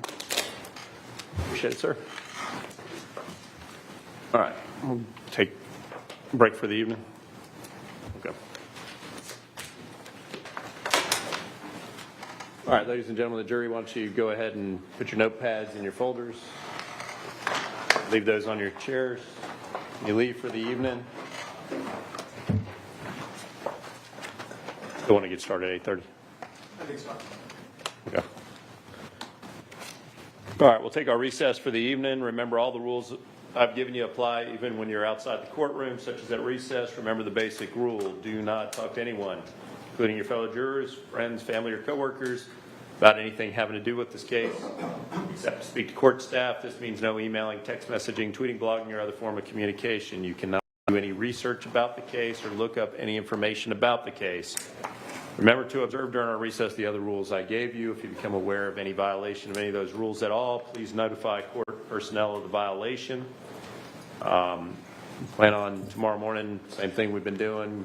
Come get here at 8:15 downstairs in the reception area, and we'll bring you up to the juror lounge and bring you in. Get started at 8:30. Anything else from the plaintiff? No, Your Honor. Anything else from the defense? No, Your Honor. All right. You all have a good evening. You too. We'll see you.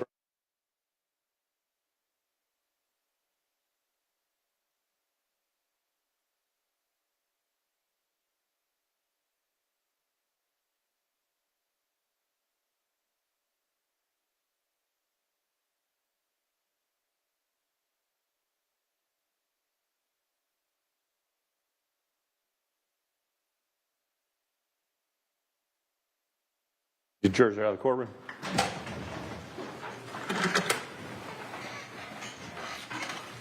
You all need a break, or you guys good to go?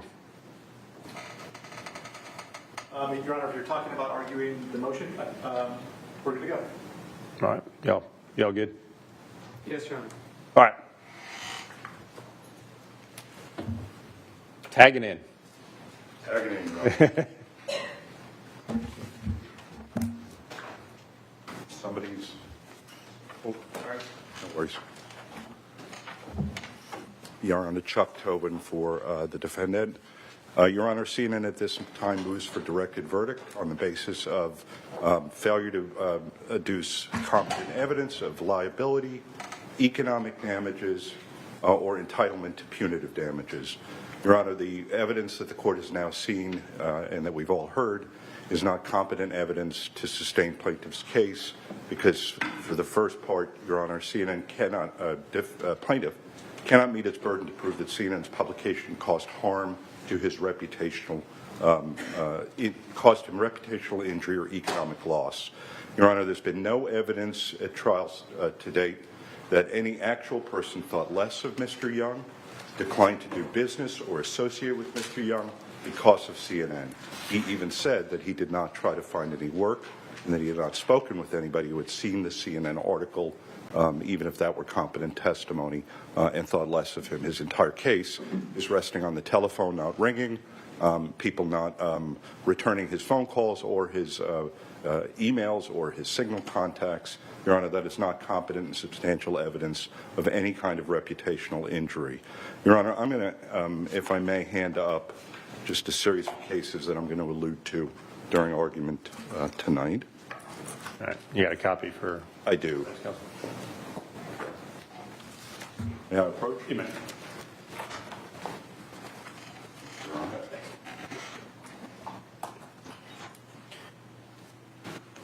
Do you want the copy that says Chuck's copies? Or does it matter? Let me trade with you because I think they'll probably have a problem. It's secret. Unless you changed your name while I was sitting there. Okay. So, Your Honor, the first case that we're relying on is Business Ventures versus Business Ventures and Solutions versus Capital One. It's a decision by Judge Haffel in the Palm Beach County Circuit Court. This was a business defamation dispute in which plaintiff had failed to adduce any claim of any witness or anybody who gave any testimony during trial that anybody had seen the alleged defamation and that it had caused harm to his reputation. Judge Haffel granted directed verdict with the language, Your Honor, at the first tab that Mr. Tharp's defamation claim suffered from the same absence of damages and proof. Mr. Tharp did not call a single witness, so there was no testimony that Mr. Gordon's statement damaged Mr. Tharp's reputation, nor was there any evidence that the lost contracts, that he lost contracts, suffered humiliation by being forced, or even that any type of business was affected by the alleged statement. There was therefore no showing of alleged damages. And so, Your Honor, we would ask the court to follow the Business Ventures and Solutions case. And, Your Honor, we think the court has already given an indication that it understands and agrees with the necessity of showing proximate causation for reputational harm. In the motion in limine order as to expert witness Buss, this court emphasized that the plaintiff must prove the connexity, I'm going to mess that word up again, Your Honor, when I say it, between wrong and damages. The court quoted from the ICM Manufacturing and Associates versus Bear case out of the second DCA. You even added some emphasis to it, Your Honor, and then you concluded your citation to that by saying this necessitates proof of connexity or nexus between the wrong and the damages.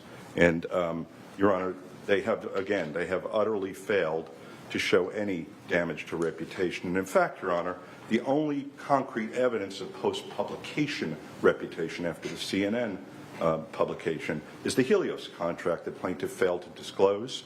And that contract demonstrates the exact opposite, that Helios was willing to give Mr. Young a contract in order to up his security clearance so they could continue to hire him. And they, in fact, did secure a security clearance for him. Your Honor, as to the Amentum contract, Mr. Young admitted that he has no evidence connecting the non-renewal to CNN. Again, to remind the court, the contract expired. Mr. Young testified he had an expectation that it would be renewed, but he was asked on cross-examination and testified that he was unaware of any Amentum document that discussed the CNN publications or suggested that they were not renewing the contract because of the CNN publications. He even agreed that nobody from Amentum ever told him that the contract was not being renewed because of the CNN reports, nor did anybody else tell him that. Your Honor, the only testimony that he offered, and we tried to exclude it, Your Honor. We thought it was within your motion to eliminate order to exclude the testimony, but Your Honor allowed testimony from General Young, and that was entirely expert speculation, unconnected with any opportunity that General Young's company, AA21, had or considered for Mr. Young. And General Young also testified that he did not know Mr. Young's reputation before the CNN broadcast. So he certainly is not competent to testify as to whether Mr. Young had injury to his reputation according to the, based on the CNN broadcast. He just didn't know his reputation before and after. And there's certainly plenty of evidence in the record that Mr. Young had already drawn a lot of criticism to himself by virtue of his own LinkedIn posts. That's certainly, there's certainly competent evidence that there were other causes to it that General Young didn't testify to. And so, Your Honor, it's rank speculation and non-competent evidence for General Young to have testified to that. Your Honor, we rely on, for that point, on the second case in the non-Chuck batch of documents that the court is looking at, Rivera versus Allstate Insurance. That's also, that's out of the Seventh Circuit. And there, Your Honor, it was a defamation case, another business defamation case, in which the plaintiff offered an expert witness about damage to his reputation. The plaintiffs testified that they were unable to find compensated employment after Allstate fired them. One of their experts opined that the for-cause termination can stigmatize a professional and limit career prospects. Another expert testified that professionals within the plaintiff's credentials likely would have been employed in a comparable position within a short period of time.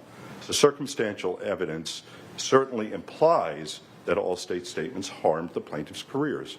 But that's not enough to prove special damages.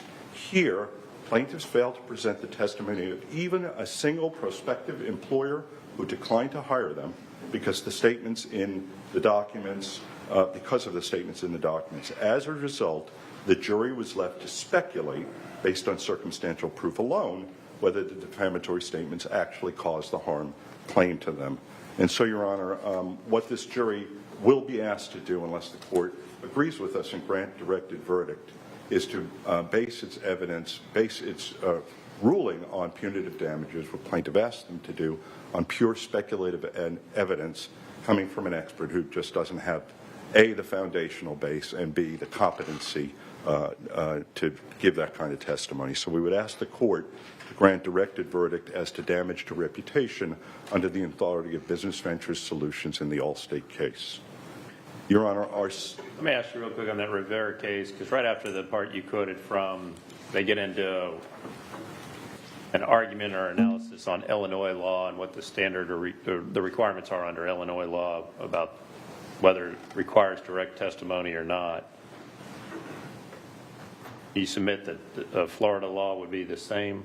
It is the same, Your Honor. You have to prove damage to, reputational harm is an element of the cause of action for defamation in both Florida and in Illinois.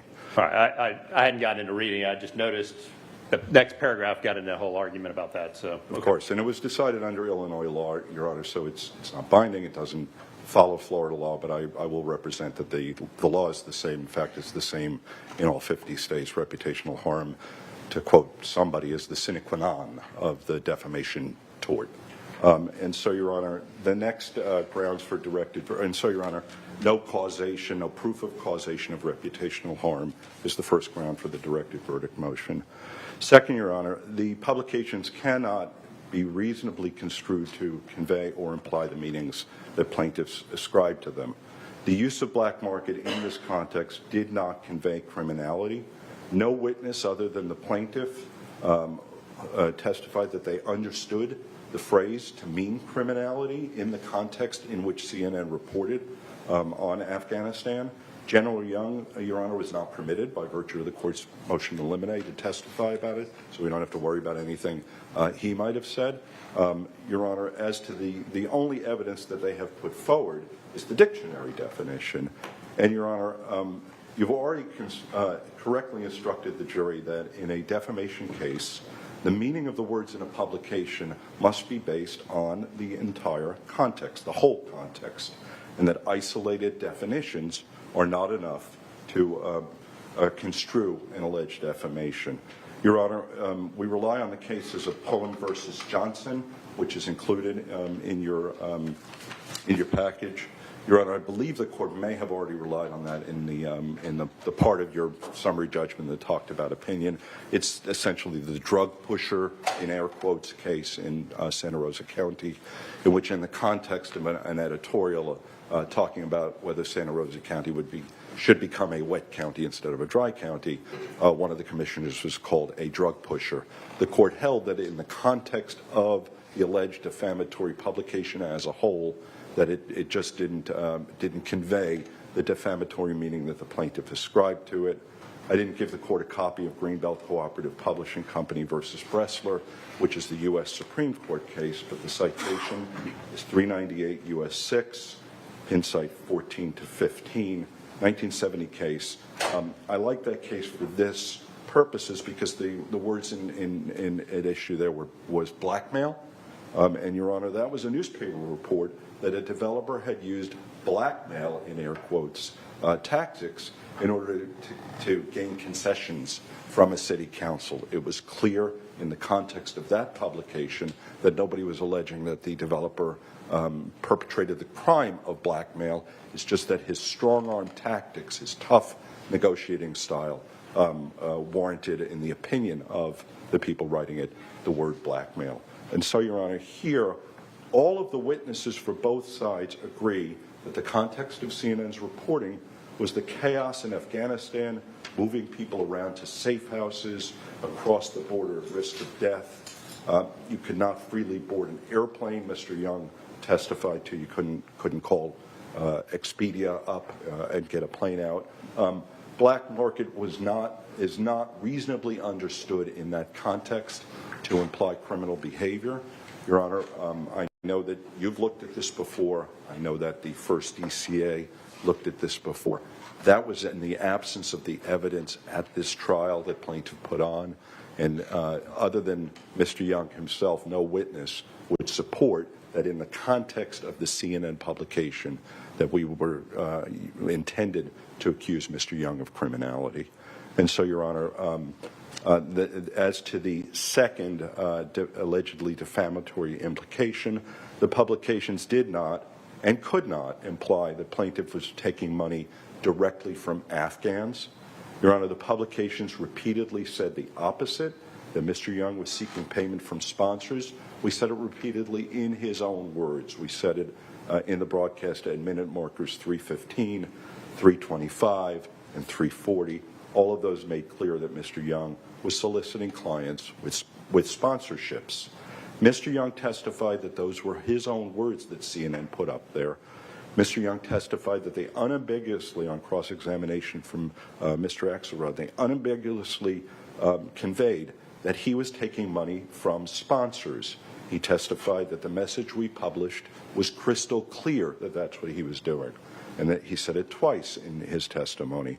Under his own testimony, he can't meet his burden to show that CNN implied the opposite of what he testified and what he said we quoted him as saying. He can't, on the one hand, say we quoted him accurately and that his words were clear, and on the other hand, credibly contend or give rise to a jury question that by quoting him, we somehow said the opposite and created some kind, it gave rise to some kind of a defamatory implication.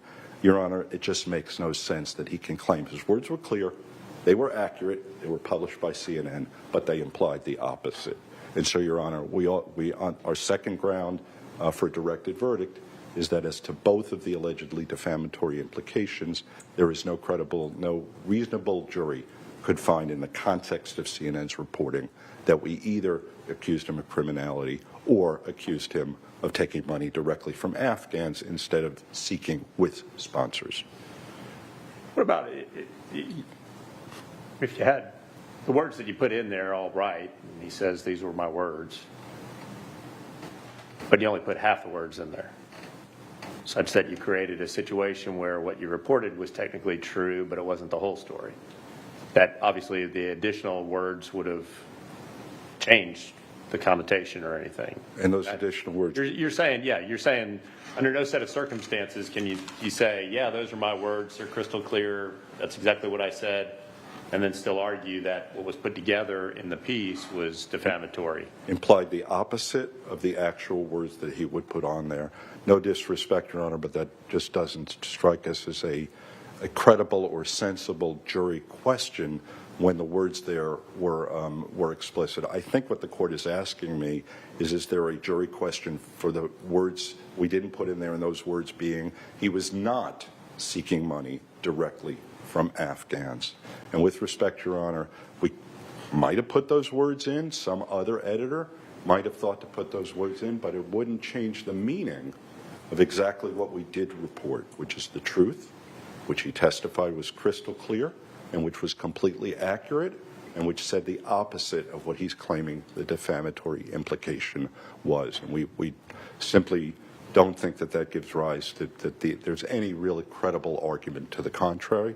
And anything else really gets to editorial judgment, editorial content, not defamatory meaning, Your Honor. And that's a whole different issue and not something appropriate for adjudication. Yeah, I can't recall the case off the top of my head right now, but there's the one that talks about you got the facts right, but the gist wrong. Jews for Jesus versus yeah. Would have thought I would remember that since we've talked about it I don't know how many times for the last several years in this case. But I couldn't recall exactly which one. But yeah, and that comes to mind the other example of, I remember when I was a kid and I'd get asked a question by my parents and I'd say, oh no, well I was correctly answering the question, but I wasn't fully answering the question, where, at least according to my mom, that was still a lie.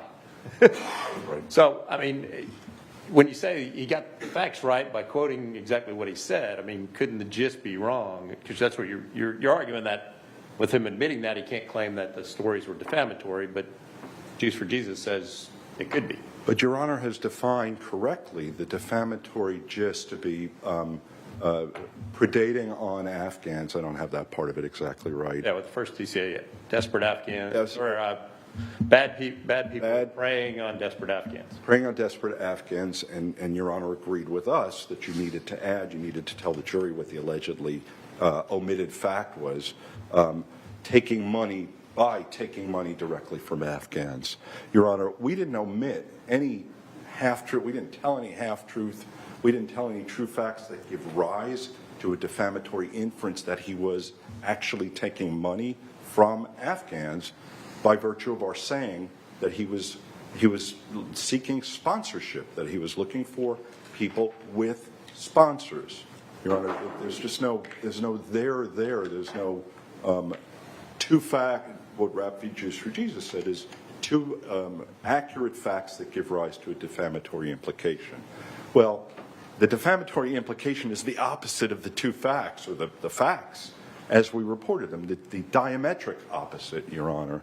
And so you could look at any article and say, well, you didn't negate what you just said was the opposite of the actual fact. And so, Your Honor, we will be creating a jury question on an area that A, makes no sense, and B, really doesn't fit the Jews for Jesus, Rap v. Jews for Jesus paradigm, because the inference that you want the jury to decide is the opposite of what we actually said. And they've not cited a case, I've not found a case that says that that's where you fill the gap on the defamatory inference with the opposite of what you actually said. All the inference cases go to some third fact outside of the truth of what you actually said, and the inference is the opposite. And so, Your Honor, any further questions on that, Your Honor? It's an important point for us. So, okay. Your Honor, additionally, we ask for a directed verdict as there's no jury question as to material falsity. Black market was not a materially false statement in the context of this story and in the context of the circumstances. The market for private evacuations services was a black market in the sense conveyed in this segment. All witnesses agree on that, the plaintiff and CNN.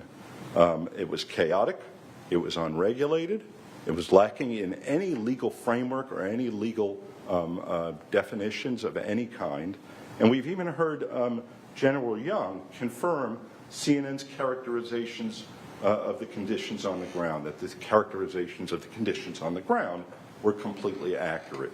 We believe that in the context of the reporting, black market is a supportable term, and that no reasonable jury could find otherwise. Your Honor, we also ask for directed verdict on the grounds that neither black market nor taking money directly from Afghans was defamatory. What made the market a black market, Your Honor, was what the Taliban was doing, not what those operating in the market were doing. So it's not defamatory for us to have said that plaintiff, as the witnesses have testified, that plaintiff operated in a black market. The black market was created by the circumstances of the Taliban. Second of all, as to taking money directly from Afghans, plaintiff testified that Afghans looking to get out were facing death if they didn't escape. He also testified that there was nothing wrong with making a profit off of doing good. And he also testified that it's not and Your Honor, it is also not defamatory to say that someone took money from Afghans to save their lives. Your Honor, as General Young told us, everybody is entitled to their opinion, and he agreed when Mr. Axelrod said that's right, because that's America. Your Honor, it is not defamatory, even especially in light of the advertisements. Your Honor was with us on summary judgment that he was advertising directly to Afghans. It is not defamatory to say that he was taking money from Afghans in that desperate environment. Your Honor, we also asked for a directed verdict on grounds that plaintiff has not given rise to a jury question of negligence. There's no evidence in the record that CNN breached any standard of care. Plaintiff decided not to call a journalism expert. We did not call a rebuttable expert for that reason. Your Honor, the evidence is consistent and clear. The stories went through CNN's routine and rigorous fact-checking process and the triad process multiple times. Mr. Marquardt testified that all tweaks, even those made shortly before the segment was broadcast, was continuously re-reviewed by his intermediate bosses and the triad. Mr. Lumley testified similarly here today. And so, Your Honor, there's just no evidence in the record to support a case for negligence to go to the jury in this case. Your Honor, as well, Your Honor, we asked for directed verdict on the grounds that any of the allegedly defamatory implications were not intended by CNN. Your Honor, the testimony was clear that no one in CNN intended to convey that plaintiff's activities were criminal or that he was taking money directly from Afghans. The law requires evidence of intent before liability can be imposed for what a publication did not say directly, what the court or the plaintiff believes it was implied. Your Honor, we averred in the jury instructions discussion to Rap v. Jews for Jesus. We would ask the court also as well to look at Chapin versus Knight Ritter, 993 F. 2nd, 1087, pin site 1092 to 1093. And then Guilford Transportation Industries, Inc. versus Wilner, 760A 2nd, 580, 596. That's out of the D.C. Court of Appeals. Additionally, Your Honor, we would ask for directed verdict on grounds that the use of black market in the Chiron was not of and concerning the plaintiff. The first use of black market was a full 3 minutes plus before the plaintiff was first referenced in the story. The use of the phrase in the banner referred back to that intro. Mr. Marquardt testified that the banner, in his view, didn't mean to reference Mr. Young, and Mr. Levine testified similarly in the video depot excerpt that we saw. So we would also ask for directed verdict on the ground that black market was not of and concerning the plaintiff. Finally, Your Honor, we would ask the court to grant directed verdict and not let the jury consider liability for putative damages. Your Honor, there is no clear and convincing evidence, and now we're obviously out of the negligence zone and up into clear and convincing evidence that CNN both intended to convey the specific meanings plaintiff ascribes criminality and that he was taking money from Afghans. CNN, he has to prove by clear and convincing evidence that's what CNN intended to convey, and then he has to also establish by clear and convincing evidence that CNN knew the meanings that it was conveying were false, or those meanings that he alleges they were conveying were false. Your Honor, in the packet of materials, I've included the case of Coral Ridge Ministries versus Amazon. Your Honor, that's a case out of the 11th Circuit. And there the court affirmed the motion to dismiss on grounds that plaintiff could not prove actual malice by proving that the defendant's use of the phrase hate group to describe Coral Ministries was knowingly false, very similar to here, under the standard definition of the term of hate group, where the evidence indicated defendant meant to use the phrase in a non-standard way, under which it would be true as applied to that plaintiff. We also would point the court to Clayman versus City Pages. I have not included a copy. I'll call out the site. It's 650 Federal Appendix 744, 749, also out of the 11th Circuit, affirming summary judgment. The 11th Circuit adopted the holding in Kendall versus Daily News Publishing, 716 F3rd 82, pin site 90, out of the 3rd Circuit in 2013. The Kendall case holds we agree with the 1st, 6th, 7th, and 9th Circuits that plaintiffs in defamation by implication cases must show something beyond knowledge of or recklessness in regard to the falsity of the statement's defamatory meaning. And what they were talking about there is plaintiff's intention to make the allegedly defamatory implication in addition to the falsity of that implication.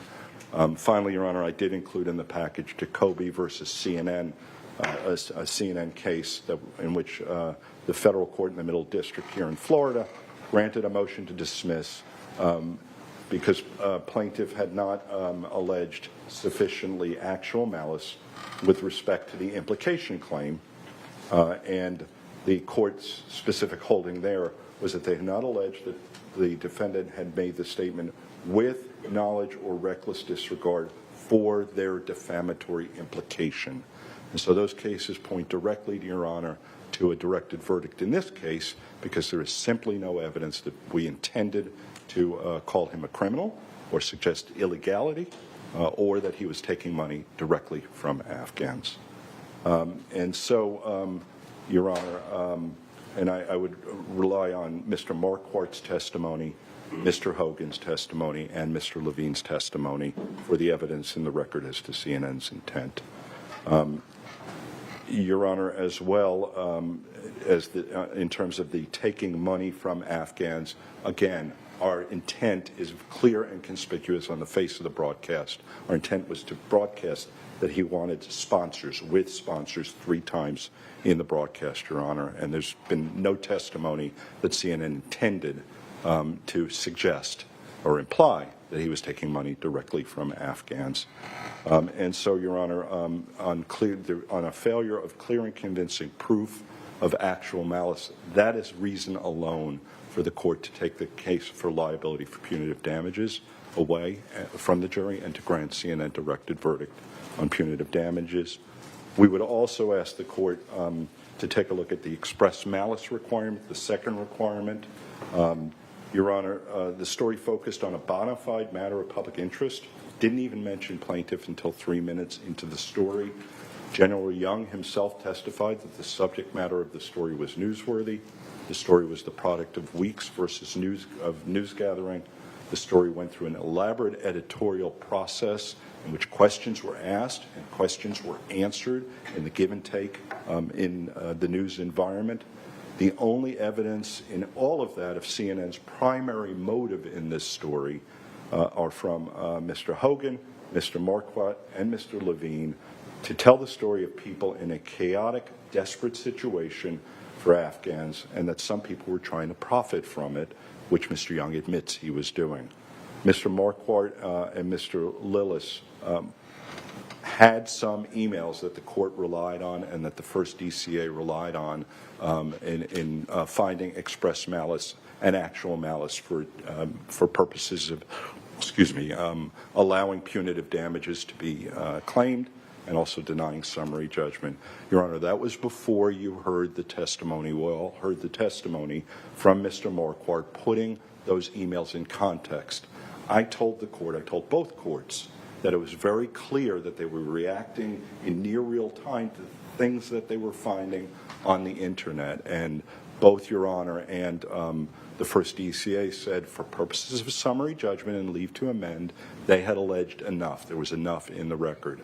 Your Honor now has heard Mr. Marquardt's testimony, and it is unrebutted and it was unshaken that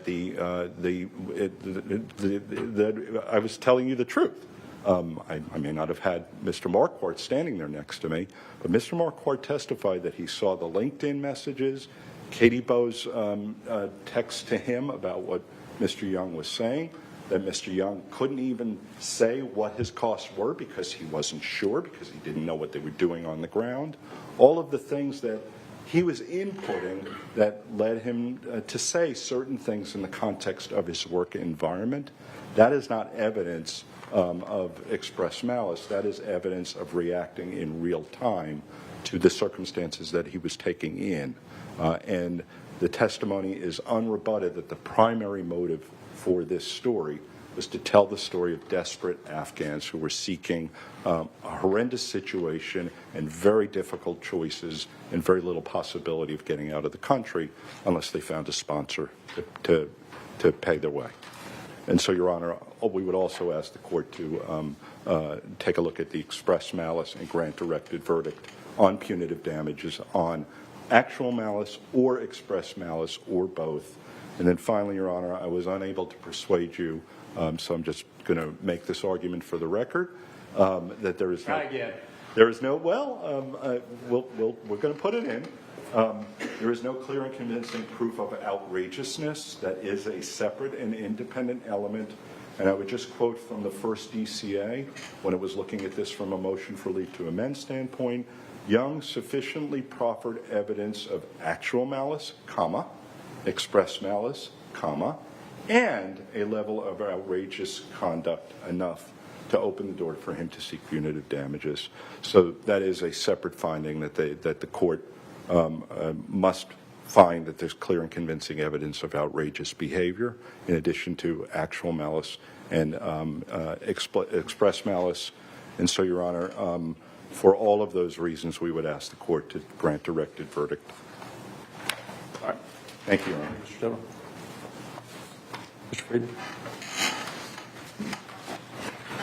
That was a lot on the fly, Your Honor, so I'm going to do my best. I think the first ground was no causation, Judge. There was a significant amount of evidence of causation came in the case. First of all, looking at the money from before the defamatory implication, the money after the defamatory publications, there was a massive drop in income for Mr. Young. Went from earning in the multiple hundreds of thousands of dollars to zero. His tax returns came in, and so there's evidence right there. When General Young was on the stand, he was asked if he would have hired Mr. Young for Allied Airlift 21 before the publication. He said yes. When asked after, he said no. When pressed by CNN's counsel whether he would allow a 16-year-old girl to die, instead of hiring him, he said we would try to find other methods. We could not hire Mr. Young. Similarly, Mr. Young's testimony that he is not hireable and that no one has called him and that there's a stark difference in treatment in his network from before the defamatory implication publication, when he would constantly receive phone calls and be brought onto projects for work, versus after, when his phone has remained silent and his network will not return his calls, is also evidence of damages. Your Honor, this is also a defamation per se case, and while it is against a media defendant, and so nominal damages are not enough, the Miami Herald case finds that mental pain and suffering is sufficient in a defamation per se case to be actual damages. Mr. Young testified at length about the mental pain and suffering he's endured as a result of the defamatory publications. Dr. Vincent testified about the significant damages that have been done to Mr. Young as a result of the defamatory implications. As for the Helios contract, Mr. Young testified it was a favor that somebody was doing to him. It was not, he's never made a dollar from it. And for Amentum, Mr. Young's testimony was that it was obvious to him that Amentum allowed the contract to lapse as a result of defamatory publications. Now, again, by no means are we moving for a directed verdict in our favor, but certainly evidence of damages have come in.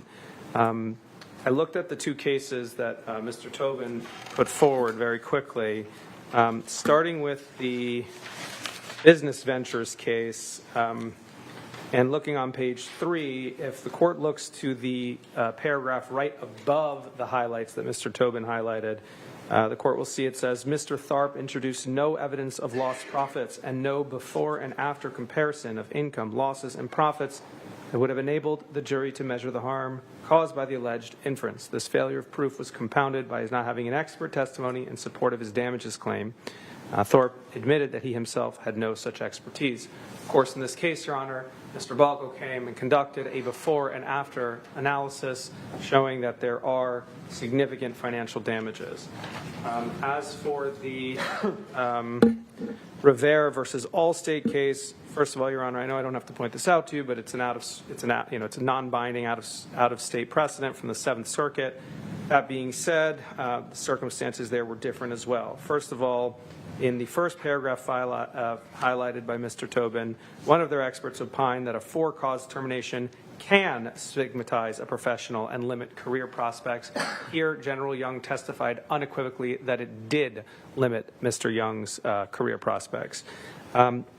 Likewise, the court pointed out the issue with Illinois law, and I will tell you, Judge, that I haven't yet had an opportunity yet to really dig into this, but according to this case, under Illinois law, there was only circumstantial evidence of damages. And my understanding of Florida law, based on the Nielsen versus Sarasota case from the Florida Supreme Court, based on the 401.3, the standard jury instruction, and other authority, including I have in the punitive damages context that circumstantial evidence is sufficient in Florida to establish damages. The punitive damages context would be General Financial Corp of Jacksonville versus Sexton from the first DCA, Quote, punitive damages may be based upon direct or circumstantial evidence where there exists some reasonable basis for an inference of wantonness, actual malice, gross negligence, and or disregard of law. And then more specifically, Your Honor, the Retty versus Green case from the 3rd DCA found that, and it's a long quote, Your Honor, but you'll have to forgive me, I haven't had time to distill it. With little money coming in, Retty was forced to work with a bare bones staff and do most of the work himself, routinely working 18-hour days. Despite these cost-cutting measures, Retty could not keep his restaurants going and was forced into bankruptcy. Prior to the Green Letter, that's the defamatory publication in the case, Retty reported an income range of $15,000 to $30,000 in his income tax returns. After the Green Letter, he was stripped of virtually everything he had in South Florida. Throughout the ordeal, Retty endured considerable mental anguish from a well-established, honored, and respected member of his community.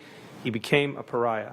When he walked down the street in his neighborhood, people crossed the street to walk on the other side. He was deliberately slighted in public. For 6 months, he never slept more than 2 hours a night and felt himself falling apart.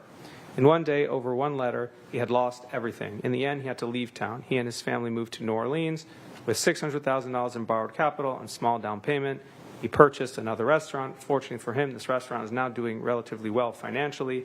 There, the 3rd DCA found compensatory damages were sufficiently proved. So, Your Honor, for these reasons... Cite on that. 546 SO.2D 410.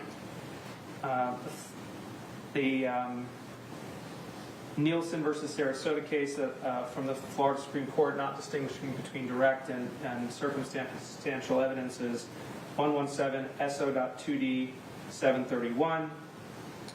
The Miami Herald case, which finds that mental pain and anguish is sufficient, is 423 SO.2D 376. And the first DCA case I cited to you earlier was 155 SO.2D 159. So for all of these reasons, Your Honor, we'd say that more than sufficient evidence has come in to create a jury issue for the question of causation and damages. Unless the court has questions, I'm going to move to that it can't be defamatory. Your Honor, the next basis was that the publications could not be defamatory. The plaintiffs have introduced evidence from the dictionary showing that the sole defined term of black market is an illegal market. General Young testified that after the publication, he would not hire Mr. Young to conduct any evacuations for Allied airlift. The DynCorp contract came in showing that use of a black market, if you were engaged in a black market, it's got grounds for termination, showing the standard in the area.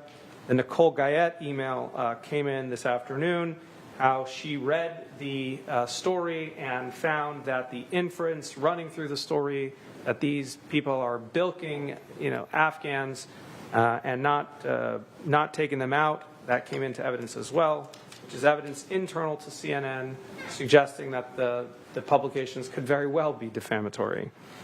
Your Honor, more so than that, the teasers that have been such a hotly debated topic before the trial started go on to say exactly the defamatory implication that the first DCA actually pointed out without even having access to the teasers.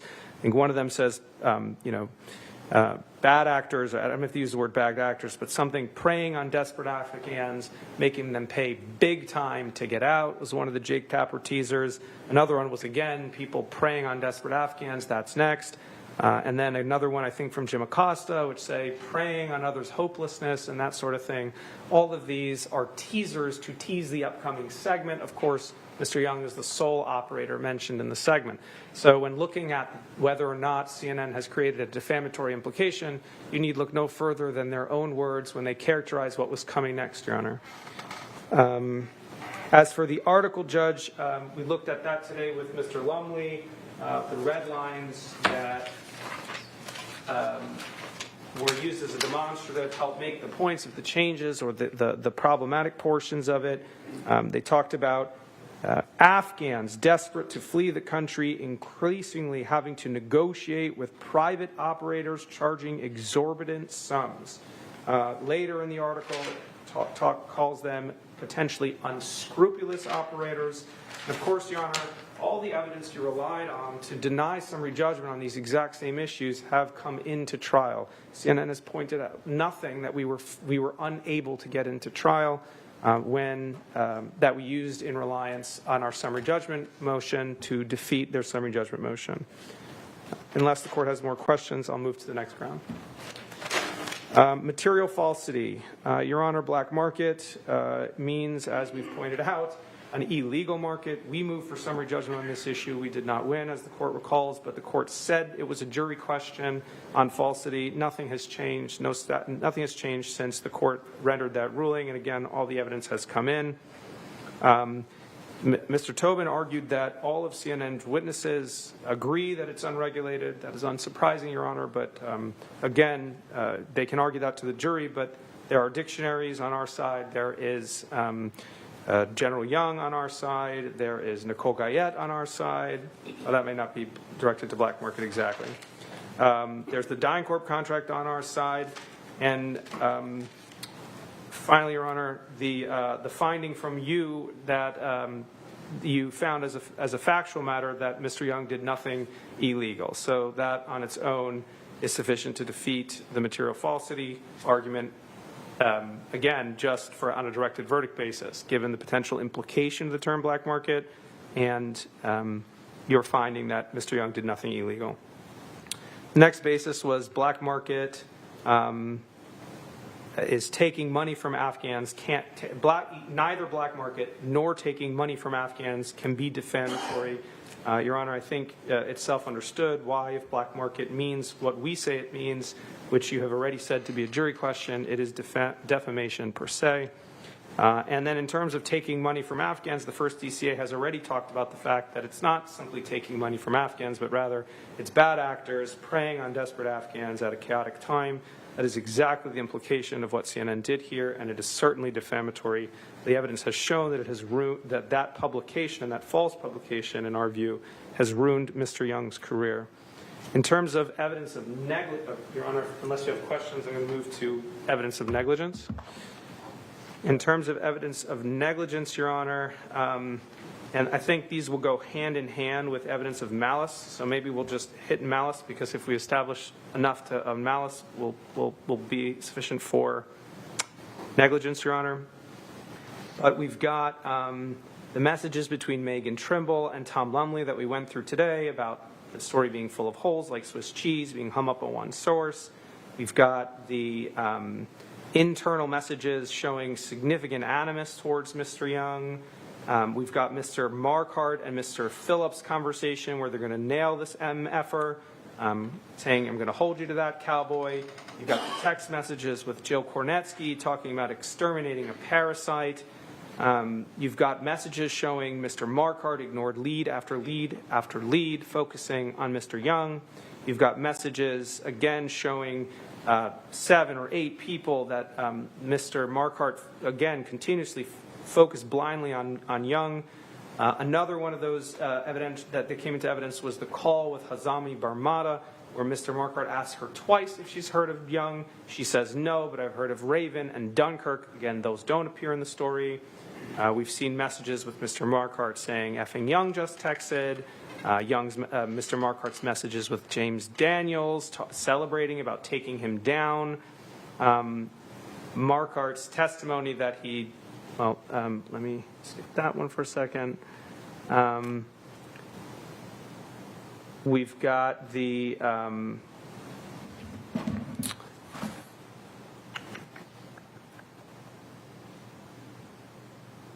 and we've got the again, the definition of black market in the dictionary. No one checked the dictionary. I think you heard from some of the video depositions. No one looked up the term.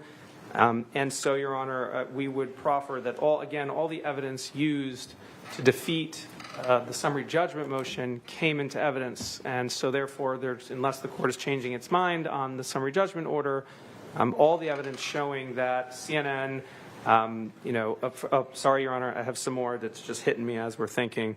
The CNN standards and policy came, standards CNN's standards document came into evidence.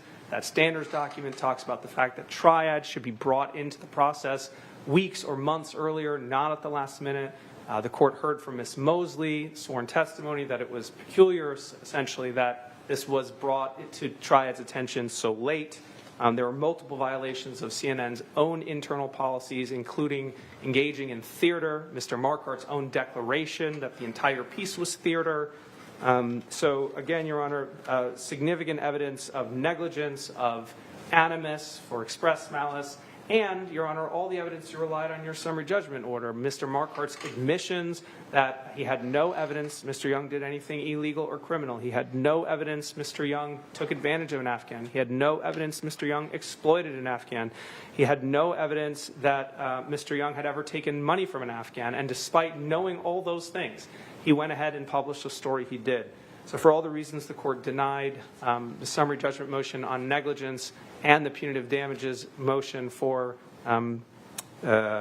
malice, Your Honor, we'd again argue that all of that evidence came into trial, and therefore, for the same reasons in the summary judgment order, it should be denied as well here.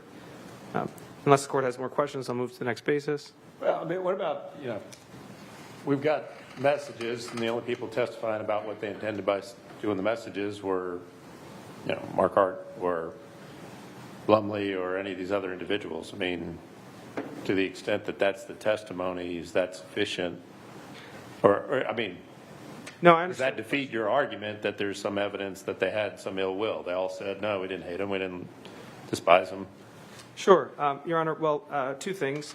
Number one, I don't have the case off the top of my head, but we cited it in our summary judgment briefing. It's very clear in Florida. There's case law that talks about exactly this. You can't defeat a defamation claim by simply proffering the testimony of the person who authored it. You are allowed to rely on circumstantial evidence. Under CNN's standard, the only way you'd ever be able to prevail is if you got a Perry Mason-like admission or confession on the stand.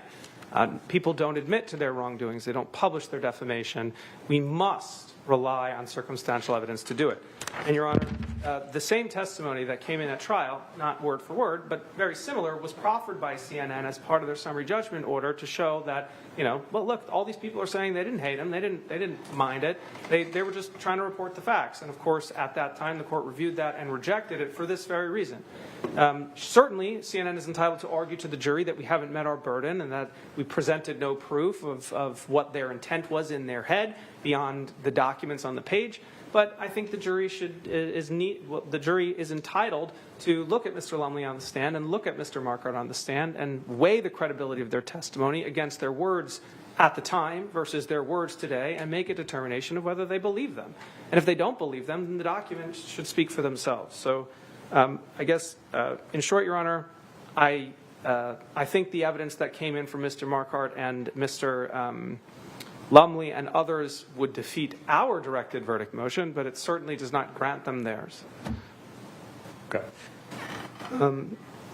Then, Your Honor, defamation by implication, because I think Mr. Tobin argued that you have to show that they intended the defamatory meaning, but he cited no Florida case law for that standard, and that argument was rejected by the court in the jury instructions. I'm being handed a note, Your Honor. More evidence is the CNN's correction that was issued. It's correction and apology, admitting the error and using it wrongly. And in terms of punitive damages, again, renounced by all its employees. And so for the defamation by implication, you have to show that you intended the defamatory meaning. There's no Florida authority for that. You must show malice, express and actual, which we've already argued.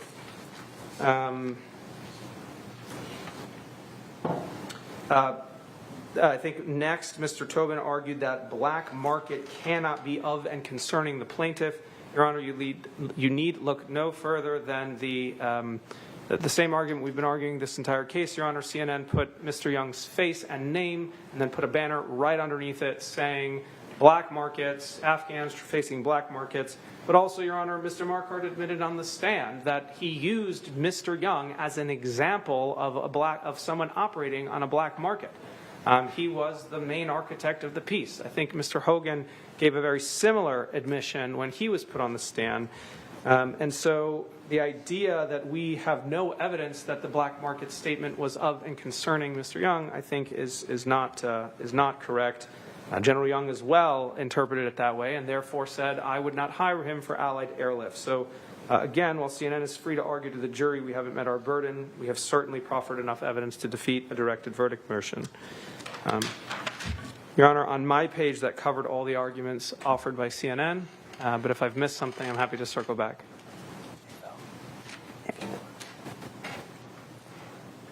Your Honor, I'm being reminded that Mr. Hogan admitted on the stand to having authorized the publication of a 3/4 true statement. Story.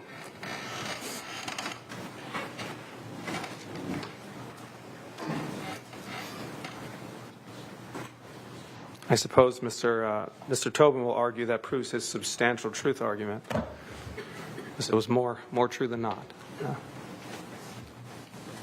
What's the percentage cutoff on substantial? I think the jury needs to confirm that, Your Honor. I think we're getting close to a donation right there. See if Mr. Friedman makes 2 of them today. All right. Anything else, Mr. Friedman? No, Your Honor, unless you think I've missed one of the grounds. I don't know that.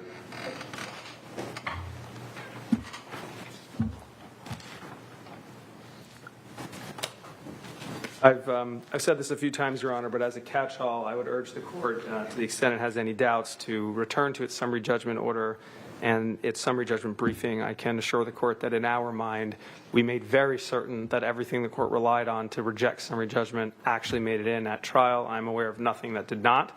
It was one of the things we had been monitoring very closely. So to the extent I've missed something, Your Honor, I'd ask you to just go back and look at the briefing on summary judgment and the record. The evidentiary record is bigger, meaning more has come in. All right. Thank you, Your Honor. Thank you, Mr. Freeman. Mr. Tobin. Yes, Your Honor. Just return to just a few points, and I'll rest on the remainder of them. As far as punitive damages and actual malice, obviously, as to everything I'm arguing today, the burden is now on the plaintiff at a trial. So we're not quite at the same place we were at summary judgment, certainly not at the same place as I was before the first DCA on the motion for leave to amend. And, Your Honor, the burden is extraordinary under actual malice law. It's clear and convincing evidence. And, in fact, under general punitive damages law, it's clear and convincing evidence under 768.72. And so, Your Honor, we can't rely on the argument that the jury may disbelieve witnesses as to what they said, what they meant, and what they intended. And by the way, Mr. Lumley didn't say 3/4 truth. He said 3/4 of an article because there was more detail that he wished they had access to that he could have recorded. So that's just not correct, not accurate. Mr. Hogan. It was Mr. Hogan.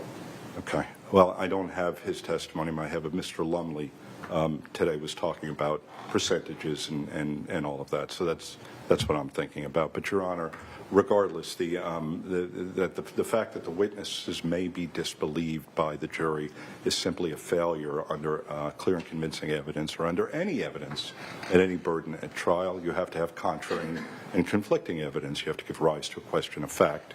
And there's just nothing in the record that will inform what these witnesses meant by, and I'm talking now about all of the emails and the signals and all of that stuff, other than their own testimony. And they were very clear, and I don't think there's any real question that what they were reacting to and what the jury has heard is they were reacting to the news as it was coming to them, the facts, the source information that was overwhelming, and it was telling them a certain story and a certain picture of Mr. Young, and that's what that was all about. And so, Your Honor, they can't just get up here and say the jury may disbelieve them, and therefore it's actual malice. Your Honor, I think Mr. Friedman misunderstood some of my arguments on causation. I was arguing causation on reputational harm for directed verdict, not causation on mental pain and suffering, and not the quantification of damages, or whether there's, if the court agrees that there's causation and what the measure of those damages should be. So Mr. Balco's testimony really doesn't go, that Mr. Friedman just alluded to, really doesn't go to that argument, nor does their discussion of the mental pain and suffering, frankly, not moving for directed verdict on the mental pain and suffering. As far as the reputational harm, they leaned in very heavily on General Young.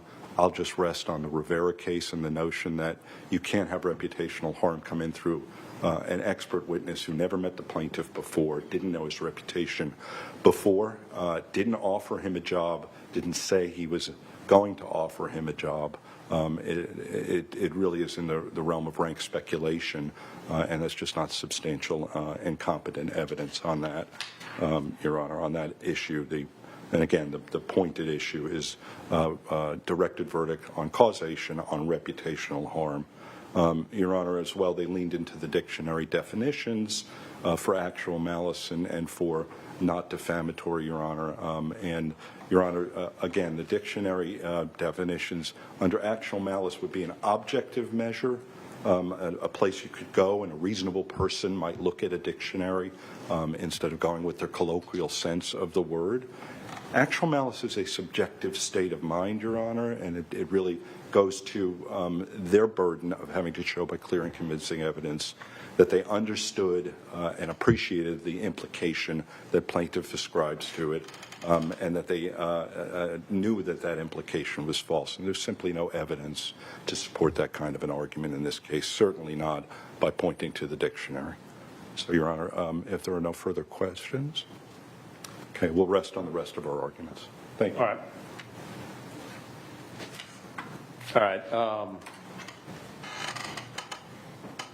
For the moment, I'll reserve ruling on the motion for direct verdict.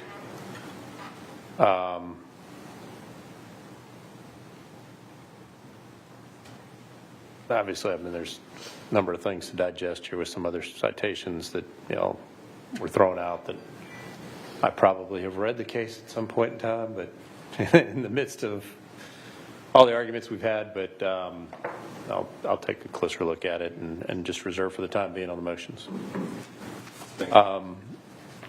Tomorrow morning, you guys are ready to go at 8:30? We'll have a witness teed up, ready to roll? Yes, sir.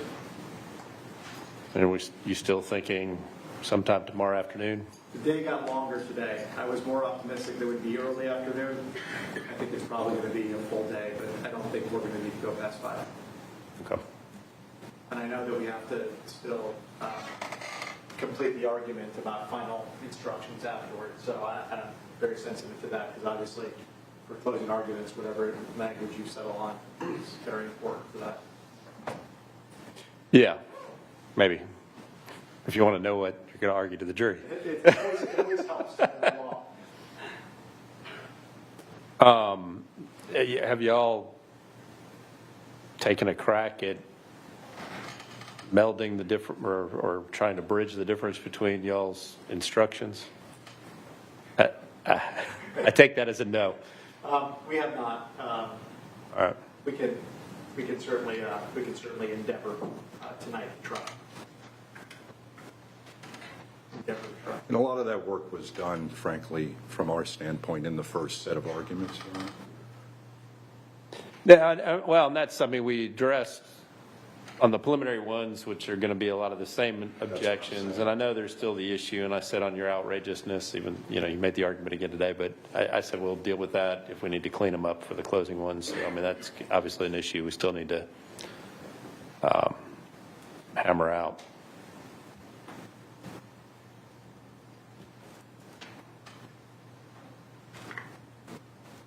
I may try to take a look at them. It's not going to be as easy at the house as it is here at the office where I got multiple screens to work off of, but I may try to hammer out a draft, kind of like what I did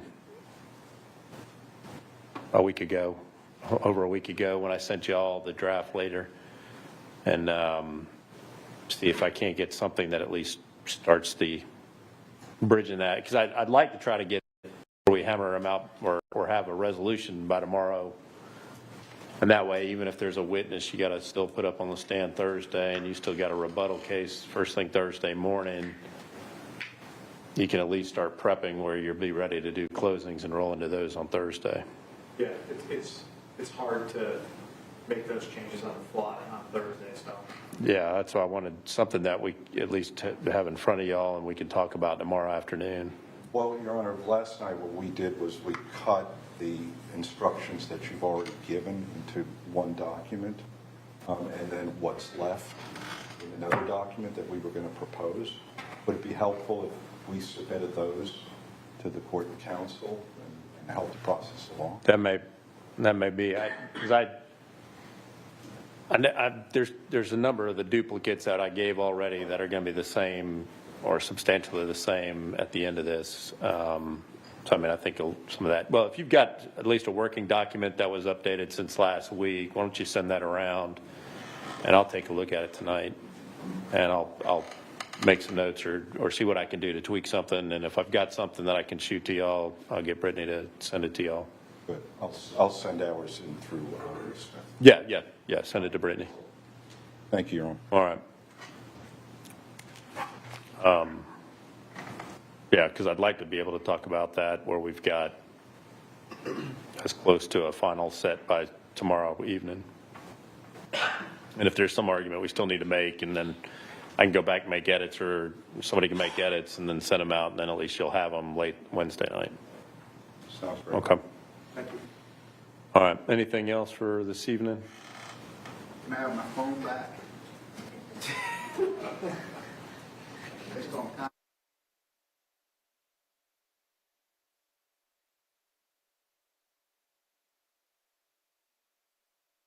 Other than that, anything else this evening? I assure you I will not be a repeat offender. They all say that, Sandy. All right. Well, then if nothing else, we'll break for the evening. I need to read our jury instruction that y'all are not to do any research about the case.